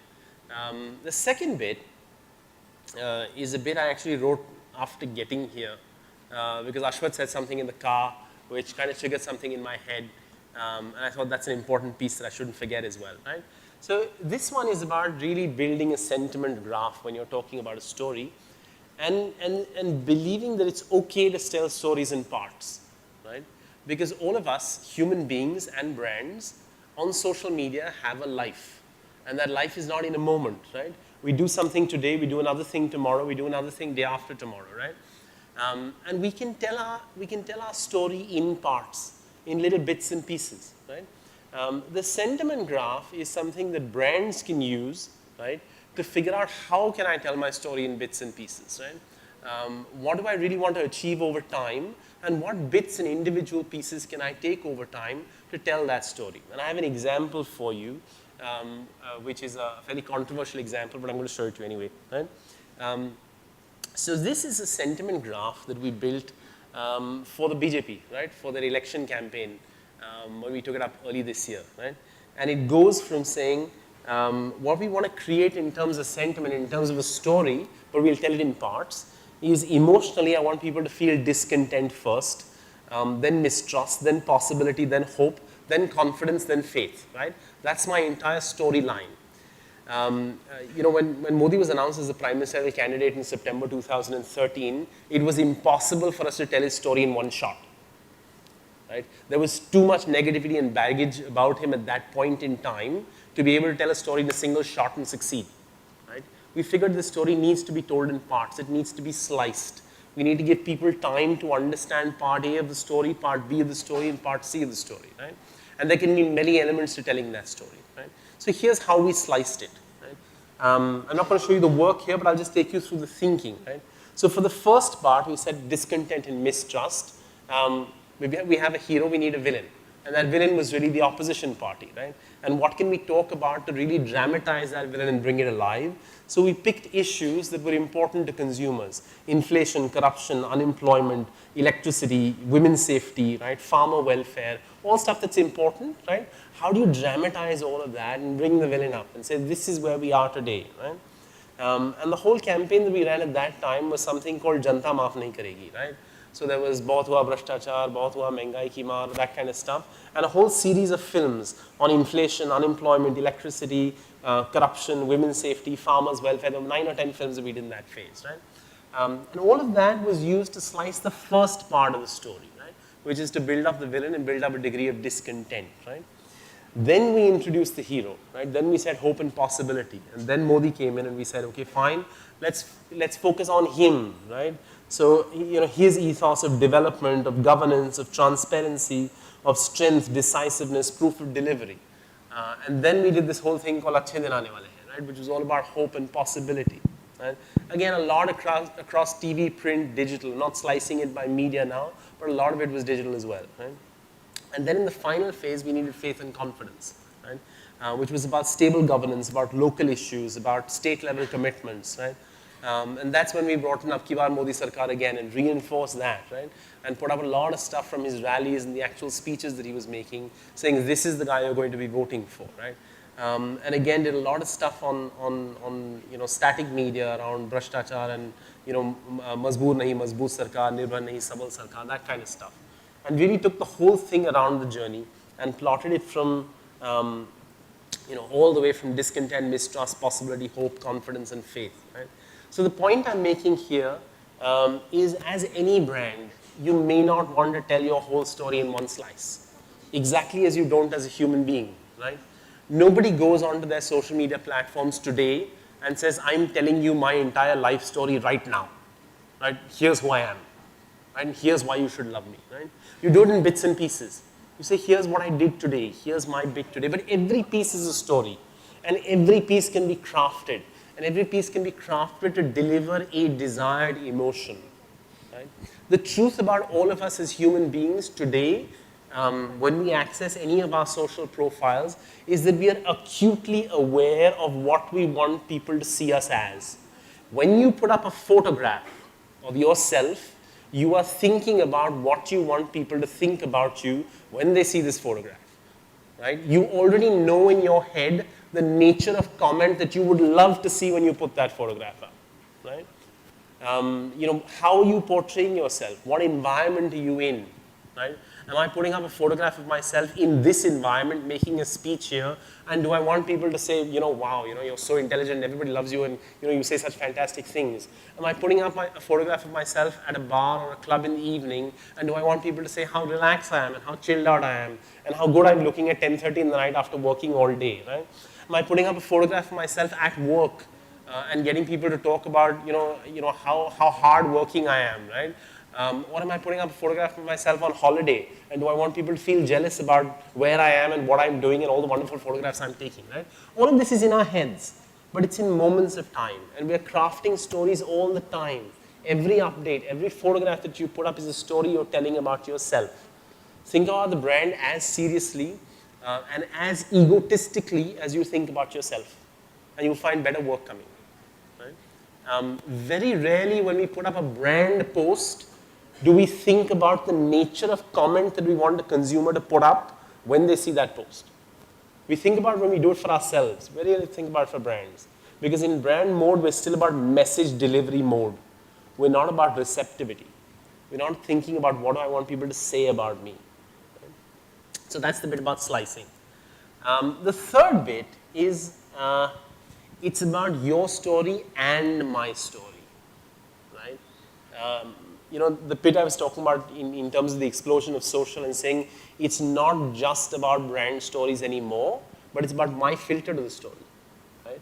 So at a simple level, it's about saying if you are talking about two people from India and Pakistan coming together, when I share it, it says something about me. I'm going to add my comment to it. Right? That's going to be my filter. People are going to see me in a certain light because I've shared your content. Right? That's one level of your story and my story. Another level, which technology now allows us to do and social media allows us to do, is to allow people to actually participate in your story, to be part of the story. Right? I'm going to show you two examples, great examples, I think, of brands and cases that have allowed people like you and me to be part of the story, part of the social media story. Right? The first one, now these are from other markets. The first one is from Africa. Right? It's from Cape Town for their tourism department. They want to promote Cape Town tourism. And as you can imagine, promoting a city across the world for tourism is a tough task because there are enough destinations that you want to go to. How do I bring Cape Town alive? Right? Here's the story. And look at the story for how they allowed consumers like you and me to become part of the story. Our client, Cape Town Tourism, wanted us to increase tourism during the festive season. But we didn't have the big media and production budgets most tourism brands are used to. We did have a beautiful city that we wanted to share with tourists all around the world. We needed to find a way to show people all this amazing stuff so they'd come to visit Cape Town. So we thought, why not use the place where people already share their holidays? Facebook. Our idea? Send your Facebook profile to Cape Town. People could send their Facebook profiles to virtually explore Cape Town in a personalized 5-day holiday. Each day, they received content in their timelines that showed them all the amazing things they could see and do. The biggest challenge was creating all the content.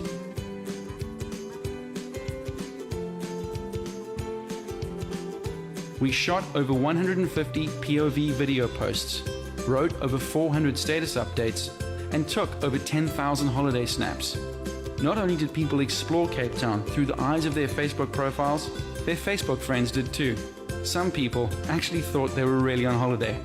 Along the way, people received real gifts from the places their profile visited, and a few lucky winners got to experience their Facebook profile's holiday for themselves.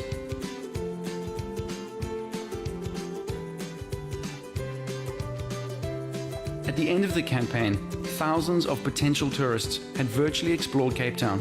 The campaign definitely helped. Table Mountain had a record visitor year.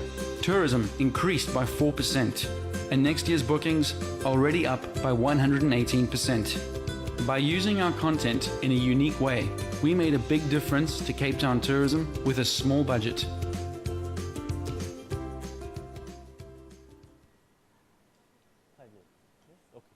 Okay, so if you look at that story, right, it's easy to say, here's what you can do if you come to Cape Town.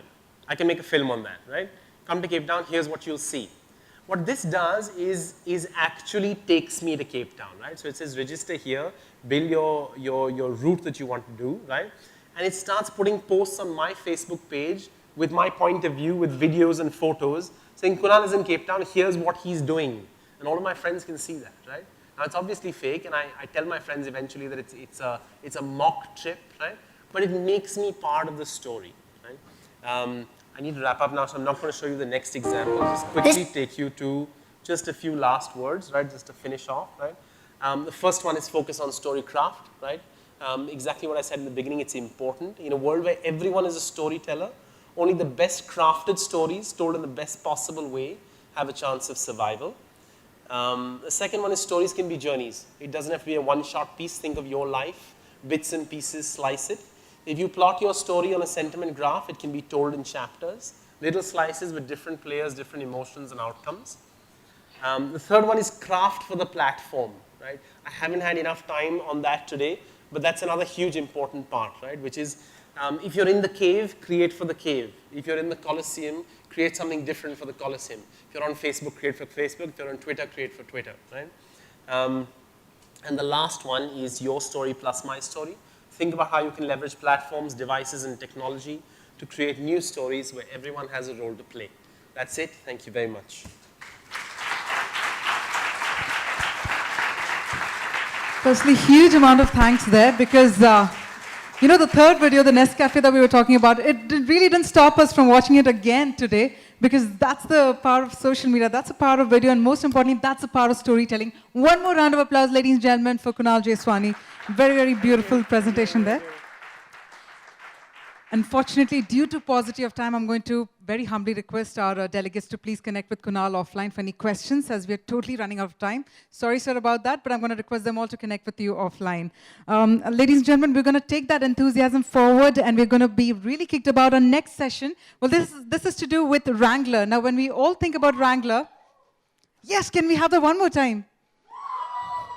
See, that's what happens. All right. Why? That's because when we talk about Wrangler, we can associate it to be one of the first jeans for the cowboys. And when we talk about the modern day biker, well, they're no different from the cowboys. It's just that the horses have got replaced with bikes on the roads. But the adventure, the courage, and that enthusiasm is still intact. Now, on that note, it's also time for me to invite on stage our next speaker for the session. And he's going to be setting tone for something very important. We were talking about contests. Well, all that will be unveiled right here. I'm going to invite on stage with a round of applause the head of marketing Wrangler at VF Brands India Private Limited, Anshul Chaturvedi. Let's keep that applause going, ladies and gentlemen, as I invite on stage Mr. Anshul Chaturvedi.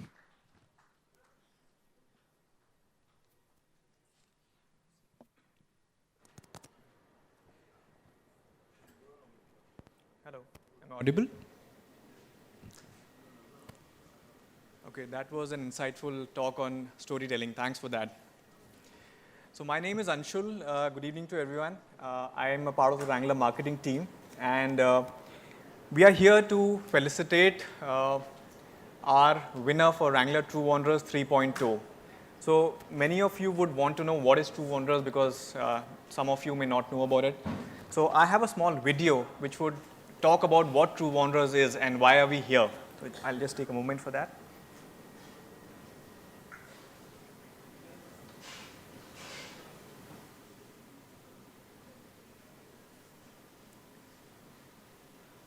So instead of a long PowerPoint presentation slide, we've got this video which has been created for us by our biking community. So here's the video for you.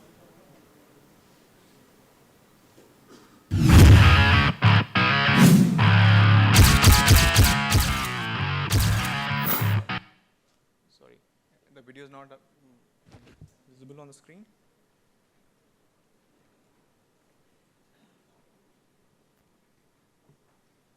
Play it one more time.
Thank you. So essentially, True Wanderers is a platform that has been designed by Wrangler in India. And this platform is something that really helps the Indian riders to go out and explore their free spirit on the open road to do what they love best, which is riding. And like someone said, why is Wrangler into riding? Because as a brand, Wrangler was the first denim brand to be designed for cowboys. We have been meeting over thousands of bikers over the last few years, and we realized that the Indian bikers, Indian riders, share the same sentiments what a cowboy did 100 years back. The only difference is the horse has been replaced by the bike. The spirit remains the same. So that's the reason we are here. Why social media? Why is a denim brand giving away a super bike to a winner of a biking event in Social Media Week? Well, that's because we believe that social media has really helped this entire platform, and it has helped us to take this platform to the biking communities in India. The reason is that it's been promoted only on social media. We have not promoted this whole platform of True Wanderers anywhere else so far. And like you see in some of these pictures, you can see the excitement, you can see the kind of passion that these bikers have for their bikes, for the ride. So just to quickly take a minute, True Wanderers is an event which happens on ground where bikers go on a trip, 7-day long solo trip. While the action is happening on ground, but the entire communication, the whole engagement, the whole discussions happen really, the storytelling bit really happens on social media. And that's the only media which has helped us in the past to have a dialogue with our community, with our bikers. No other media can really help us do that. So that's the beauty of social media, and which is why we are here to give away this bike. Another good thing about biking and social media is that there is something called brotherhood. The bikers sitting here would know that. It's about the feeling of being a part of the whole group, part of the community, and that's what really drives these people. So we have the past True Wanderers. True Wanderers is instantly a 3-year-old property. But the great thing about it is we have riders from the past 3 years coming forward, inviting other bikers, mentoring them to participate and encouraging them. So that's a great feeling. Even if they don't win, it's not really the one who wins, but it's the journey that is more important. And one last slide which I have just gives you a sense of how the growth has been over the last 3 years. So that's quite good, that's encouraging for us. And of course, like I said earlier, social media has really played an important role. So I wouldn't take much of time now. I would like to invite on stage Mr. Krishna Dorai, who is the business head for Wrangler India, to do the honors for us.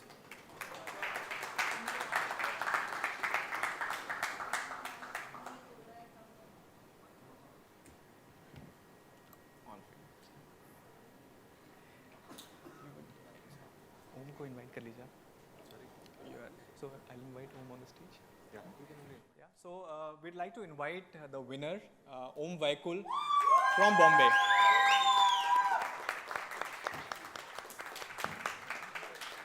Lights dim. You know.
ahead. Bye.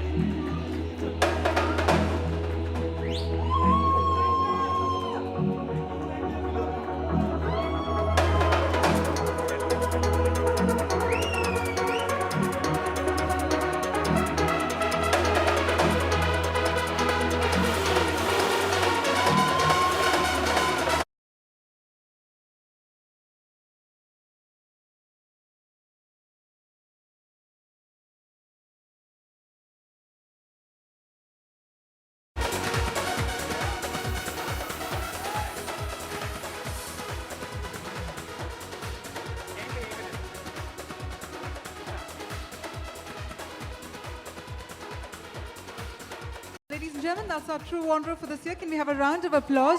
A fantastic initiative from Wrangler using social media. Congratulations there.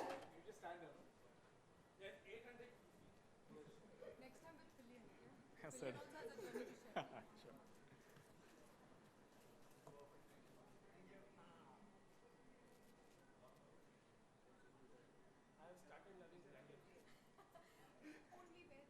Okay, so let me remind the audience that's a Kawasaki Z800, a lean, mean machine there. So congratulations to the winner one more time. They'll just let them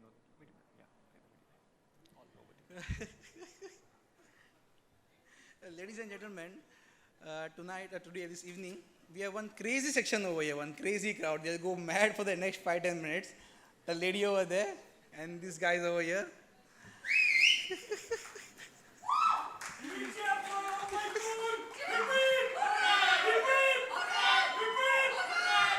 Yes. This is the most amazing moment of my life. I feel blessed to experience this, and I'm out of words the moment I look at this bike.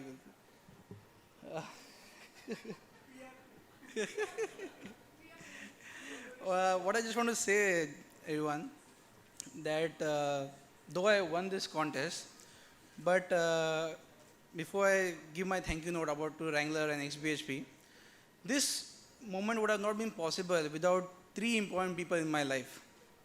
One is, first of all, Anayata Pagdiwala, right, sitting right here. I want everyone to see her. Look at her. So you see, the Wrangler has been hosting this event since a couple of years now, since the first edition, and I was very much aware of it. But I was always into motorcycle touring for myself, just going out there, enjoying my motorcycle rides, sharing photos with my friends here and there. But was reluctant to participate in event like this. She was the first one to share with me that this is something amazing and you have to participate. I have a strong feeling that you will make the mark this time. You have to participate. And I was fine. She's also my former boss, by the way. So I had to keep her word, and I participated. Just 2 days before the submission, I gave my story. And in the 1-2 weeks, I got to know I'm one of the finalists. Now once that has happened, it was all a roller coaster from here. The second guy, also very important to me, my dear friend, Aziz Akwalawala, my brother. You see, the competition has few rules that you have to write a live story. You have to take some wonderful photographs. You have to take some videos. Your judgment will be based on the aesthetics of your presentation. Everything, some inspiration factors should be there. And voting also. Voting has some percentage value which will be also taken into consideration. And I can modestly say I am good in almost all except the voting part. And most commonly what we can expect is we can tell our friends, family, please vote for us. We can tell someone you know, please vote for him. Read the blog. If you like it, share it. This guy did something extraordinary.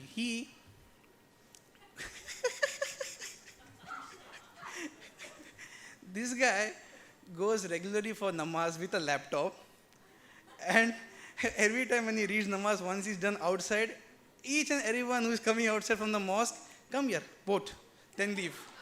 Come here, vote, then leave. In one day, he collected 300 votes. And I was just thinking, I was not knowing all this. I'm thinking, what, how, where? from where 300 votes jumped in 1 second to this few minutes? What is happening? You guys are planning something behind. I don't know what is going on. But he is equally important person for me. For this is happening because of Aziz. And the third person, he is the dark knight of my story. Saurabh Acharya, how corporately he has dressed, but he is the dark knight. He did something that I could have not even thought of. Someone can do this. You see, in this competition, I knew all the 9 finalists. I was the 10th one, all the 9 finalists. We are all mutually known to each other, to Facebook, Twitter, everything. And I can confidently say that they are all popular. They are not like just one guy has come from somewhere, he has shared one story and he can do something better. Point is, they all have very much good followers to them. They can write a story, even if it's a crappy one, they can write and they can get thousands of votes anytime. So I was sure in the voting part, I will fall behind. Somewhere that 20% weightage, I'll have a struggle over there. He tells this planning committee over here, you all collect how much votes you can collect. Tell me just 2-3 days before this is the deadline and where do we stand by. What he does is, he contacts friends, family that is given, they are voting. His West Zone colleague, his East Zone colleague of the country, the North, the Central, the South, he makes every one of them vote for me, and in just last day, he collected around 300-400 votes. From start till the end, they kept me at the top only. All highest votes to me, no other participants. And and their efforts have paid off because the person, my friend from Delhi who came second, he was the second highest in votes. So if they would have not been in my life, I would have not experienced this moment. Please, a clap for them because they are in my life. This is happening. Anayata, Aziz, Saurabh, I have no words to describe what you have done for me. I am heartfelt indebted to you guys, and I am just, this is like a corporate event. I have to, be a little bit, not go my jungly avatar and come and jump on you after dinner time. In my thank you note for Wrangler, you see, there are many brands out there, but Wrangler has done something amazing. They have gone beyond the traditional way to make jeans more than just what it is. Even right now, I'm full dressed up for Wrangler, making jeans which are water repellent, making jeans which are odorless, all these things. We go on motorcycle rides, we cannot carry clothes like how we travel to other countries. A suitcase, that's not possible for us. I myself say that I can carry only one jeans with me for all my rides, a ride which lasts for 20 days, 25 days, a month. My latest one lasted for 36 days. When jeans cannot be used for so long, they have made something called as silver shield denims, which are odorless, which can be worn for a longer amount of time. And they are like, these are something which bikers want. And I'm happy that Wrangler has done something for us. And they're still doing it. The water repellent is something amazing. I've seen it myself, the water sliding away from the jeans, and I was like, wow, this is something we all wanted. So thank you, Wrangler, for amazing things you have done for bikers. And this is the most amazing after all. Z800. I also would like to thank XBHP. From XBHP, Ashish, my friend, is here. Whatever logs, trip logs, this travelogue story we submitted, they were all on average of 7,000 words and more. I was in a thought process that maybe how is it possible for everyone to read so much? But the fact that all the 9 finalists, my other 9 friends who were there in the final round, had such challenging stories, it itself proves that XBHP has picked the perfect 10 players for their final round. It's like hats off to them for Sunny Bhai and everyone for making something like this amazing. And what can I say? And now a special heartfelt thanks and appreciation to my parents over here. My brother from whom I derive inspiration, my younger brother, he has become my source of inspiration. And I cannot, I can go on praises for him. My mother, despite knowing all the dangerous things are involved in such activities, still she blesses me before going on these trips. No, that typical drama of families that, no, this is dangerous, don't go here, don't go there. There's a firing going on somewhere, don't go here, don't go there. She cries, but she blesses me that always have fun. You can do it. And the most important person in my life, my father over there. What can I say about him? This man, this old man, my old man, he has seen the dark side of life. You know, words will have to be invented to describe a man like him. And time won't be enough to describe his importance in my making. What I am today, how I am today, where do I stand by? He has been my guiding light throughout this journey. If I don't see myself existing if he would have not been. You know, giving birth is just a process, but making one human being to be a human being, to go to his highest potential mentally, emotionally, he's the man behind it. I can, you know, guys never say to their fathers, I love you, but today in front of everyone, in live conference, I can say, I love you, my dad. Where would I have been?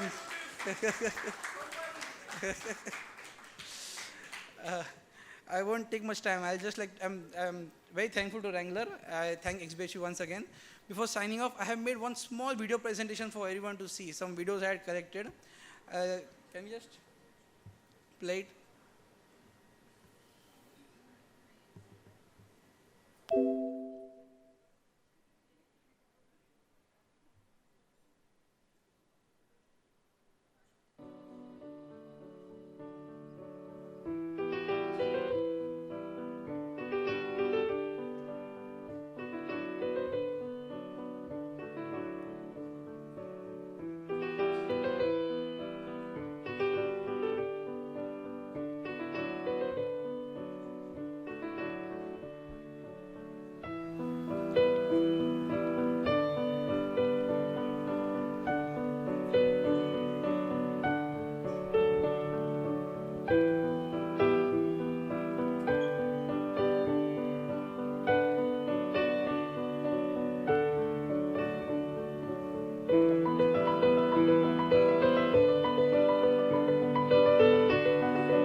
All right, round of applause for that great camaraderie, in fact, and congratulations once again, Om. You truly deserve it. Ladies and gentlemen, on that note, firstly, once again, congratulations, and thanks to Wrangler, indeed, what a great initiative.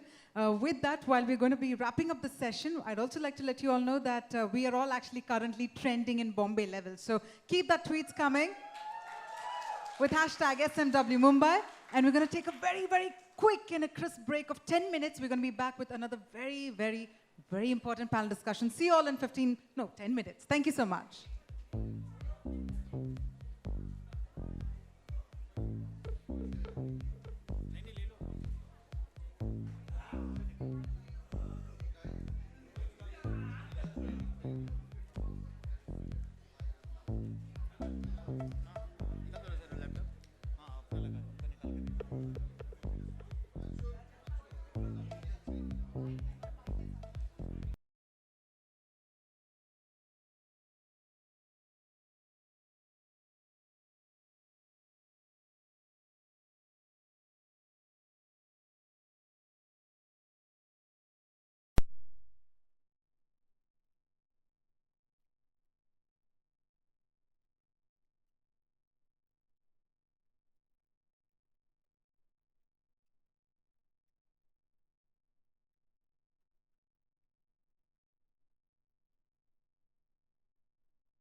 left side of my stage looks pretty much right, while the right side seemed to be left out. If I could have a little balance of the audience there, but nevertheless, I'm sure the panel members will still get all the focus from the audience there. Ladies and gentlemen, welcome back once again. We're about to begin with another interesting panel discussion. Also, another important announcement for all of you. Keep that hashtag coming with hashtag SMW Mumbai, because we're in today's modern world of mobile. Either you're asleep or you're connected. And I do know you're connected with the list of tweets coming there. So thank you so much. Let's keep that trending. On that note, let's all gear up for another very interesting panel discussion. And we're talking about how a lot of people dare to do things differently. Is it about doing things differently or doing different things the same way? Now, of course, that can totally be debated. But what we're trying to focus right now is on something common to uncommon. Ladies and gentlemen, there's going to be a very inspiring panel discussion in store for all of you. Now, before I invite our speakers on the stage, I'd also like to introduce our moderator and speaker for the session, who actually started out her career, in fact, with startups in New York, and since then has been admiring the energy and the passion of entrepreneurs. In fact, she's an author, and her first book, that is 7 Uncommoners, will be launched next month, and she is moderating the discussion today. On that note, ladies and gentlemen, can we have a huge round of applause for a moderator and speaker, Ridhima Verma. Ridhima, can I have you on stage? And while she'll be introducing her panel members, I would want her 5 uncommoners to please join her on the stage. Well, you already know, while she'll do the introduction, let's have the 5 uncommoners on the stage joining Ridhima. Let's have a round of applause, ladies and gentlemen.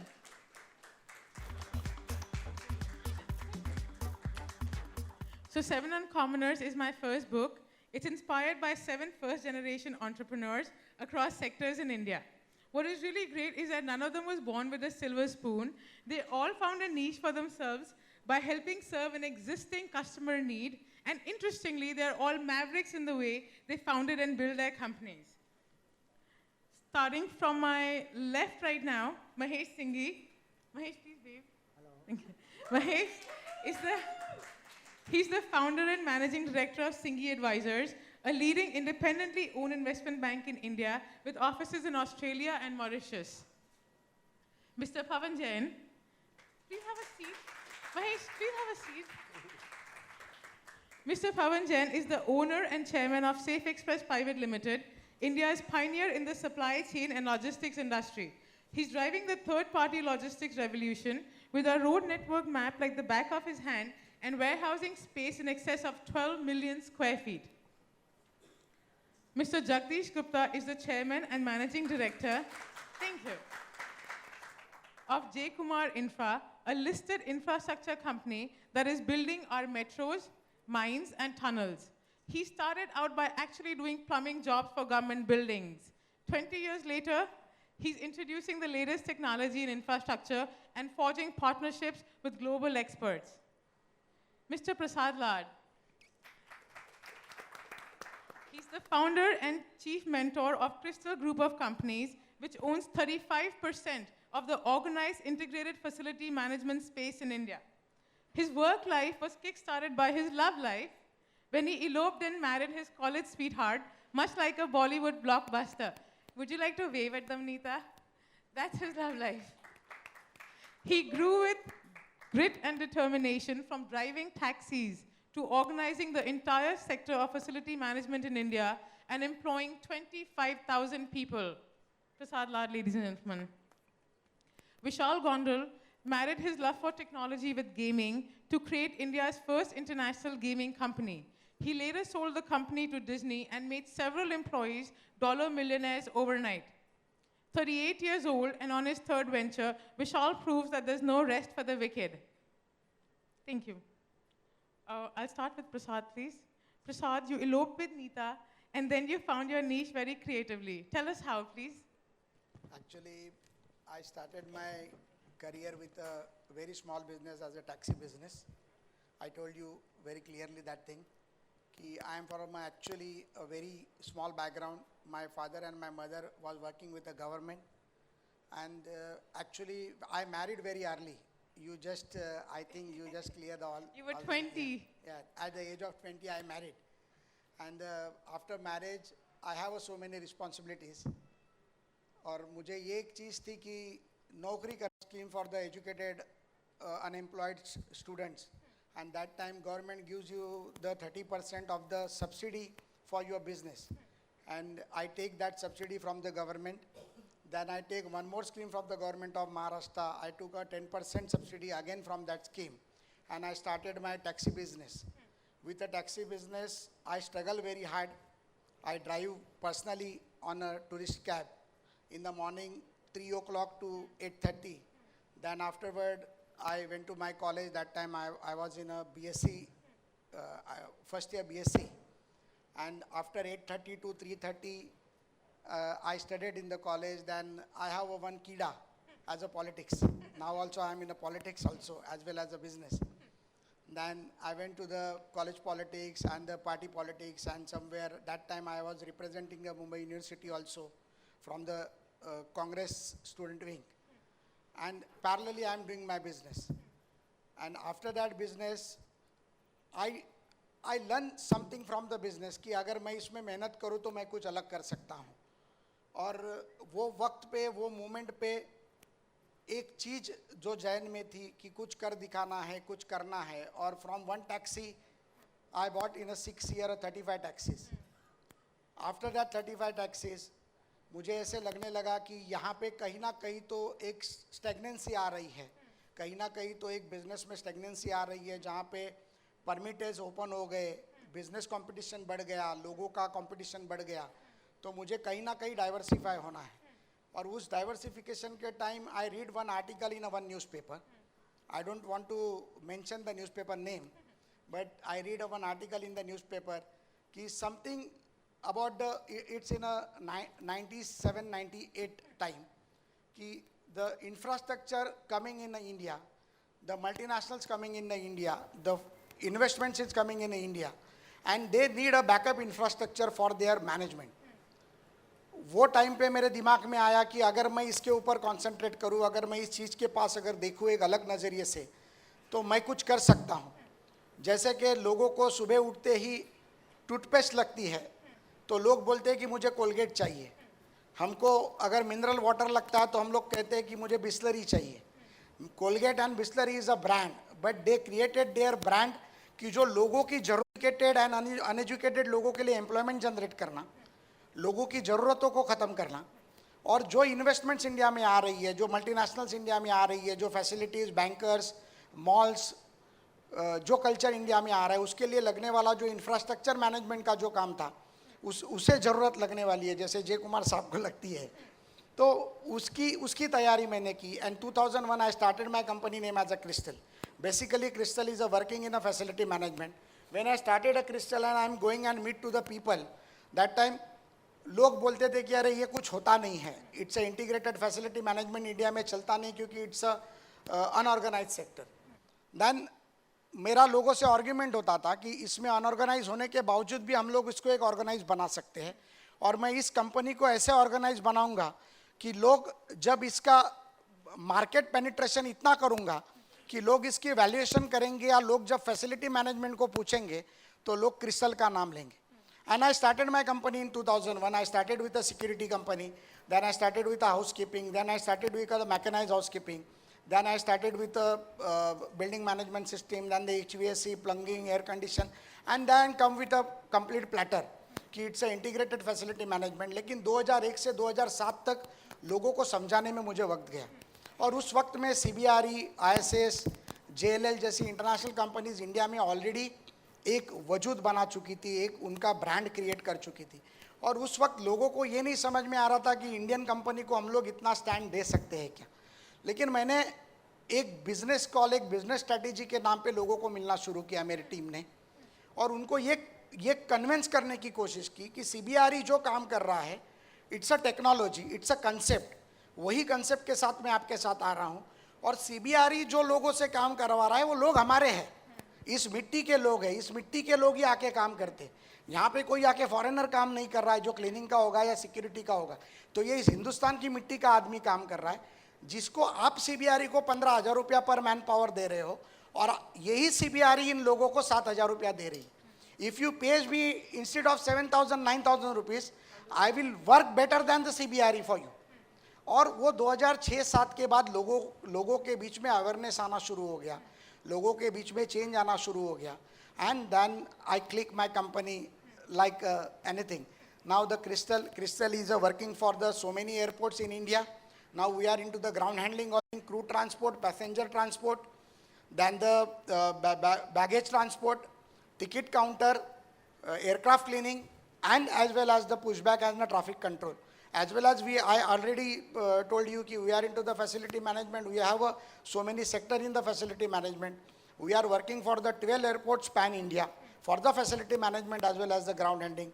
And we are working for the so many 5-star hotel. We are working for the so many corporates.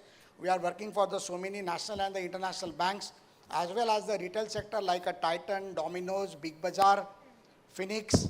There's so many things. Now I have a 25,000 employee with me, and my target in 2020, it's a 50,000 people as well as the technology. Now I am introducing myself in a technology-driven Crystal. Now my target in a 2014-15, my daughter is also come from abroad after completion her management studies. Now I involve her in a business also, and she will drive the technology business, I hope. And the technology business is absolutely a technology related to the facility management and the service industry. It is a tunnel laundry business, deodorant of the rivers and the dams, then the security wall and the security management system by the technology. It's a need of the India. I think कि आने वाले कई आगे वाले time में 2020 तक ये लोगों की ज़रूरत बनेगी. जैसे 2001 में मैंने मैनपावर सिक्योरिटी मैनपावर फैसिलिटी को इंट्रोड्यूस करने की कोशिश की, वैसे ही आज मैं 2014 में टेक्नोलॉजी ड्रिवन फैसिलिटी मैनेजमेंट को आपके सामने आपके माध्यम से आपके ज़रिए इंट्रोड्यूस करने की कोशिश कर रहा हूँ. और उसका रिधिमा एक ज़रिया है ये आज डिस्कशन के माध्यम से. और मुझे लगता है कि अगर हम लोग 2020 में जिस दिन मिलेंगे उस वक्त टेक्नोलॉजी में भी crystal is one of the company जो इस देश के ऊपर राज करेगी. और मुझे ऐसे लगता है कि सक्सेसफुली इसमें सभी लोगों का आपका प्यार और आप लोगों का सबका विश्वास मेरे साथ. बिल्कुल, सबका बहुत सारा प्यार आपके साथ. Thank you so much. Vishal, you're a super salesman. You agree? Salesman? He is a super salesman. Not really. No, come on. Tell us, how relevant is social media for your and your product's branding? I think the thing is that you need to go to where your customers are. And today when it comes to the kind of users we deal with, whether it is in gaming or whether it is now with fitness, I jokingly tell people that our users tweet first and think later. And a lot of us are, probably, this is their generation. And the other big thing is that the relationship between the customer and a company has completely changed.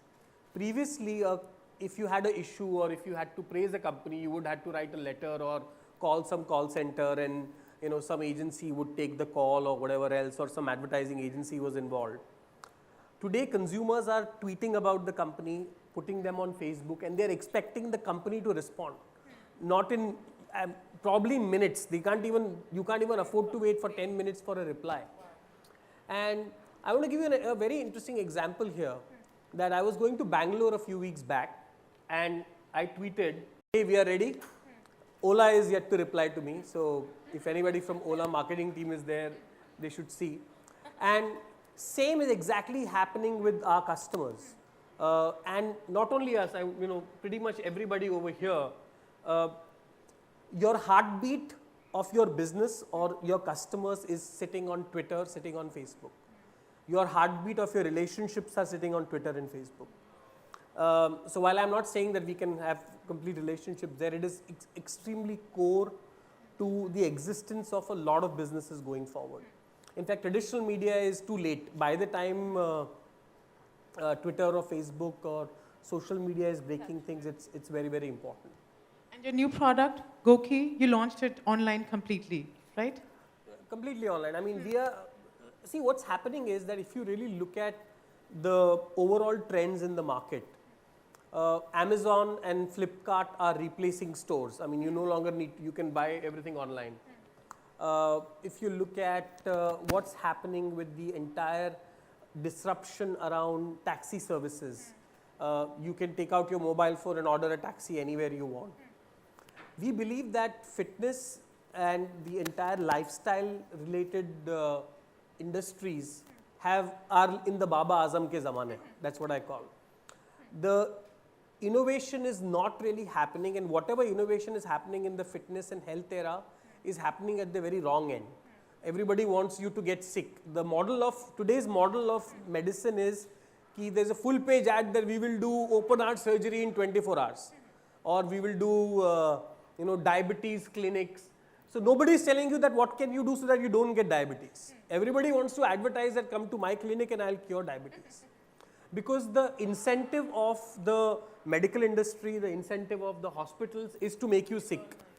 They don't want you to be fit. They want you to get blocks and heart diseases and everything else. The companies which are selling you sugar free and all these other products, they want you to get sick. That's the bottom line. And I come from an era that we are all digital people, right? We want to crack things with gadgets and devices. And that's what I did. I bought every gadget out there, every device out there. And I figured out that while these gadgets and devices and bands, there's Nike, Fitbit, Jawbone, all these are very, very good. What they lacked was one very important thing, which was human element and motivation. So at Goki, we are disrupting the entire fitness model, where we are saying that the band itself, which measures your fitness, etc., is for free. And what you are paying for is access to a coach, a fitness trainer. So in short, who is our competition? When people think about it, they say, oh, it's Nike or Fitbit or Philips or whoever. While what we say is that our competition actually is a gym. So I'm sure everybody over here have donated money to a gym. I call it donated because it's like a temple. We go there once a year, pay our respects, and then never go back till the next year. So the whole problem of the model over there is that it relies on the fact that they sell 500 memberships, they have 5 treadmills, and they only want 10 people to come because usse zyada log aa gaye, their gym won't survive.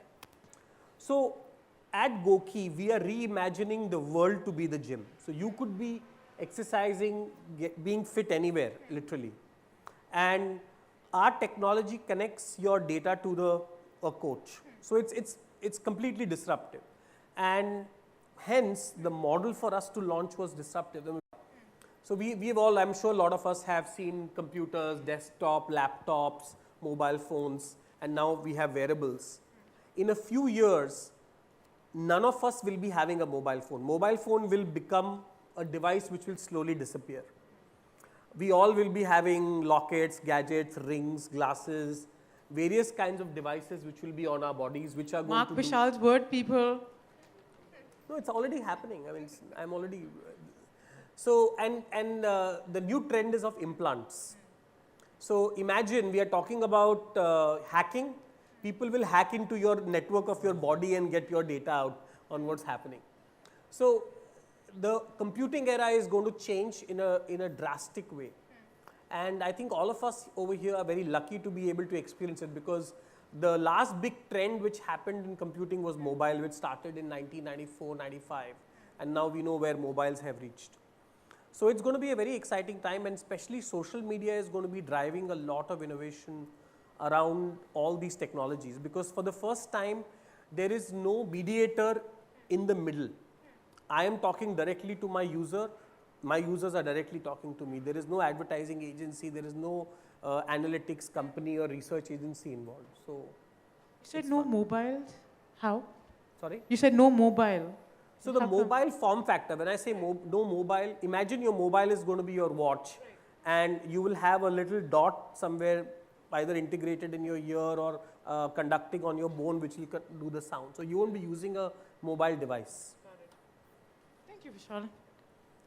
Mahesh, as a banker, you've been expanding during the recent tough times and are actually number 6 in the country by the number of deals closed. What's your secret? Secret? Never said I. Okay, I think we always been saying that we are babies of the bad market. So whenever we think the markets are bad, we say, oh wow, great, opportunity, hit hard.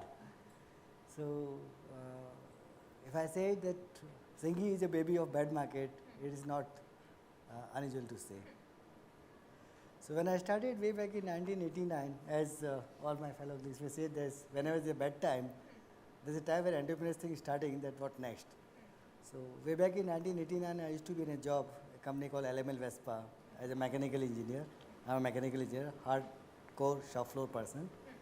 So I realized that the growth ahead of it is not going to make me happy. You are unhappy, you leave the job, come to the city of dream, which is Mumbai. And I started project consultancy. And when you start project consultancy field, there's a starting point of any entrepreneur to think of a business. So a business was to give business to first-time entrepreneur. And after that, since 1990, we have been growing with the business. The needs of the businessmen grew, and our services offering around the businessmen changed with that time.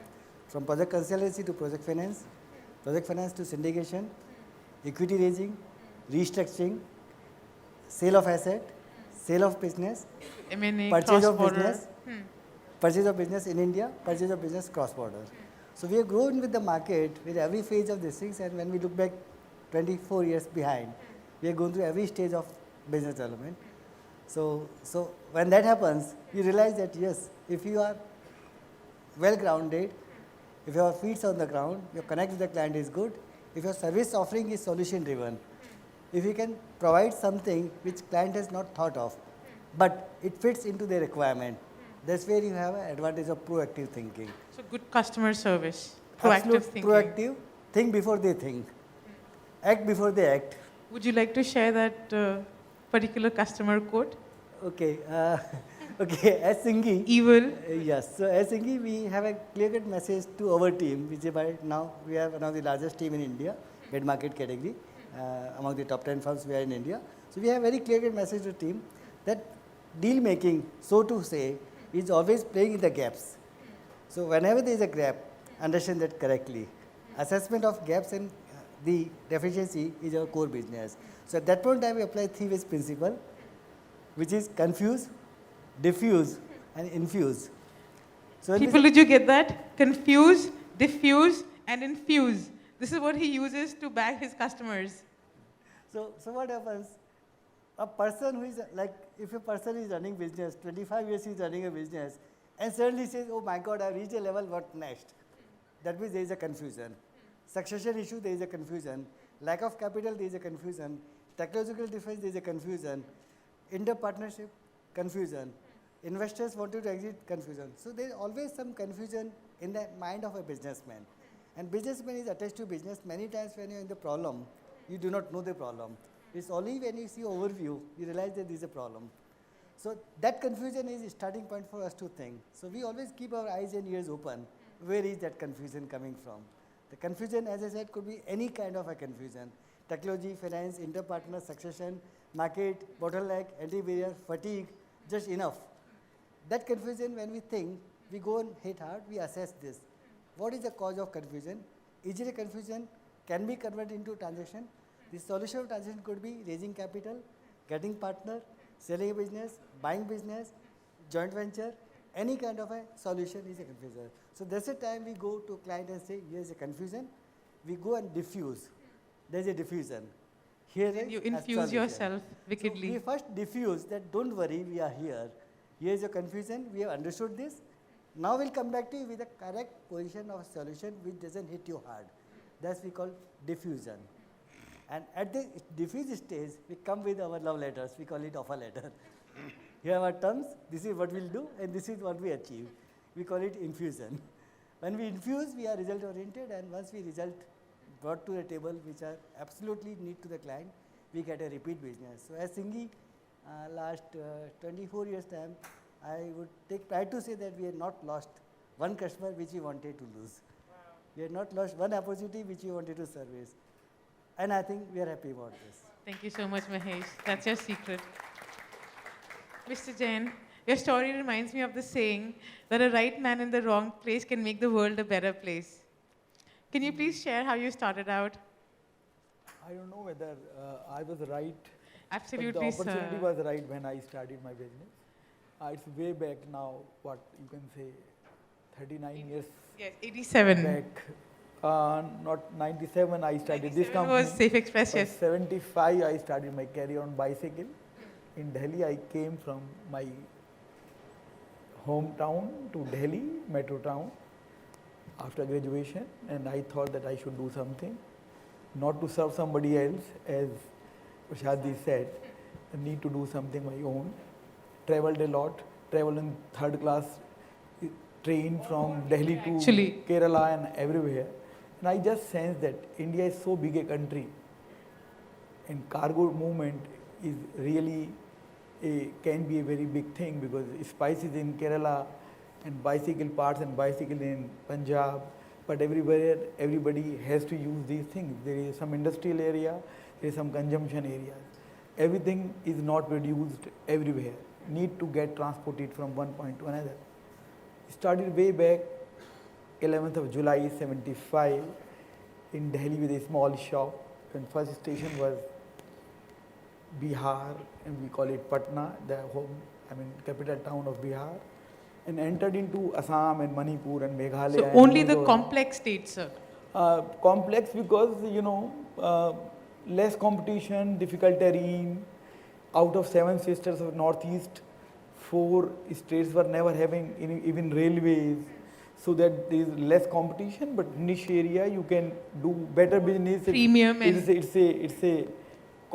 a very complex position. I started that, traveled a good journey from this part of India to entire Northeast, did good businesses there in 87. Till 87 I was doing the transportation business. Started another company in 87, we call it a courier company called Overnight Express. So tell us how you started overnight. Yes, 87. I started that way because those were the days that carrying or delivering a document was a very difficult task. If you need to deliver or get something next day morning, either you fly yourself or you go to airport and request somebody, please take my letter, so that somebody can come into destination and can collect that. Blue Dart was a company started in 85. I was once upon a time to send one letter to Calcutta, and I was in the queue, and lady Miss Tyagi was sitting in the counter in 85. Even remembers the lady's name. And then she said, "Neeli kameez wale piche hat ja." I was, by the way, wearing that blue color shirt, and she said, no more document now. 5 o'clock, go back.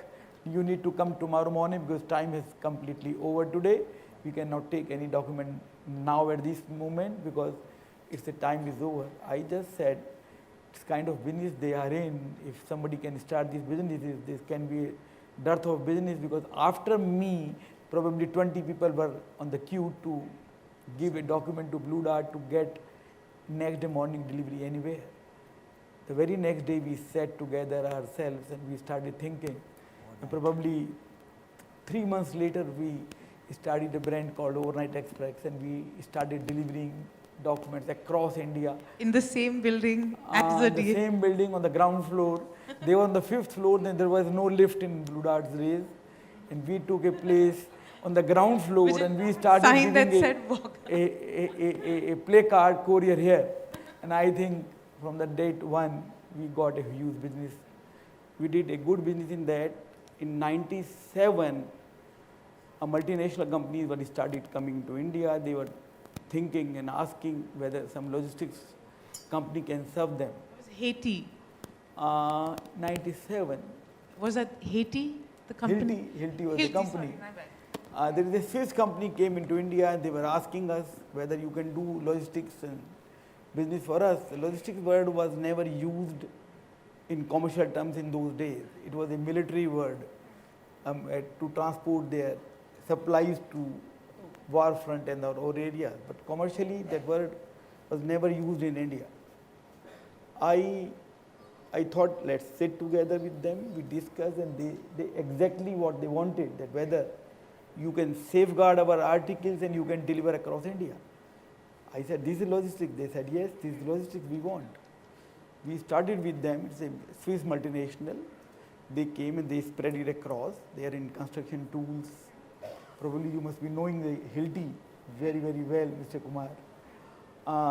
we did business with them, and we started playing on this business around from 97 till today. We spread it and we spread it. This company is spread it all 29 states and union territories across India. We got 610 branches across, and we deliver every square inch of India now. 4,500 branded trucks across India, flying 6 lakh kilometers every day. People have joined left and right center, and now roughly 20,000 people working directly and indirectly with this company. I'm still a common man. I don't know how you said that this is a platform for uncommoner. I don't know, but yes. So you are so modest. Probably I was focused, and being as a first generation entrepreneur myself,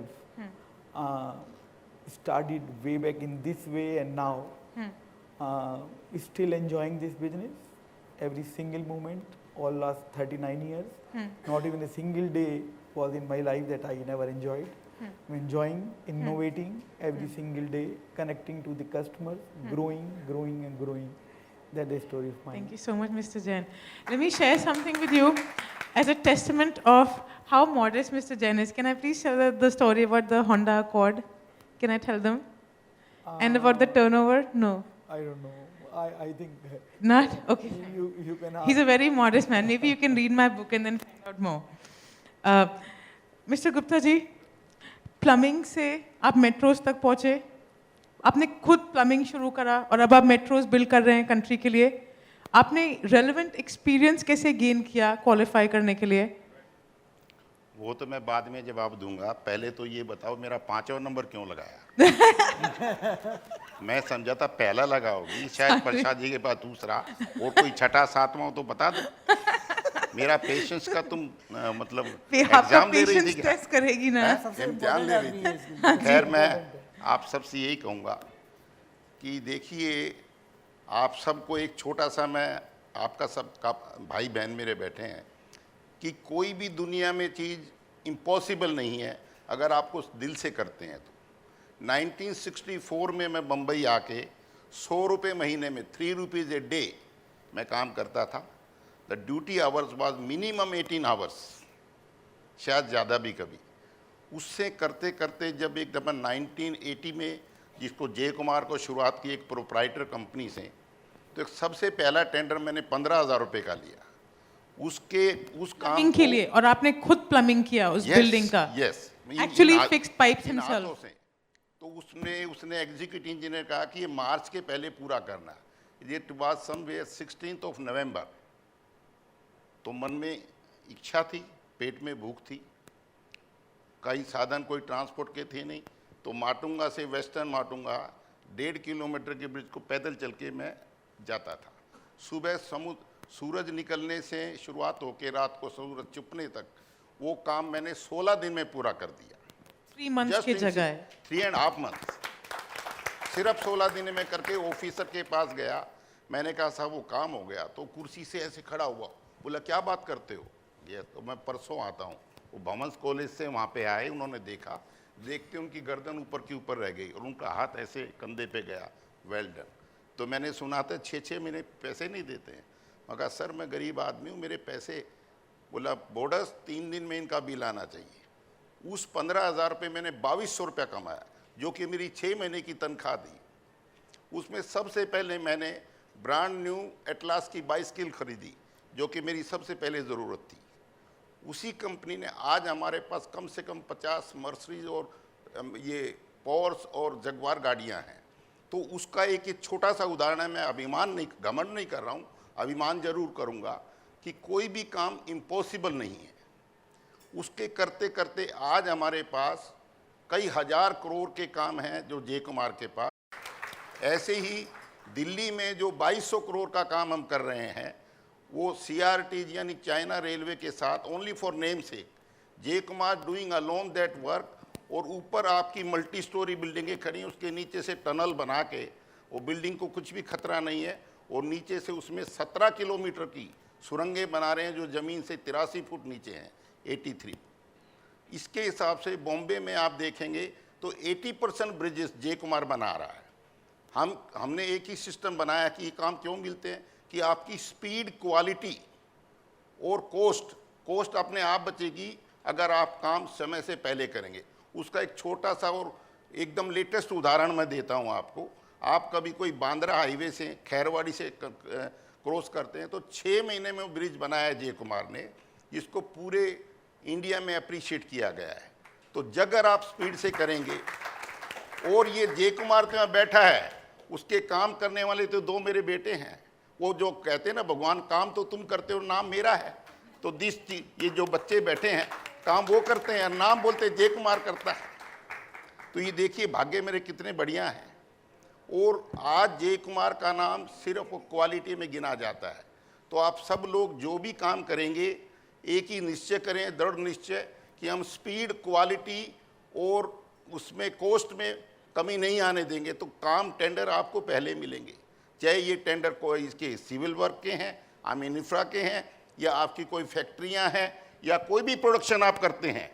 अगर उसमें आपने quality और coast अपने आप कम होगी बरसते की, उसके साथ में आपके स्टाफ को, जो कि 5000 स्टाफ हमारे पेरोल पे हैं और 18000 जो रेल रोल पे नहीं है, जिसको लेबरर कहा जाता है, तो 33,000 लोगों का और 4000 सिक्योरिटी गार्ड है। संदेश और शब्द है, अगर मुझे आप इस लायक समझते हैं कि आप अपनी निष्ठा में, जब एक एक ब्रिज के ओपनिंग होते हैं तो हमारी हिम्मत और दुगनी होती जाती है। इसलिए मैं संदेश दे के कहूँगा कि इसके हिसाब से हम आगे बढ़ रहे हैं। धन्यवाद। I know we are running short on time. I'll ask one question each, please. But I'll make it very quick. Very quick, please. That motorcycle guy took a lot of time. No, he did. Come on, 5 uncommoners. Yes, please. Thank you. I'll make it very quick, please, Rohit. Yes, these are 5. Yes. Don't you worry. One question each. Prasad, social inclusion is a very important agenda for you. What are you doing for it at Crystal? You're employing 25,000 people, and you recently entered politics as well, 2012 exactly. Not exactly in 2012. I am in the politics since I'm exactly, 89. and you're trying to serve the society. Please tell us how. But now I am holding a charge of a MHADA. It's a very important portfolio for the Mumbai politics. It's a MHADA, Mumbai Housing Development Authority. I am the chairman for that. And I am inspiring from the Sharad Pawar ji from my childhood at the time of a college. And I am also now as a member of the NCP. And I know कि it's a very different platform, and he is looking at me क्योंकि वहाँ पे उनका time का मारामारी हो रहा है. तो politics and business is a very different portfolio. But मैं एक ही चीज़ बोलना चाहूँगा कि अगर हमको देश को तरक्की लाना है और आगे बढ़ना है, तो हमको हमारी सोच बदलनी पड़ेगी. और हमारे जैसे जो बिजनेसमैन है, एंटरप्रेन्योर है, एजुकेटेड लोग हैं, वो लोग अगर राजनीति में आते हैं तो हमको NGOs की ज़रूरत नहीं है. हमको काम करने के लिए हम खुद का उतने कैपेबल हो सकते हैं कि हम अच्छा काम, इस देश को आगे बढ़ाने का काम हम कर सकते हैं. और मुझे ऐसे लगता है कि राजनीति में आने से सच में इस देश का भला हो सकता है. Thank you so much, Prasad. Good luck with the elections. Good luck with everything. Mr. Jain, how did listening to your customers help you? Can you please tell us how you added all the different verticals in your business? That's very interesting. Anticipation of whatever we need to So identify. tell me those particular, from campus to home and the fashion vertical. Okay, campus to home is a very interesting story for young people also. Once I was sitting in my office and my friend called me. His daughter was in Pune and he passed out from engineering college. And the last day of her engineering college, she has to vacate the hostel. And she was in a flux that how she can transport her complete belongings from her hostel she purchased it in 4 years back to the hometown Meerut. And he called me, how can you help me out?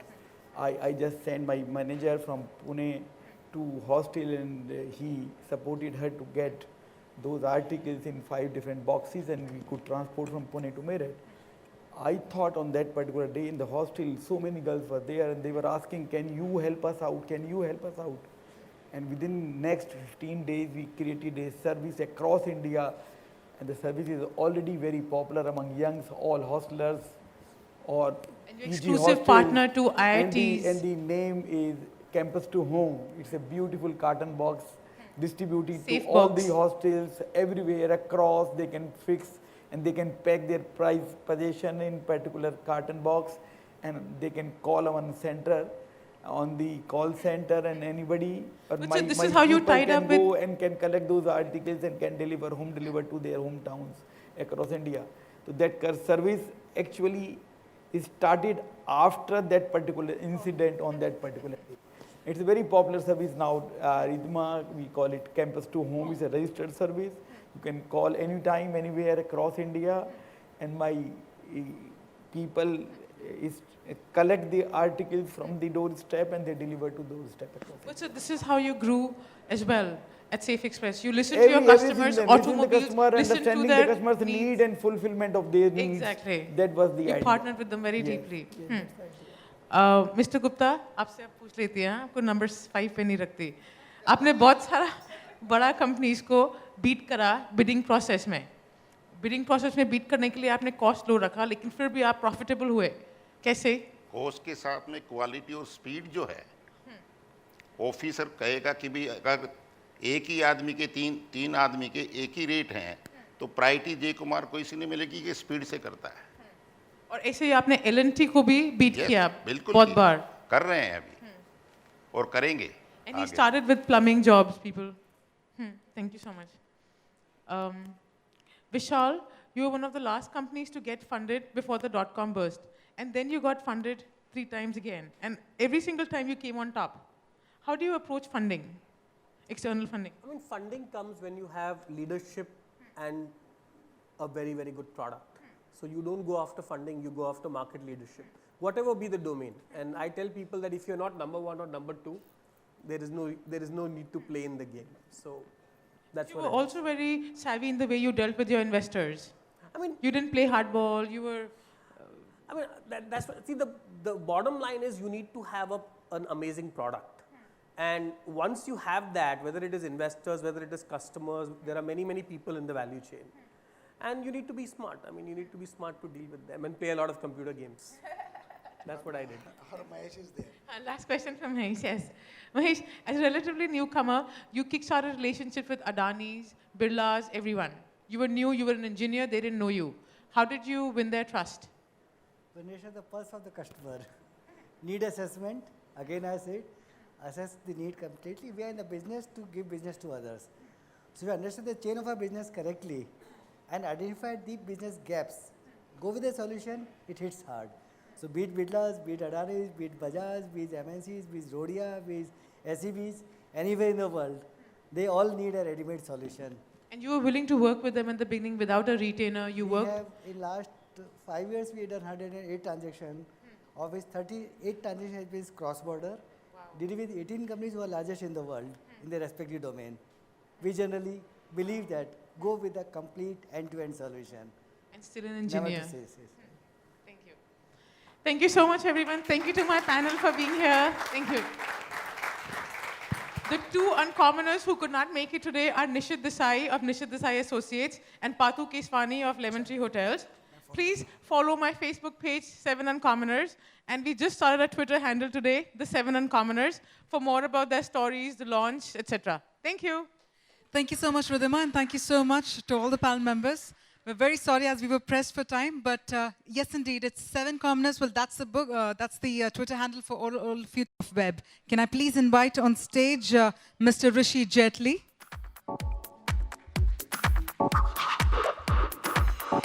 All right, so he's right there. Let's have a huge round of applause, ladies and gentlemen, for Mr. Rishi Jetli, who's the India Market Director for Twitter.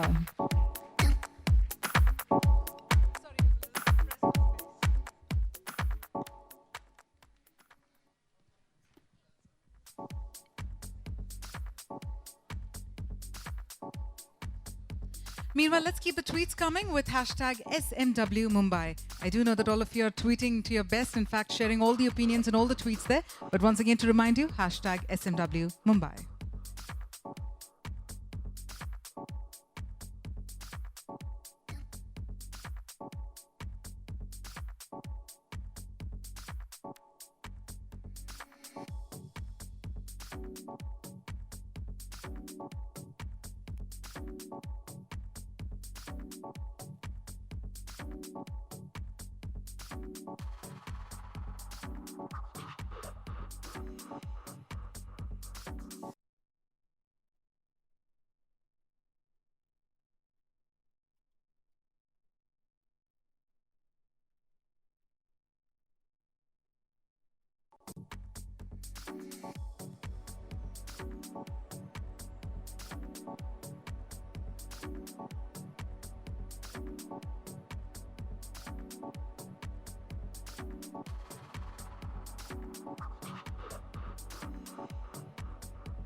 Where is it? Is it on what?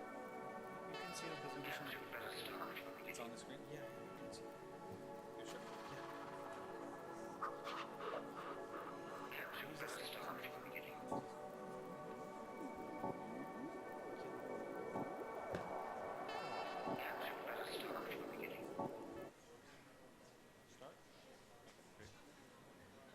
Hello. How's everybody doing tonight? Can't hear you. All right. This is the evening crowd. Good to. I guess I've been given the prime time slot just before dinner, so it's good to be here. What I wanted to do today was just kind of briefly talk. Obviously, everybody here. How many of you have a Twitter account? How many of you are on Twitter right now? All right, good. So what I'm going to do is talk a little bit about how we think about Twitter as a service, as a company. We are so grateful and so excited that many of you use our platform. I'll also talk a little bit about what we've been doing here in India, and then also talk a bit about how we think brands in particular can use Twitter to win, as we describe it. Some of this will feel redundant to those of you that are power users. Some of this might be interesting and new. I think the fun will be when we get to take some questions, and I will have my Twitter open. Feel free to tweet me or the hashtag at the end. Great to be here. Thank you again for the invitation. So let's get started.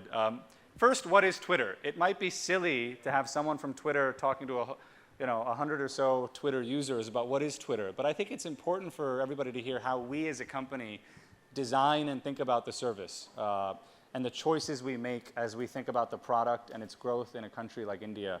I think first and foremost, all of us at Twitter are passionate about media. You may think of Twitter as a company of engineers and technologists, which we are as well, but we're a company that's passionate about media and the history of media and the power of information, particularly the ability to use media and flatten a user's ability to consume and express as a way to drive progress in society. This is a picture of Johann Gutenberg's printing press. If you think back to the history of media, many of us believe that this was one of the first democratizing moments in the history of publishing. I always forget whether this was in the 1500s or the 1400s, but it was a long time ago, but it was a big moment that set in motion everything from the Reformation to more, allowing people to share their views in all sorts of ways.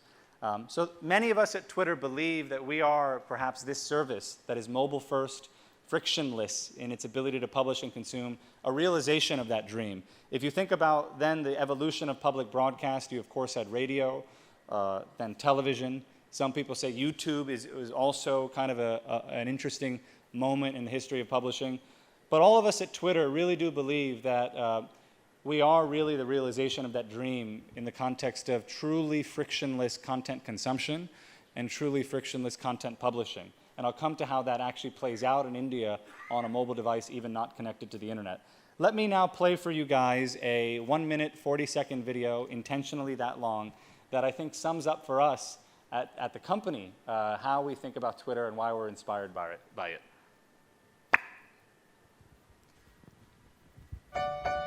We started Twitter with a very simple idea. We started it because we wanted to see it. We loved it. And we kept building it because we wanted to see other people use it. There's a series of moments. There's no one big moment. And each time I was like, oh, that's happening? Well, that means this other thing might happen. And then who knows what might happen next. We just never thought it would go this way. And I honestly think that's part of the reason why we succeeded. It's such a simple tool, yet people have done so many amazing things with it. All right, well, we may end up in custody. Suspect in custody, but nobody inside the perimeter. You're able to have these multi-directional conversations. You're not just broadcasting, you're there in the middle of it. I am going to make history here as the first president to live tweet. I'm using Twitter to send pictures and thoughts from space. And every day, I really enjoy reading your tweets.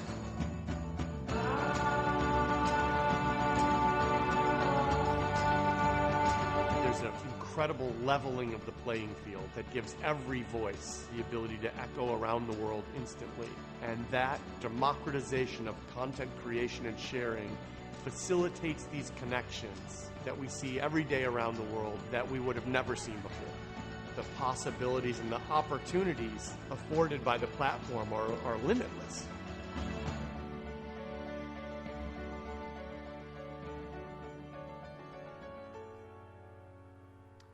We're inspired every day by the uses of the service around the world, but increasingly in India.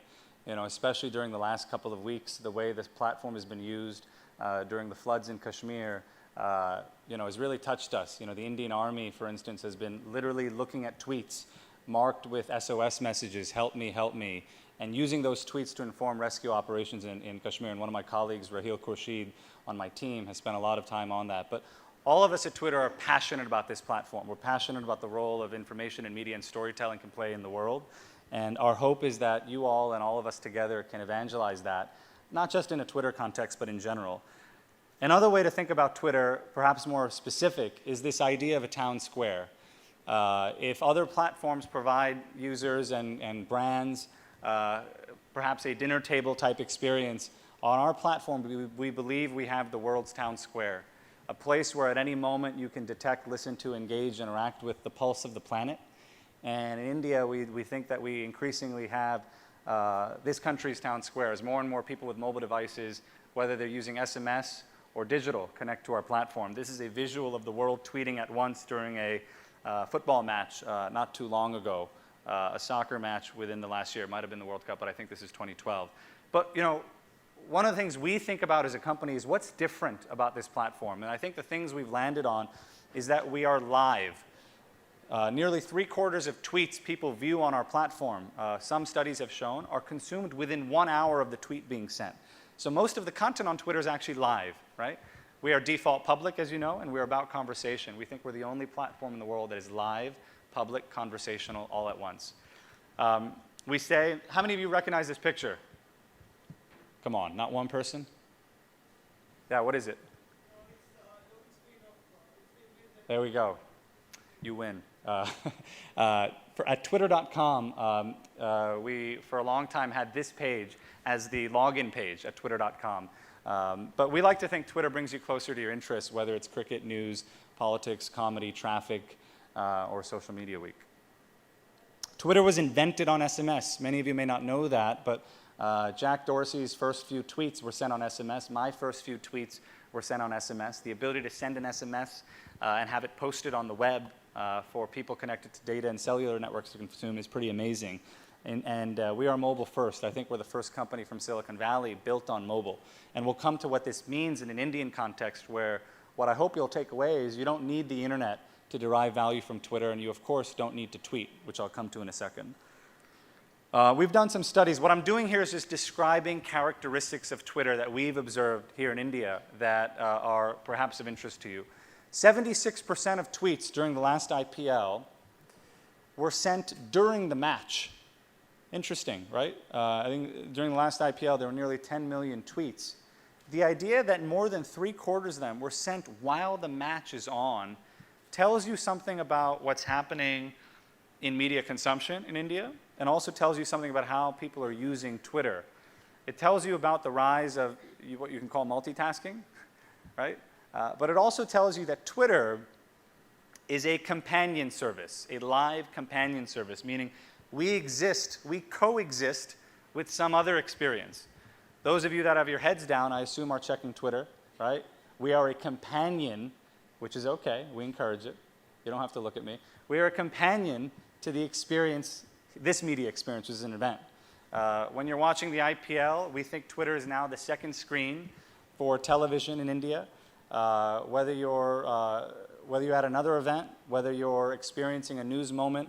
Twitter is a companion to the experience, and as a brand, as a user of Twitter, it's important to use Twitter in the context of some other media experience. Integration is something we talk a lot about. More than a billion tweets every 2 days, which you guys must know, you saw in the video. Importantly, worldwide, 40% of our users are listeners. You know, you don't go to Wikipedia and think about editing the page before you leave. Maybe this crowd does. You don't go to YouTube and think about uploading a video before you leave, but again, maybe this crowd does. But when you're on Twitter, you feel like you have to tweet. I can't tell you how many people I've met, big politicians, public figures, celebrities, etc., who say, Rishi, I'm so sorry I haven't tweeted in the last week. That's okay. That's okay. But have you opened that? Yes, of course, it's always open. I'm always reading. And as a brand, you know, we measure our success in the context of tweets, you know, many of you who are using Twitter, but increasingly you'll have to start thinking in the context of reach. One of the things we say about Twitter is that tweets travel. Twitter is the place where virality happens.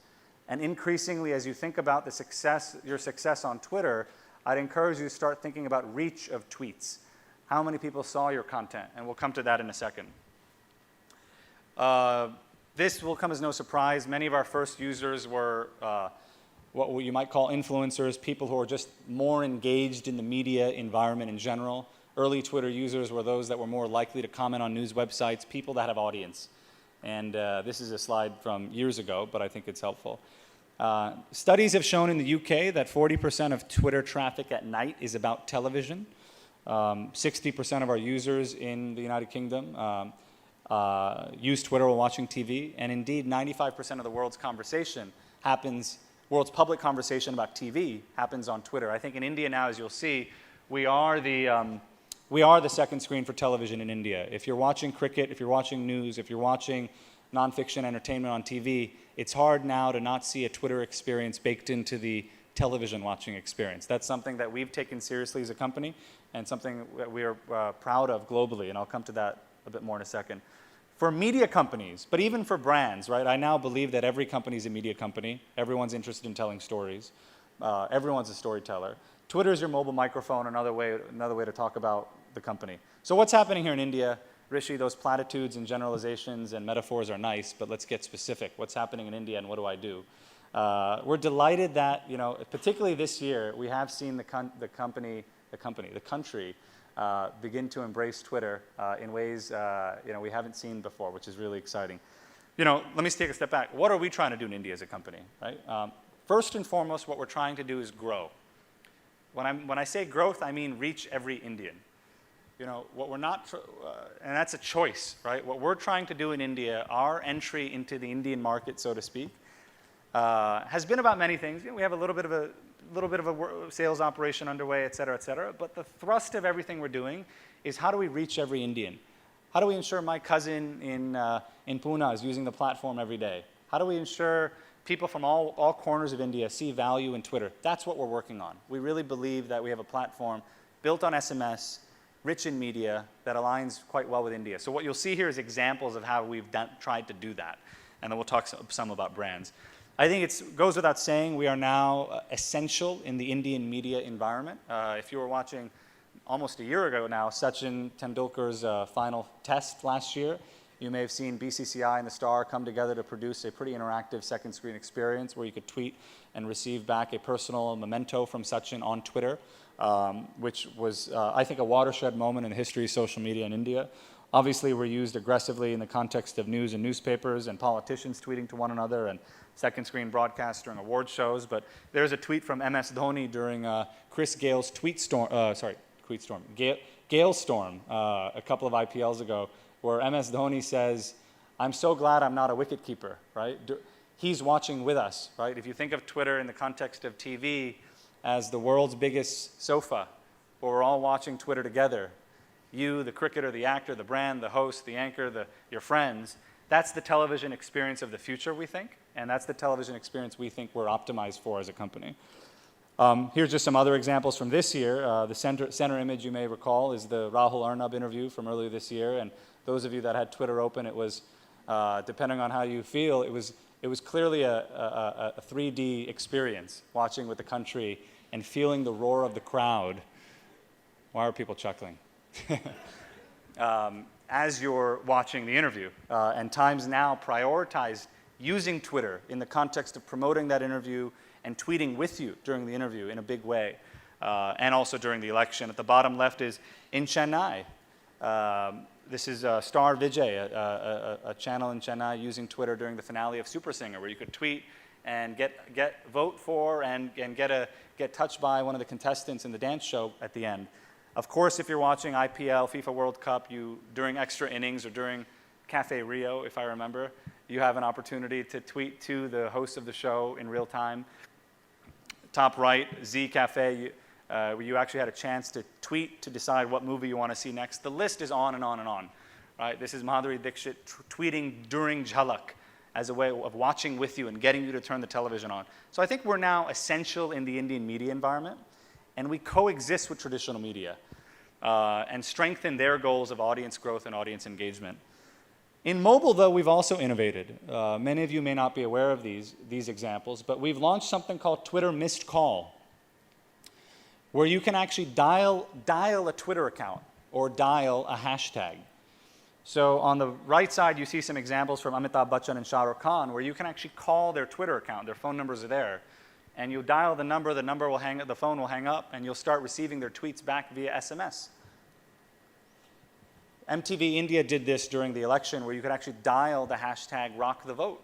You could actually call a number. It was actually won a lot of awards, and see the top tweets coming to your phone via SMS about the election conversation. Times Now did this during the election. Shri Ravi Shankar has done this. So Twitter SMS is widely available. You know, my own grandmother lives in Nagpur, types in follow Aaj Tak on her phone, no @ symbol, no hashtag, sends that to Twitter and on Arcom, which I think is 53000, and she receives back all of Aaj Tak's tweets via SMS. She doesn't know what Twitter is. Aaj Tak doesn't have a separate SMS department. But you can imagine the implications of this service if you're in the business of audiences, right? If you're in the business of audiences in a mobile-first world. We've also worked with mobile operators to think about how they might customize Twitter experiences on their networks. And if you're on Airtel DTH, you can pick up your remote control and press the green button, and you'll see tweets on screen, and you'll actually be able to use your remote control to engage with Twitter. So what we've tried to do in India, as some of these examples illustrate, is meet people where they are, right? Meet Indians where they connect to information, where they connect to content, and bring Twitter there. And I think what we've done in the last couple of years has been pretty creative, but we're still just getting started. And India, I'm happy to report, is one of our fastest growing markets from an audience growth standpoint, which is exciting. Brands, too, have begun embracing Twitter. You know, if you're a brand on Twitter, the opportunity, as many of you know, is, I think, personification. I think Twitter is a platform where you come to life as a human being. Twitter is mobile. Mobile is personal, so Twitter is personal. What people want to experience on Twitter is not links to institutional content or highly produced content. They want to experience your personality. And a number of brands in India are beginning to embrace this form of storytelling, which we think is the future, whether it's Pepsi playing cricket with its audience during the World Cup, or whether it's Red Bull, which has done quite well at storytelling on the platform. Of course, Twitter is real time. Here are just some examples. Many of you may be familiar, of course, with this tweet during the Oscars. First of all, many people ask us, hey, you know, Rishi, hey guys, how much you guys pay for this? Twitter was all over the Oscars. And one of the important things to keep in mind is our position, which is long-standing now in many countries, is that we strengthen traditional media, right? Ellen DeGeneres, ABC Television, the Oscars, what business were they in that night? They were in the live business. They were in the business of live buzz that evening. And using Twitter as a little mobile tool to generate extraordinary live buzz using this platform, there's probably no better example. And so it's a win-win for everybody. And as you remember, that was a moment that you could actually feel on our platform that morning. I do recall it. But in the context of Twitter, you know, one of the things I'll share is this tweet was viewed more than 3 billion times around the world. Right? This one tweet was viewed more than 3 billion times around the world, off Twitter and on Twitter. You don't need to have a Twitter account to see a tweet. Right? It's almost the Yahoo version of Twitter, right? There's the version of Twitter where you have to log in and experience it, but then there's this logged out version of Twitter, where you consume tweets. So your audience is actually bigger than you think. Your audience is bigger than your follower count, actually, because your tweets can travel. Just some other examples. This is Shah Rukh Khan tweeting to someone outside his home saying, "I'll come find you if you hold a green leaf in your hand." This is Amitabh Bachchan telling someone that the reason NDTV is not talking about the Pro Kabaddi League is because Star is the promoter and Star is a rival channel. And other examples of how Twitter is being used, of course. Here's the data from how people talked about the Oscars tweet. 5 million people sent the tweet to 20 million people, 3.3 billion impressions, nearly $1 billion of media value just from one tweet that one night. So our story to the Indian environment is in a context where, you know, there's many revenue dependencies, right, in India. And one of the stories we try to tell is our platform is a route to driving buzz, driving audience engagement. So last section, I'll just talk a little bit about how brands can use Twitter, and then I'll just take some questions. And I hope I'm aligned with time roughly. Many of you know this, but you know, as a brand, the first step before you get to doing anything on the platform is to listen. And we encourage everybody to first use Twitter before you do cool integration, to listen. We are a public database of conversation. You can at any moment measure the volume and quality of the conversation about your brand and adjacent interest area using Twitter search and Twitter advanced search, and we can talk a little bit about that if you want. Next step is, of course, to open your Twitter accounts. All of you have Twitter accounts, but I would challenge everybody to get even more ambitious, edgy, creative with your voices on the platform. Your success on Twitter doesn't come from having a brand account. You know, the fact that SMW Mumbai is on Twitter doesn't mean it will be a success on the platform. You win on Twitter when we've done studies that suggest when you have a set of voices together, from the anchor to the executive to the mascot to the machine to the brand, all together, there should be a camera here auto-tweeting what I'm saying, for instance. You know, I think in the future, with the Internet of Things, smoke detectors will tweet, traffic lights will tweet. And so who will, as a brand, embrace this idea of you win on Twitter when you bring many things to the platform? Here are some examples. Homer Simpson, you know, is a cartoon character, but he tweets.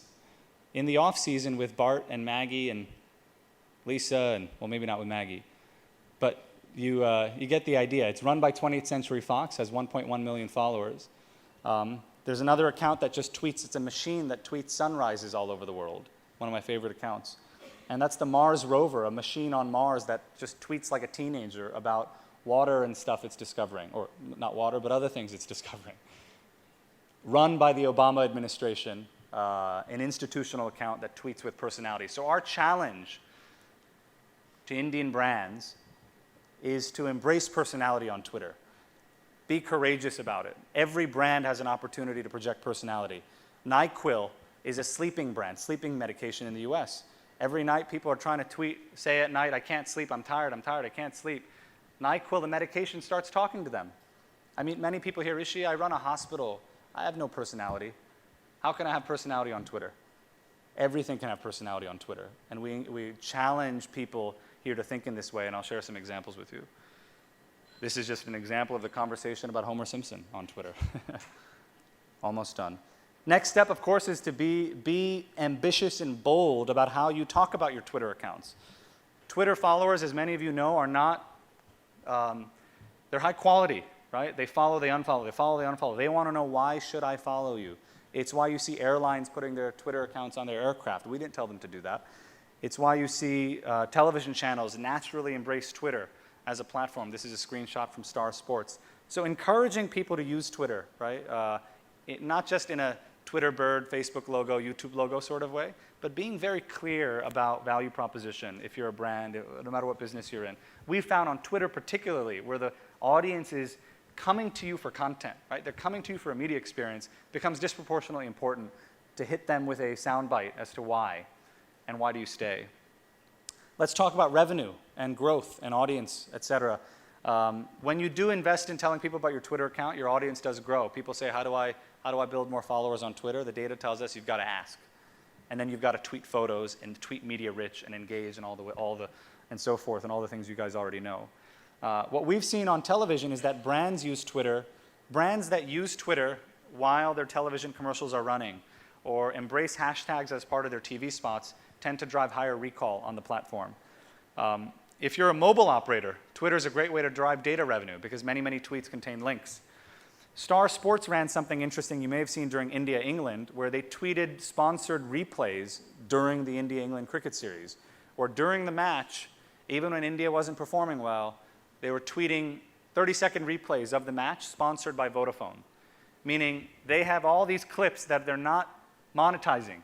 Right? They have their big screen, and then they have all these clips that are sitting there that are not going sold. It's inventory. Right? What they did was they tweeted it, and they had Vodafone actually run pre-roll, 10 seconds of pre-roll on the platform, sponsor the clip, and then Vodafone retweeted it to all of India.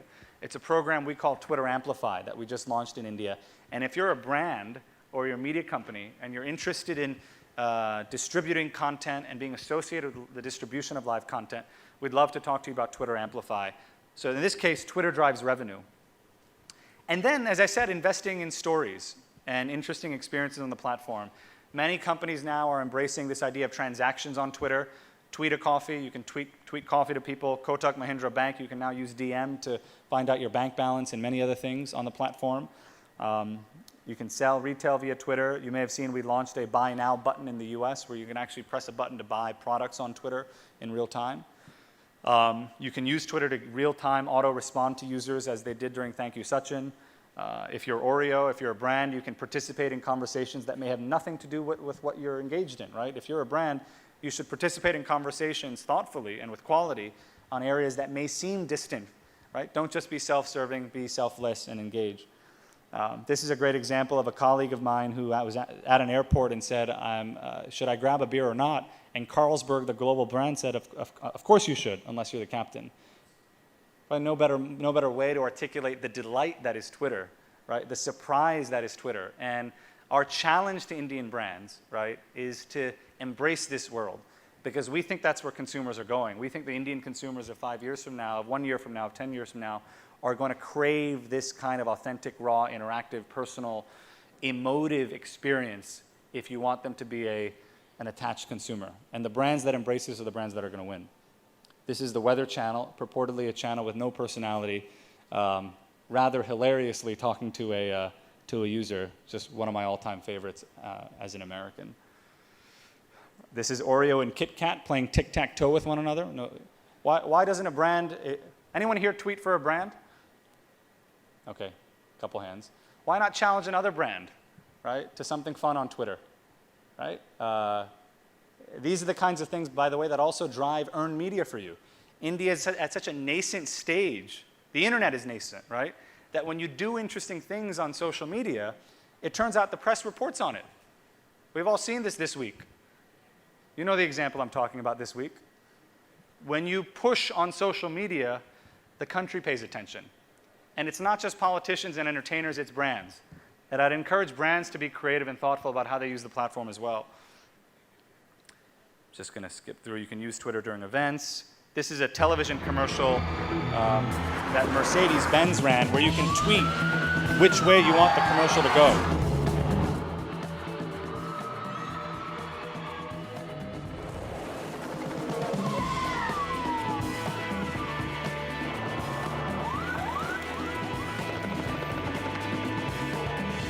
So you could tweet hashtag hide or hashtag evade to make a decision on the next television commercial.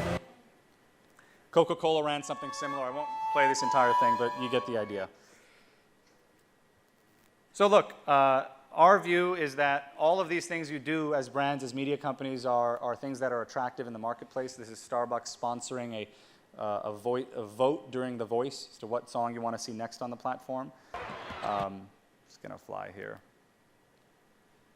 And that's it. So just to summarize, and sorry it took a little while, you know, what we're trying to suggest to you is in India, what we have in India is one of the fastest growing countries in the world for Twitter. But what I'd still like to challenge people in this room to do is push even harder.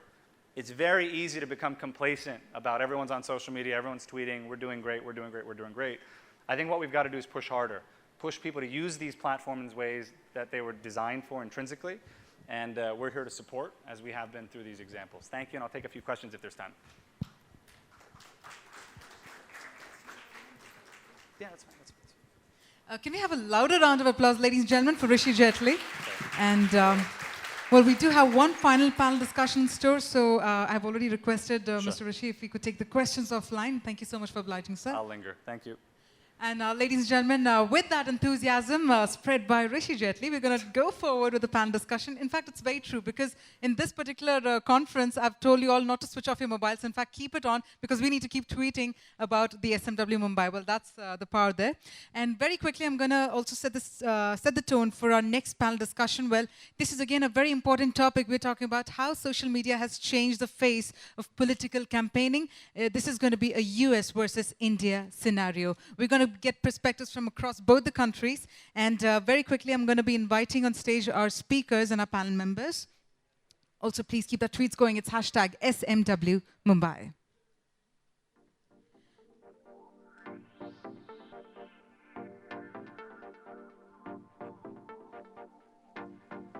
All right, ladies and gentlemen, firstly, I'd like to invite on stage our moderator and speaker for the session. Let's have a round of applause for Anand Goenka, who's the director and head of new media, The Indian Express.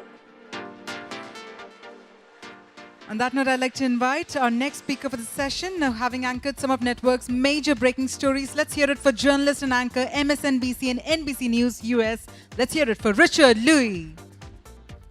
A round of applause, ladies and gentlemen. That's one esteemed panel indeed.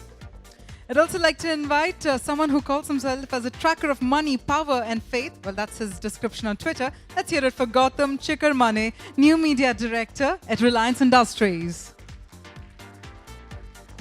Having contested the 2014 Indian general election for Mumbai North Central, can I have a round of applause for the MP from BJP? Let's hear it for Poonam Mahajan.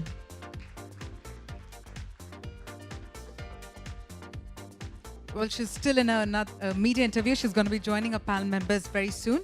May I also invite, ladies and gentlemen, Mr. Suresh Shetty, who is a Congress MLA from Andheri and Maharashtra Health Minister. Let's have a round of applause, ladies and gentlemen.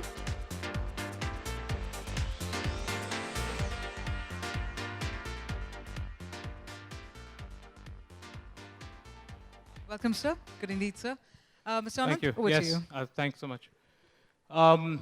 Hey, Rishi, I think you should join us on the panel because the audience is behind you, man. It's all, it's all with you. Yeah, come on, bro. Come on. Okay. Come on. All right. Good evening, everybody. This is started at 10 a.m. and we're the last panel session, so thank you all for being here. Let me quickly start with Richard, since he's the guest in our country. You know, Richard, when I started working at Indian Express 2.5 years ago, I was very nervous because I took on the online division. And somebody very experienced in the field came and told me that the only way to get traffic on your website in India is to stick to ABCD: astrology, Bollywood, cricket, and devotion. And I was really nervous about that because the Indian Express is a very different kind of content. Right. But luckily, something has happened pre-elections. That a P was added to that list, P of politics. So if I can ask Mr. Shetty, you know, been doing the Maharashtra campaign now in 20 days, how relevant, how important is politics as a topic of conversation on social media? Anand, I think the whole campaigning strategy in India has changed since the Lok Sabha elections. What we saw in the recent Lok Sabha elections was quite out of the box, a new phenomena set into the country, a new style of campaigning emerged all over the country. And social media for the first time, in its different forms, were used. Some places, definitely in the urban areas, it was successful. Rural areas, the reach, as we discussed earlier, maybe through SMS or WhatsApp, or to a limited extent on Facebook. But overall, I feel social media has come to play a very important role in this country in all future elections. Rishi, we did an interview some time ago on India's first Twitter election. How receptive have parties been on a state level or a national level to using social media? How have they come and approached you, or have you always gone and approached them in terms of getting active? I'll be honest, we took it seriously. You know, when we came here as a company a couple of years ago, we were out there, right? We took seriously the obligation to educate. But I think what's happened, what happened really kind of earlier this year is we started getting calls. Mostly because I think what we articulated was Twitter is a mobile service, not a digital service, right? The self-evident question is, Rishi, is digital here, is digital not here? I think as I described, both Prime Minister candidate Modi and the Congress Party used Twitter SMS, Twitter missed call aggressively.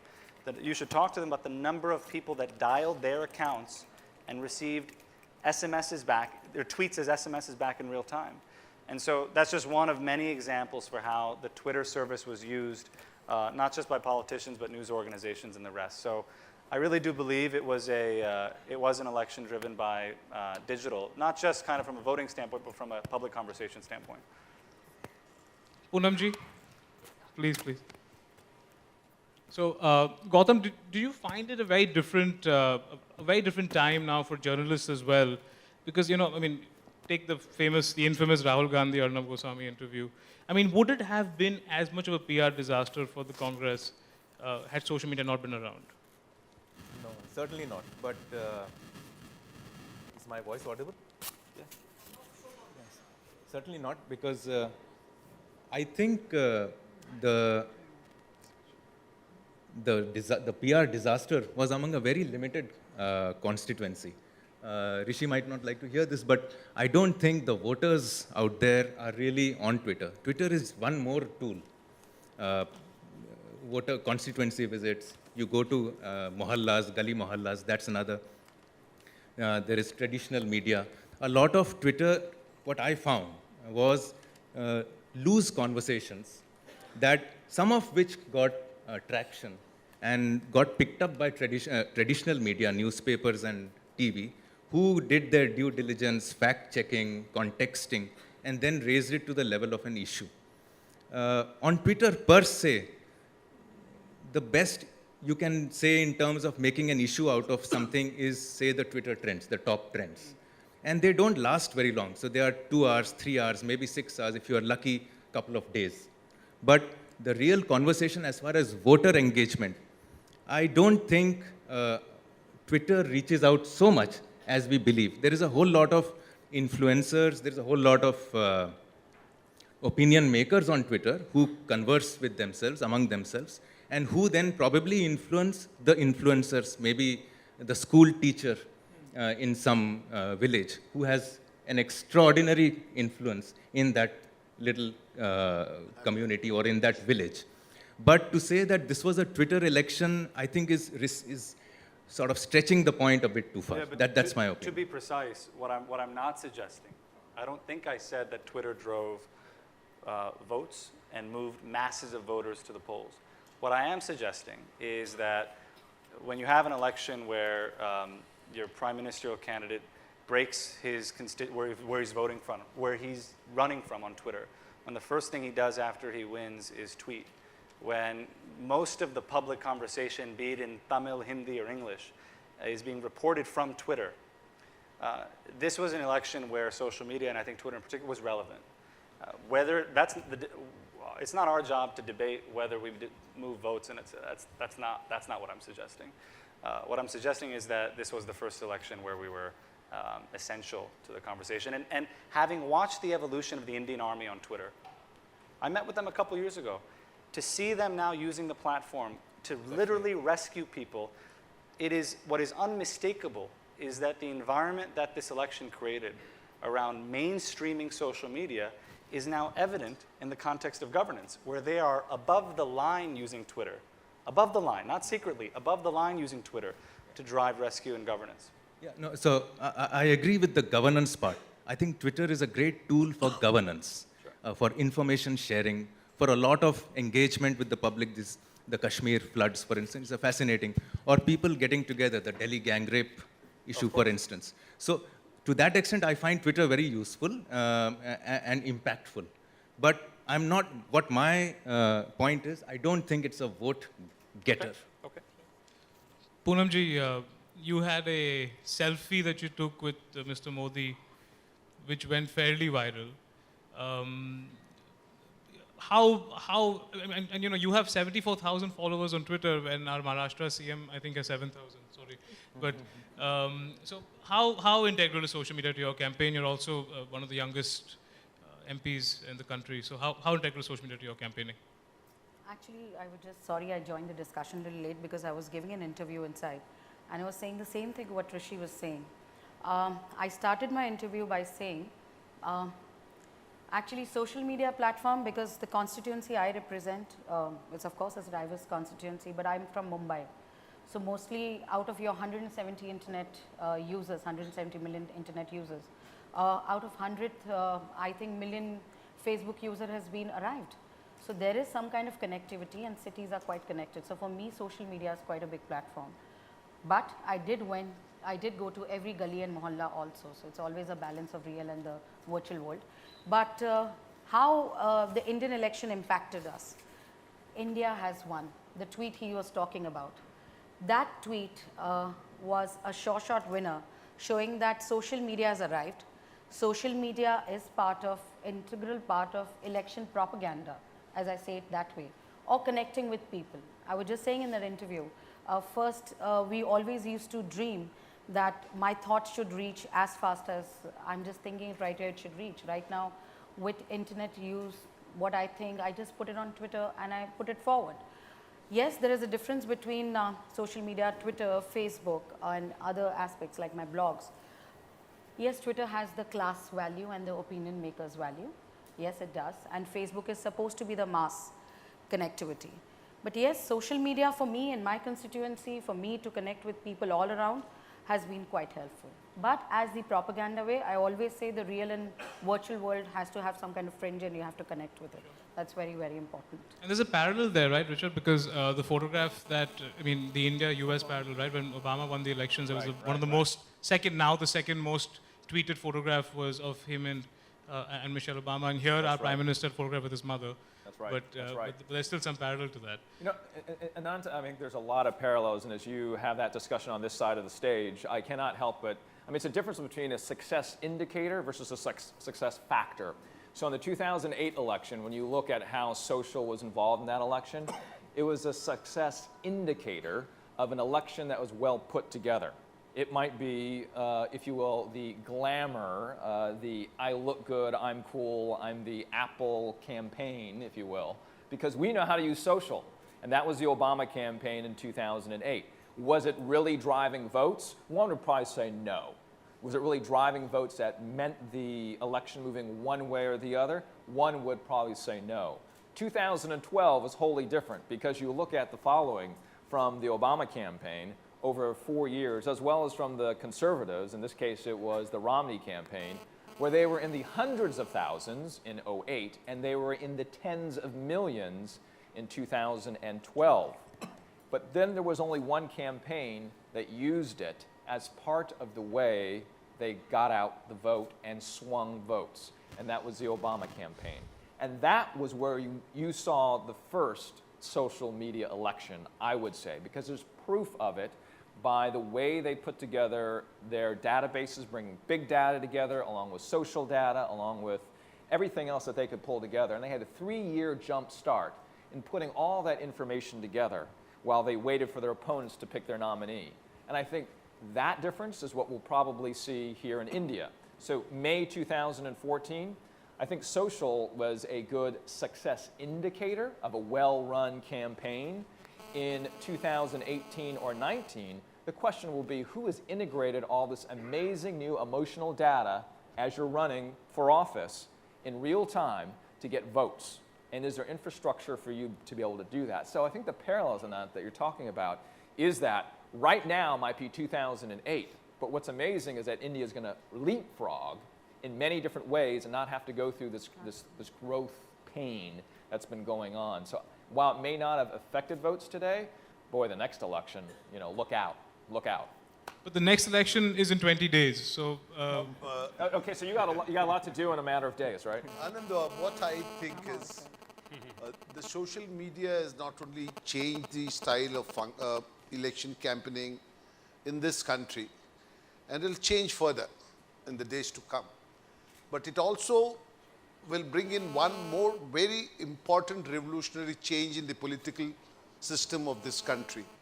And that is, first, people will be able to ask you questions directly of what you're doing or what you're not doing. Second, it's not possible in today's situation of rural constituency. For example, Ms. Majan's constituency is a Mumbai-based constituency. Suppose it was the same Lok Sabha constituency in a rural area, a man would have to travel, say, 100 kilometers or 150 kilometers to talk to his member of parliament on a given date. Today, he can just tweet, he can send a SMS, he can just post whatever he wants on WhatsApp. And I, as the health minister today, I get pictures loaded from hospitals from all over the state. Patients, right, sending pictures to me, sending notes to me, what's good, what's bad. So now, what's more serious than campaigning will be the politician will be asked questions day in, day and night, that what you are doing, what you are supposed to do. If you are doing good work, people will appreciate you. If you are not doing work, they will definitely point it out to you that you are not doing work. Rishi, Mr. Shetty is one of the, he's a very progressive person. I've known him the last couple of months closely now. He moved the Republic Day parade from Shivaji Park into Marine Drive. I don't think the Republic Day parade has ever trended on Twitter in Bombay before. I remember your tweets. Until he moved that. But I'm sure you don't find this kind of openness from many other politicians. I mean, why don't you share with us some politicians who have been very hesitant when you walked into their office? Well, I've never met him. This is my first time, so I won't be in that list. Good to meet you. No, what I'll share is first and foremost kind of a reframing, right? I mean, you could credibly make the case that the internet was irrelevant in this election, right? You look at the numbers, the vast majority of this country is not on the internet. But what we do know is this is perhaps India's first mobile election, where a variety of tools that are now available on mobile, from WhatsApp on digital and Twitter on digital to SMS and missed call. I met with many political parties when we would present this idea of using Twitter missed call. They say, oh, we already have a missed call solution. How might this work? The first mobile election perhaps is helpful. We think Twitter is mobile. We think it works. In the context of meeting politicians, it's interesting because there are some politicians who I've been meeting over the years who've scolded me about internet, content, censorship, free speech in a digital context. I know you're going to ask me. I know you're going to ask me who. But can I guess who? You can, but you're not going to get it out of me. We won't tell anybody. We won't tell anybody. But it sounds like Kapil Sibal right now. But what we've, what was super, what was amazing to watch was this journey where they began to see that these platforms, their rise is inevitable, and in fact they can be used to tell a story in an authentic way. So it was amazing to see people who I had known to question the rise of the internet and open platforms begin to embrace. There are still many people who we're trying to talk to. We take it very seriously. We get that Twitter is about education. But every time we position Twitter as a mobile service, right, the second you start talking about digital in this country is the second you turn people away, because everybody's got a big audience. You can walk into a TV broadcaster and they'll say, Rishi, I talk to 200 million people a month. Who are you? Right, what is the internet? My audience every month on my channel is 250 million people. Who are you? You've got to talk about mobile, because then you can start talking about 500 million, credibly. And your growth on mobile is dependent on how hard the partner pushes, not so much the design of your service. Sure. And that's really where the WhatsApp acquisition, I guess, is gets relevant. But I wonder if that'll ever make the kind of money that they valued it at. But if we can move on to a slightly more evolved digital market, Richard, you want to just take us through what you've seen? In terms of a what? In terms of what you're seeing in the US when it comes to campaigns? Yeah. I think just to work off what you both were just talking about right now is for journalists as well as for politicians, and the bar has sort of been set here with this last election now. If you don't do Twitter and you don't do it well, you're not seen as being, or Facebook, or anything to do with social, you're not seen as being in touch. So I waited until 2012. I stayed away from social until 12. And then I said, okay, but if I'm going to go, I have to go big. And it really is for those who are elected and those who are in the public eye, such as journalists. You don't have a growth period like an organization might be. An organization, an NGO, for instance, can crawl, then walk, and then run. Unfortunately, for those in the public eye, like elected officials and I would say journalists, you have to be a zero and you have to get up and you have to run like crazy. So unfortunately, what this means for some is you've got to learn a whole new vernacular. You have to build whole different muscles, but you still are politicians. You're still a journalist, but you have to go big. The time where you're able to do the walk or the crawl is gone for certain groups. And because I think in this last election you've seen it adopted, that expectation will only grow. And you were talking about how you're getting, Mr. Minister, you were talking about how you were getting information from your constituencies. Now means you have to react to them, and they expect that. Immediate. And it's not like you have tons of time, right? It's not like you already have the capacity. But Still, it's been constricted. Right. Especially Exactly. social media has given us to connect with people at one go to many. Right. So maybe that time management you can do. Exactly. So as I say, internet, from being on internet and social media, from cool, it's become a necessity, what you're saying. It's quite And right. it works both ways is what you're Yes, saying. yes. You're absolutely saying that although it requires more of you, you can do more with less once you've mastered it, whatever it might be. Because then the expectations of your constituencies that are on social, they go up, but then they also go down over a certain period of time. Because all new users are new to it. So they have these thoughts of what it should be. But in the arc, as you spend more time than you do less time, they expect more than they expect less. So the muscle here has to be more used. Correct. where- Everybody's developing muscles. You're developing muscles, users are developing muscles. And it's going to seem horrible in the beginning, and it gets better. That's what I went through. May I just, so, yeah, about this muscle, there is a very nice and living example, which is Arvind Kejriwal, who, with all his muscles and muscle bodybuilding and Twitter building. Can I just quickly add, Gautam he was just- author of a book, The Disruptor, Arvind Kejriwal. And the audacious rise of the Aam Aadmi. So he won the Delhi elections as a total outsider in a space of just a few months. In 9 months, he was the chief minister of Delhi. In 49 days, he resigned. When it came to general elections, that spectacular victory turned into a spectacular defeat. So, sorry to come back to outcomes, Rishi, but in terms of this muscle building or simply being on Twitter and that being a tool for vote garnering or I'm focusing on social media and electoral outcomes. There is no straight line. It is so disruptive. Every moment things are changing. So if Obama won suppose this was his first victory, and suppose he could run a second term now, then I'm not so sure whether his social media strategy would really work, because by then some new tools would have evolved, and his own brand equity, his own execution, governance, what he has actually done would, at the end of the day, find a much greater salience, irrespective of Twitter or Facebook or social media. I don't think anybody would argue with you, Gautam, that it is not the secret sauce. It's not the panacea. But what it is it's become part of the way I walk. It becomes the way I express myself. It's another way of putting out the pamphlet. It's another way of understanding what my constituency wants. My point was only in terms of that Does it get votes? the subtle suggestion that every politician, every leader must be on social media in order to be somebody, if not cool, a necessity. I'm not certain. There are a whole lot. Tool. It's one more tool. That's it. It's one more tool. It's an important tool. It's an opinion maker's tool. But I guess I would say, let's de-brandify for a second. Let's talk about mobile devices in a country of mobile users, and you now have mobile devices, whether you're using Twitter or something else as a tool to talk to everyone. Put this in the context of India, right? What you've just described, the data tells us exists on steroids in India. When we look at the data of when users use Twitter in India over the years, the first moment during the 26/11 Mumbai attacks, I meet Americans who tell me the first time they ever heard of Twitter was on 26/11, because traffic on Twitter in India surged on that day like we haven't seen before. You can still today find tweets. Those of you that have Twitter open, you can search trapped Inox Theater Colaba, and you'll find tweets from people who are saying, I'm trapped. What's going on?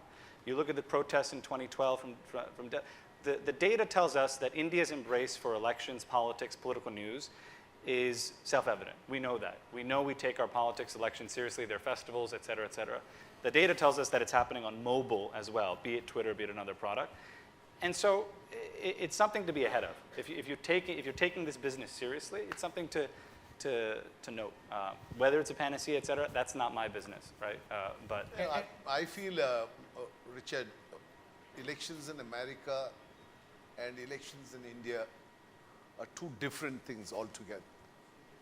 Here in India, a voter desires that his candidate comes to his building, his lane, his village, and talks to them. Poonam will bear me out, in the rural areas, if the candidate doesn't go to one of the villages. So you're from urban area all the time, you're talking about rural area. No, because I travel in the rural areas also. I have worked in even Assam and Tamil Nadu. even in the matter. urban areas, There is no if you fight in miss between that. one pocket, your party workers will be after your life. Saab, you have missed that pocket, you have missed that pocket. Yeah, yeah. In India today, even in the recent elections, Twitter is not the only tool that helped the Bharatiya Janata Party to come to power. Yeah. The major share also goes to the print media and the electronic media. Electronic media played a very, very important role in the recent elections, and I'm sure the print media and the electronic media will continue to play that important role for some more elections in this country till Twitter reaches the last man to the last village in this country. Which is why it's very important that both of you keep advertising in print as well, not just get onto social media. I do get a space today, so I'm quite happy about that. So I get a space on Indian Express, which takes a lot of time to be on. So I'm quite happy that I'm invited here. But that's important, getting a space on Indian Express. Maybe it has taken for me 8 years to come on this, but it's taken 8 minutes to come on Facebook and tell a few more people. They might have shared only 20 of those photos of mine. Maybe there are 20 shares or 30 shares. I wish could be few in thousands, so I get more followers, which there is a different politics into it and different business altogether. But I do feel that. So social media, again, I want to say one thing. I am not dependent, you're not dependent on social media, but to create propaganda, to connect faster, to connect, because muscle building, why we are building the muscle. I have to go to the building to that, because my constituency is completely a 70% constituency, which is all, you know, you will see shanties and hutments all around, because when you land, when you're coming from abroad, that's my constituency. So, so connecting like that, social media gives you a platform, which is quicker platform. And we all know as politicians and few media people sitting here, coming on media, especially in election time, maybe it's fault from both the sides, but there are a lot of things coming up that it takes a little time to be printed on. You know what I'm trying to say? Yeah. There were allegations that you have to have a package to be printed on. So this is the sasta or tikau, maybe not tikau, but a platform which we could use, which is faster and which connected. But there is nothing of a discussion that electronic media and print media is not relevant. That's 100% relevant, that's why I'm here. Right. So I come on social media and on Indian Express with a beautiful photo of mine with Anand Goenka and Rishi and all of you. Yeah, yeah. I'm quite happy with that. So, but that connectivity is there, and that's how we respect everything. Rural or, urban India. And just to clarify, I wasn't saying that if you are a politician or you are a prominent journalist or a TV journalist or what have you, that you need to do the one, you can do the zero, and absolutely, it's not a success indicator that you will win or lose an election. I'm just saying, No, once not you at make all. the step, you cannot go like slowly. You have to go full in. But you decide not to do it, you can. That does not mean that this. I'm not saying that this means that a candidate will not do I can give well. you an example, the selfie you're talking about. That was first tweeted and then came in all the newspapers from here across to Wall Street Journal also, because that You was find the that first. social media itself makes a lot of news. Just the platform it does, itself. and that's how the connectivity is. I won't call it as a vicious circle, but that's how the circle You is. made a very interesting point, which is Indian politics is personal, right? People want to be touched personally. And the question I'm asking is, will that sensibility evolve, right? Will people in India, will voters in India begin to reimagine what it means to be touched by a politician or a candidate? We at Twitter say that the retweet is the new autograph. Absolutely. Right? The retweet is the new digital autograph, right? And it remains to be seen whether Indians will whether that'll be enough for the Indian voter, right? No, It being touched on mobile, being SMS too, whether et cetera, is Indian enough. elections I don't know. or any elections are all about emotions. That's why when you see on Facebook everybody uploading their photos, whatever they want, their status, marital or not, which is true or untrue, I really don't know. But that's what we look after, and we put our emotions on this virtual world. So somehow there is a connectivity, we just have to know the real and virtual divide. So one of the challenges, and Rishi's, this keeps coming up. I mean, whenever I've heard Rishi speak, somebody asks him, but human beings get more followers or get more traction on Twitter than brands or parties do. Now, news organizations, especially in India, now famously face this issue about a human being getting more following. I mean, Barkha for a long time had more followers than NDTV did. Now NDTV finally has more, but a good million more. Rajdeep had more than CNN and IBN. Yes. Now with BJP, with the BJP, there's also a question about is Modi overshadowing the party? Is Modi's name bigger than the party for the first time? Because the whole presidential. That's not a social media question. That's a very political question, Anand. That's not a social media question. So I won't direct it to you then. Overpowering social media, overshadowing social media completely as a politician, Indian politician, not a BJP politician on us, on everybody. If you see followers everywhere, so he has overshadowed the social media, but he has started that trend. He has started that public and politician partnership connectivity via social media. I think I wanted to put this across, and I had decided that I'm going to be putting up this concept. As Rishi, you asked Rishi about questions meeting politicians and how the experience was over the years. NDA government actually started the Information Technology Ministry, specialized Information Technology Ministry in 1999, to have a vision forward, to take, of course, there was a leader who was known for pro-computers, but computer needs connectivity, internet, more going forward. So yes, I'm not making this political because he asked a political question and I decided to put this point across. So yes, that vision, you have to take it forward, and I think our Prime Minister, Mr. Prime Minister, is part of that thought process, and he used it quite brilliantly. Sure. But Rishi, Narendra Modi will always have more followers than the BJP handle will. Or will, I mean, followers. I mean, Obama will always have more followers in the Democratic Party. That's why he could, hold the Kamal and just click his You know who might bypass President Obama? Is Prime Minister Modi, because he is the second most followed politician in the world right now. President Obama is the first one. But the Democratic Party will always have less followers on Twitter. The Democratic Party handle will have less followers than Barack Obama. Democratic Party will have more, is what you're saying, because they have more right now. No. Not than the president. President Obama has more followers. Versus, you mean the DNC, the party itself? Yes. Right. At this point, yes.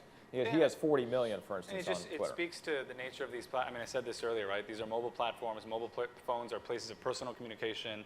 You're attracted to personal on mobile. And so there was a moment during this election season, where I think INC India, the INC India account, was tweeting to BJP and vice versa. They actually had a party-to-party interaction with vines and kind of a little bit of trash talking. But, I think what they were trying to do was be personal on the platform, be emotive. And I think in India, our challenge to brands, whether you're a political brand, a media brand, a consumer brand, an FMCG brand, is embrace personality. That space is still open in this country, whether you're a ministry, right? These are all brands, right? X ministry, Y ministry, et cetera. There's a reason why people go crazy when the MEA account, the Ministry of External Affairs account, tweets to people their passport issues. It's the ministry tweeting to you. That's what? You can talk to a brand? So that space is what we've enabled, but we're waiting for more to lean in. And I think part of that is not only that you can talk to a brand, it is this magical stuff that Bangalore and Silicon Valley has been pushing for 15 years right now, which is this one-to-one communication with brands that you're really talking about. And they've been pushing for that for a decade and a half.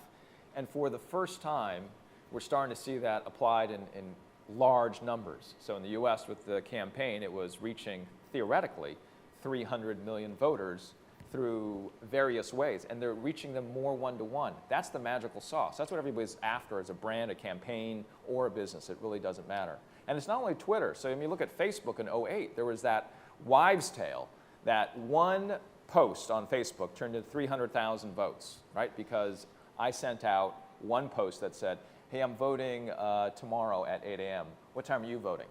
And then you shared that, and then you shared that, and then you shared that, and you shared that. And that one turned into 300,000 votes by one person's analysis. And it's those sort of simple connections that exist all out there in various spaces. Now, does it get you to win? Because it doesn't mean all 300,000 are going to vote for you, but it gets people to vote, leveraging a very simple one-to-one association. Let me be honest, in our party, It's interesting that you mentioned one last point, the MEA passport servicing account, because companies have been doing this. Anand Mahindra as a personality, I think his entire following, much of it came because he was just resolving complaints. My Scorpio is like this and my Scorpio is like that. And I think such things, individual politicians can do better than, let's say, a party, an entire party. Or they would have to open local Twitter accounts of that particular constituency. I'm being quite open about this.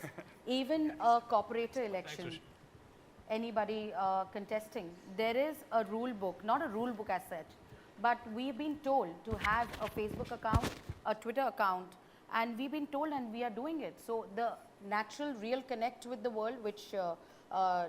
Shetty is saying, the minister, and the virtual connect with people for propaganda. So both the things have been placed and we take it as a policy in the party. Let's open the audience up to some questions here. If anybody has a question, just raise your hand up. Yeah, right Twitter there. I can ignore here, I can't. We can hear you if you want to just.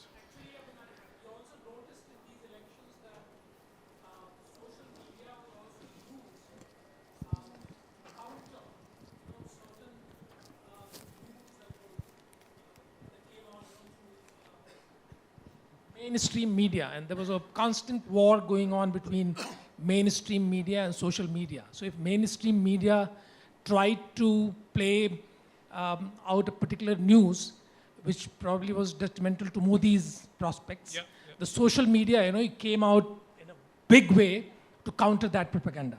Now that was a very interesting thing that happened. That's democracy then. You get a chance to speak. Maybe you cannot reach to a particular channel, or you might think the channel is more right-wingy, leftist, or maybe more center-right. Anything you can have an idea. But on social network platform, you have the democracy, you can talk for it. That's really a valid point in this election, we could see. What's more important was in this elections, what we saw, and we'll see more in the future to come, is the role of professional companies in managing these accounts. So that is also very important. What the content which comes out in the social media may be having the political approval of the party concerned, X, Y, Z, whatever. But then it is not an individual who might be operating the account. It might be a professionally a managed company who's hiring 100, 200, 500,000 people more doing job it. Opportunities. Yeah. More different job opportunities. Thank God. Almost, both the groups, they play that game. So that gets cancelled out. So the real buzz which is there, that gets through. That's good. Yeah, please.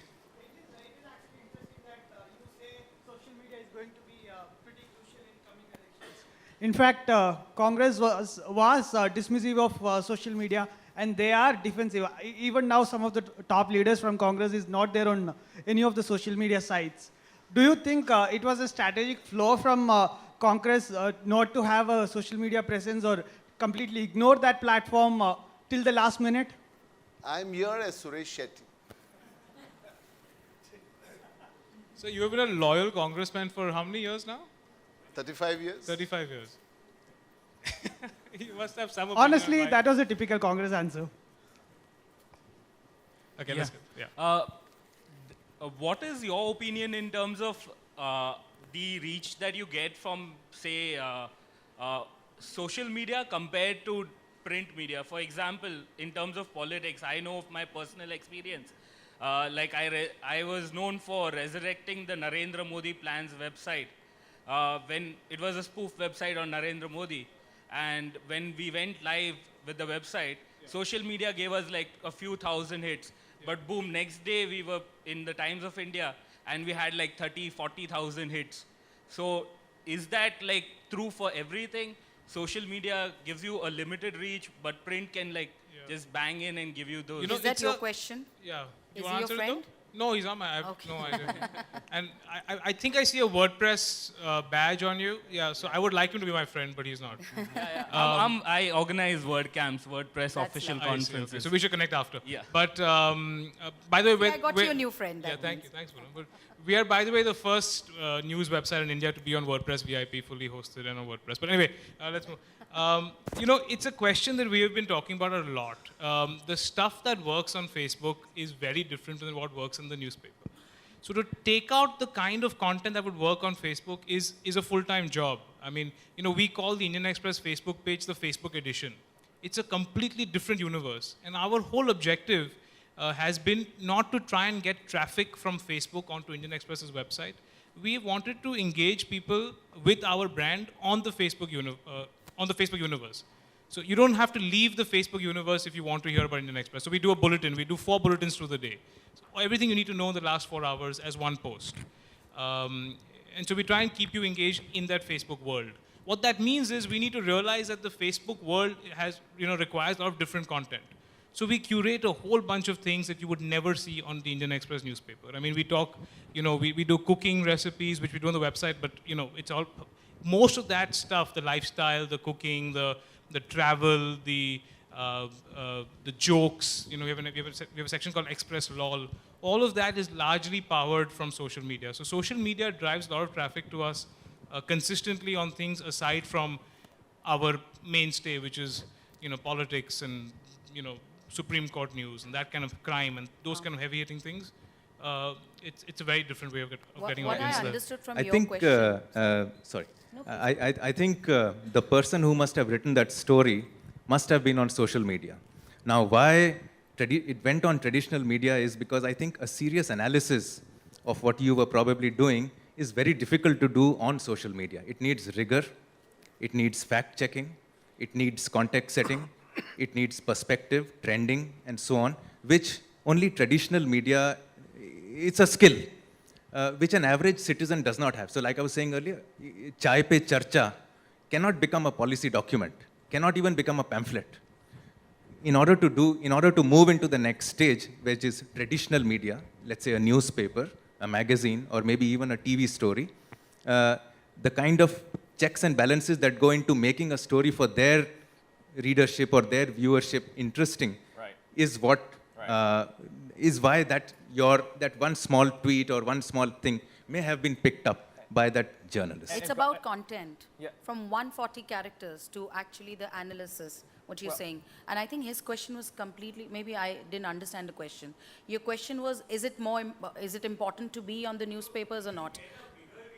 Yeah. It gives you, again, how you talk about Twitter and Facebook. It's mass and it's class. We always differentiate this. For me, being on the newspaper is very important, but somehow we look at it that there are thinkers, analysts. You know how we discuss in our house, बच्चा engineer ही होना चाहिए, उसके पीछे कुछ हो ना हो. Maybe कल social media manager बनेगा तो engineer से ज़्यादा पैसे कमाएगा. लेकिन engineer तो होना चाहिए, BE बहुत अच्छा दिखता है. That concept, that is a basic, I don't know how I can put it. I think, may I use the word credibility? Yes. I think traditional media today gives I don't know, you BE a has credibility or that not, a loose chat cannot. And It doesn't. That won't change. And I think we were talking about this earlier because it's the value of the impression. It's not the number of the impression, which you're talking about master Now, class. you're talking about circulation. Right. That's a different thing Yeah, altogether. and that's what he's sort of making the Yes, equation yes. of. And so a different hit, kind of people to reach out to. a hit versus Absolutely. 1,000 impressions on social versus 1,000 impressions on Indian Express is totally different. Maybe. Because the editorial board, which you're alluding to, Gautam, is that, and we were saying this earlier, you have 300 or 400 years of experience sitting around a table deciding what's going to be on the front page of a newspaper. On the Times of India, on Indian Express, it's a lot of people that's been doing this forever. And they're not meeting once on this. They're meeting in the morning, they're meeting late in the morning, they're meeting at noon, they're meeting at 2, they're meeting at 4, and then they finally go, okay, print this baby, we're going to put it out there. Where you're not going to get those checks and balances that you are all alluding to when it comes to social media. That doesn't mean it's not valued, it just means that it's different. And so when you get that column in any one of these papers that we're talking about, that value is high, right? When your name is on that, I've made it, because that is rare space. That is really expensive real estate. You either have the juice, or you got the money, or you got the knowledge, right? If you don't got the juice, the knowledge, the money, you're not going to get there. But you can probably Definition of credibility. post something. I think they're both sort of complementing each other. So maybe the reporter must have picked up the story from social media, put it on the paper. The next day, the social media would have picked up the story from the newspaper as a link, and that would have gone viral. And where's our friend? Yeah. And that must have probably given you what you had.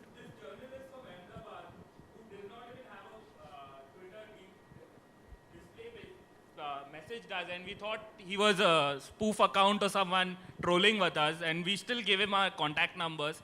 He called us up. Actually, he's talking about himself. Yeah. I understood what he. That's why your news. I don't want to say Times of India what news they have put up, but I think that's a learning lesson and more. Are you referring to the Indian Express actually don't do that. You should be no, saying we- that we- to him. we- Actually, we- the question is to you. but We honest- always authentify, we always study it and then put it in the newspaper. You're moderating it. I like this. No, but it's true. You know, when you have this certain higher standard of sort of news, it gets that much more challenging to succeed on social media because you just can't be as fast as you are demanded to. Having said that, you know, we're at 2 million likes on Facebook, and we were at 1,000 2.5 years ago, 2 years ago when we started.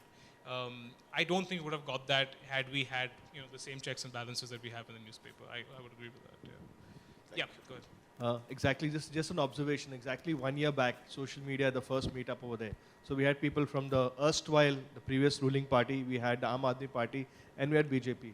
And everybody was telling them, what are you guys doing on social media? Why are you doing all this Twitter followers? What difference does it make? And exactly, he proved the proof was in the pudding on eating.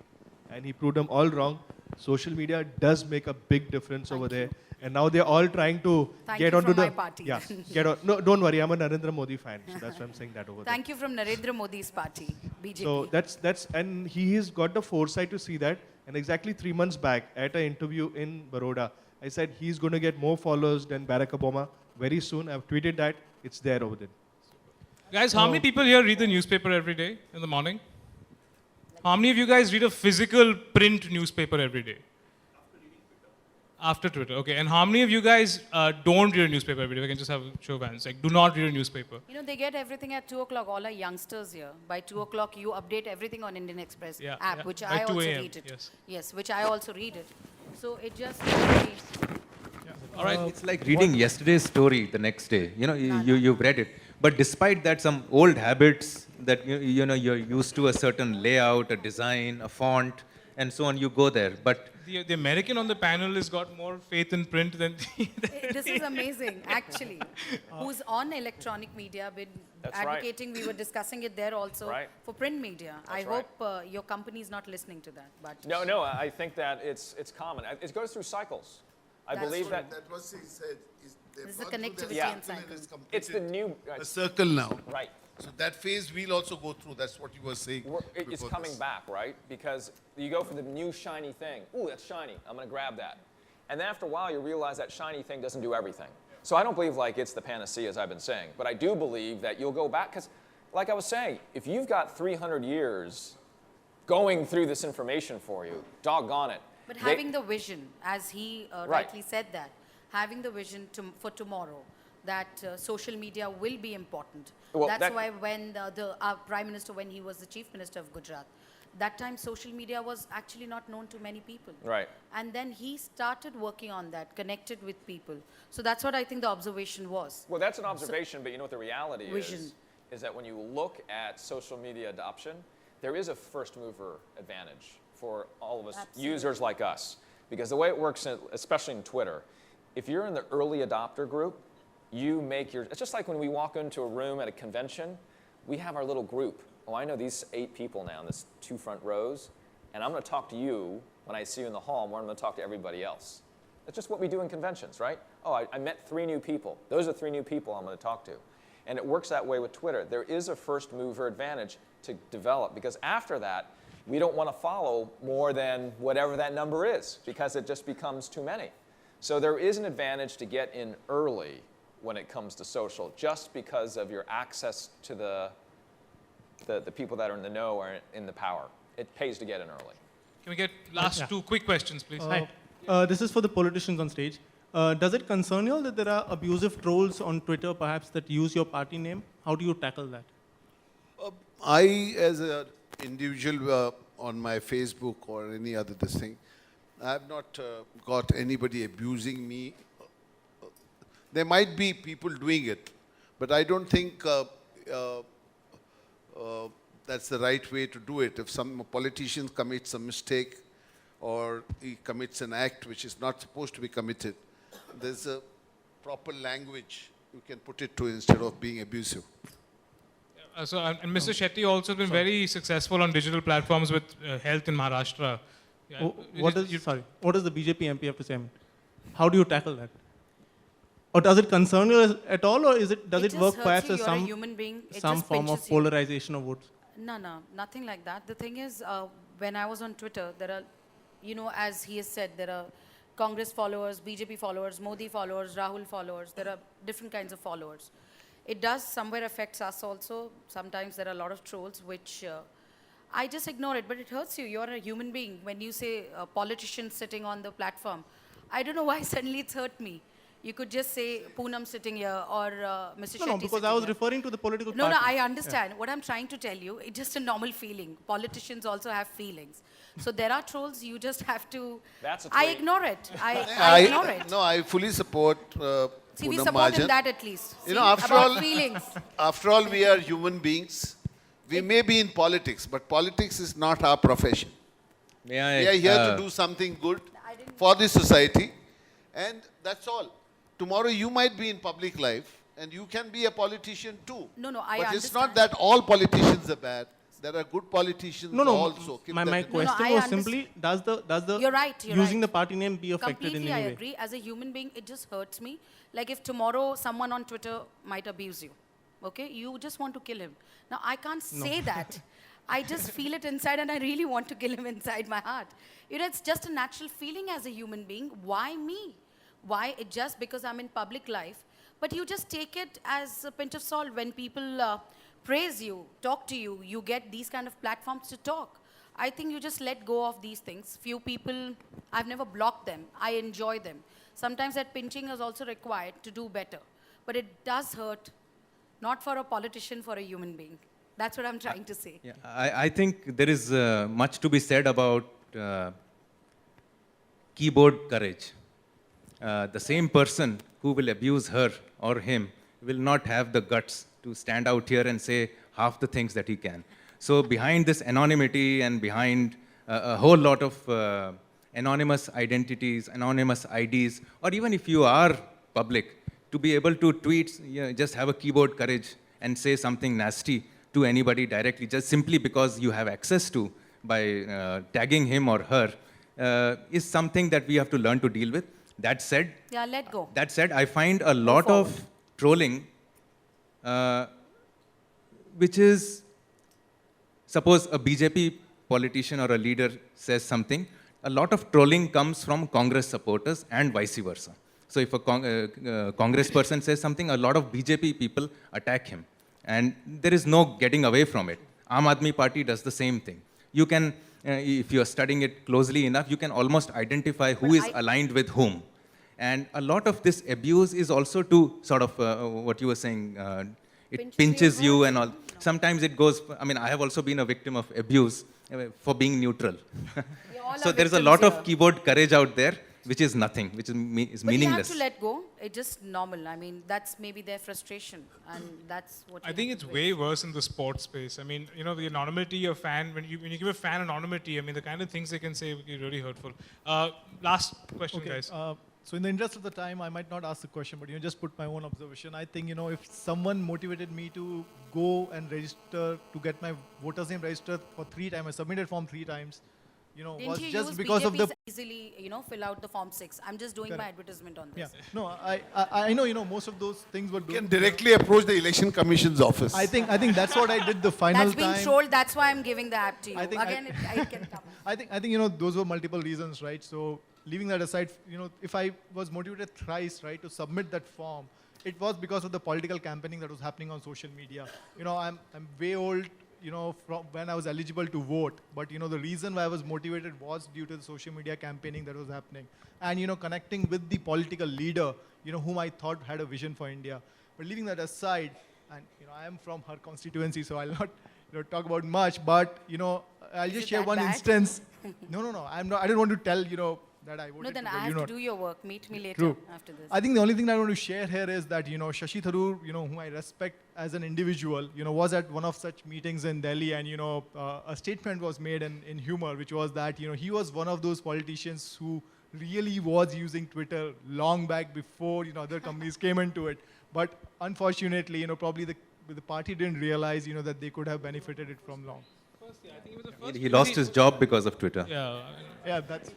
In fact, I think he was Sense the of only humor. politician in 2008 who was campaigning via Twitter, if I'm not mistaken. Yeah. Thank you so much to the panel. Thank you all for being here. Thank you very much. Thank you, Anna. Thank you. Thank you. Thank you once again. What a fantastic panel there, ladies and gentlemen. On that note, while we call it a wrap to the day one of the proceedings, I know you've been a great and fabulous audience, but before that, I'd like to announce that the bar will be open in about 10 minutes. We cordially invite all of you to please join in for networking, cocktails, and dinner. And we also have a fantastic band called Samved. They're going to be performing for all of us tonight, so enjoy your networking, cocktails, and dinner. Get in touch with the speakers and get all your queries sorted. This is the day one of SMW Mumbai. Keep it trending and keep it going for the next few days. Thank you so much.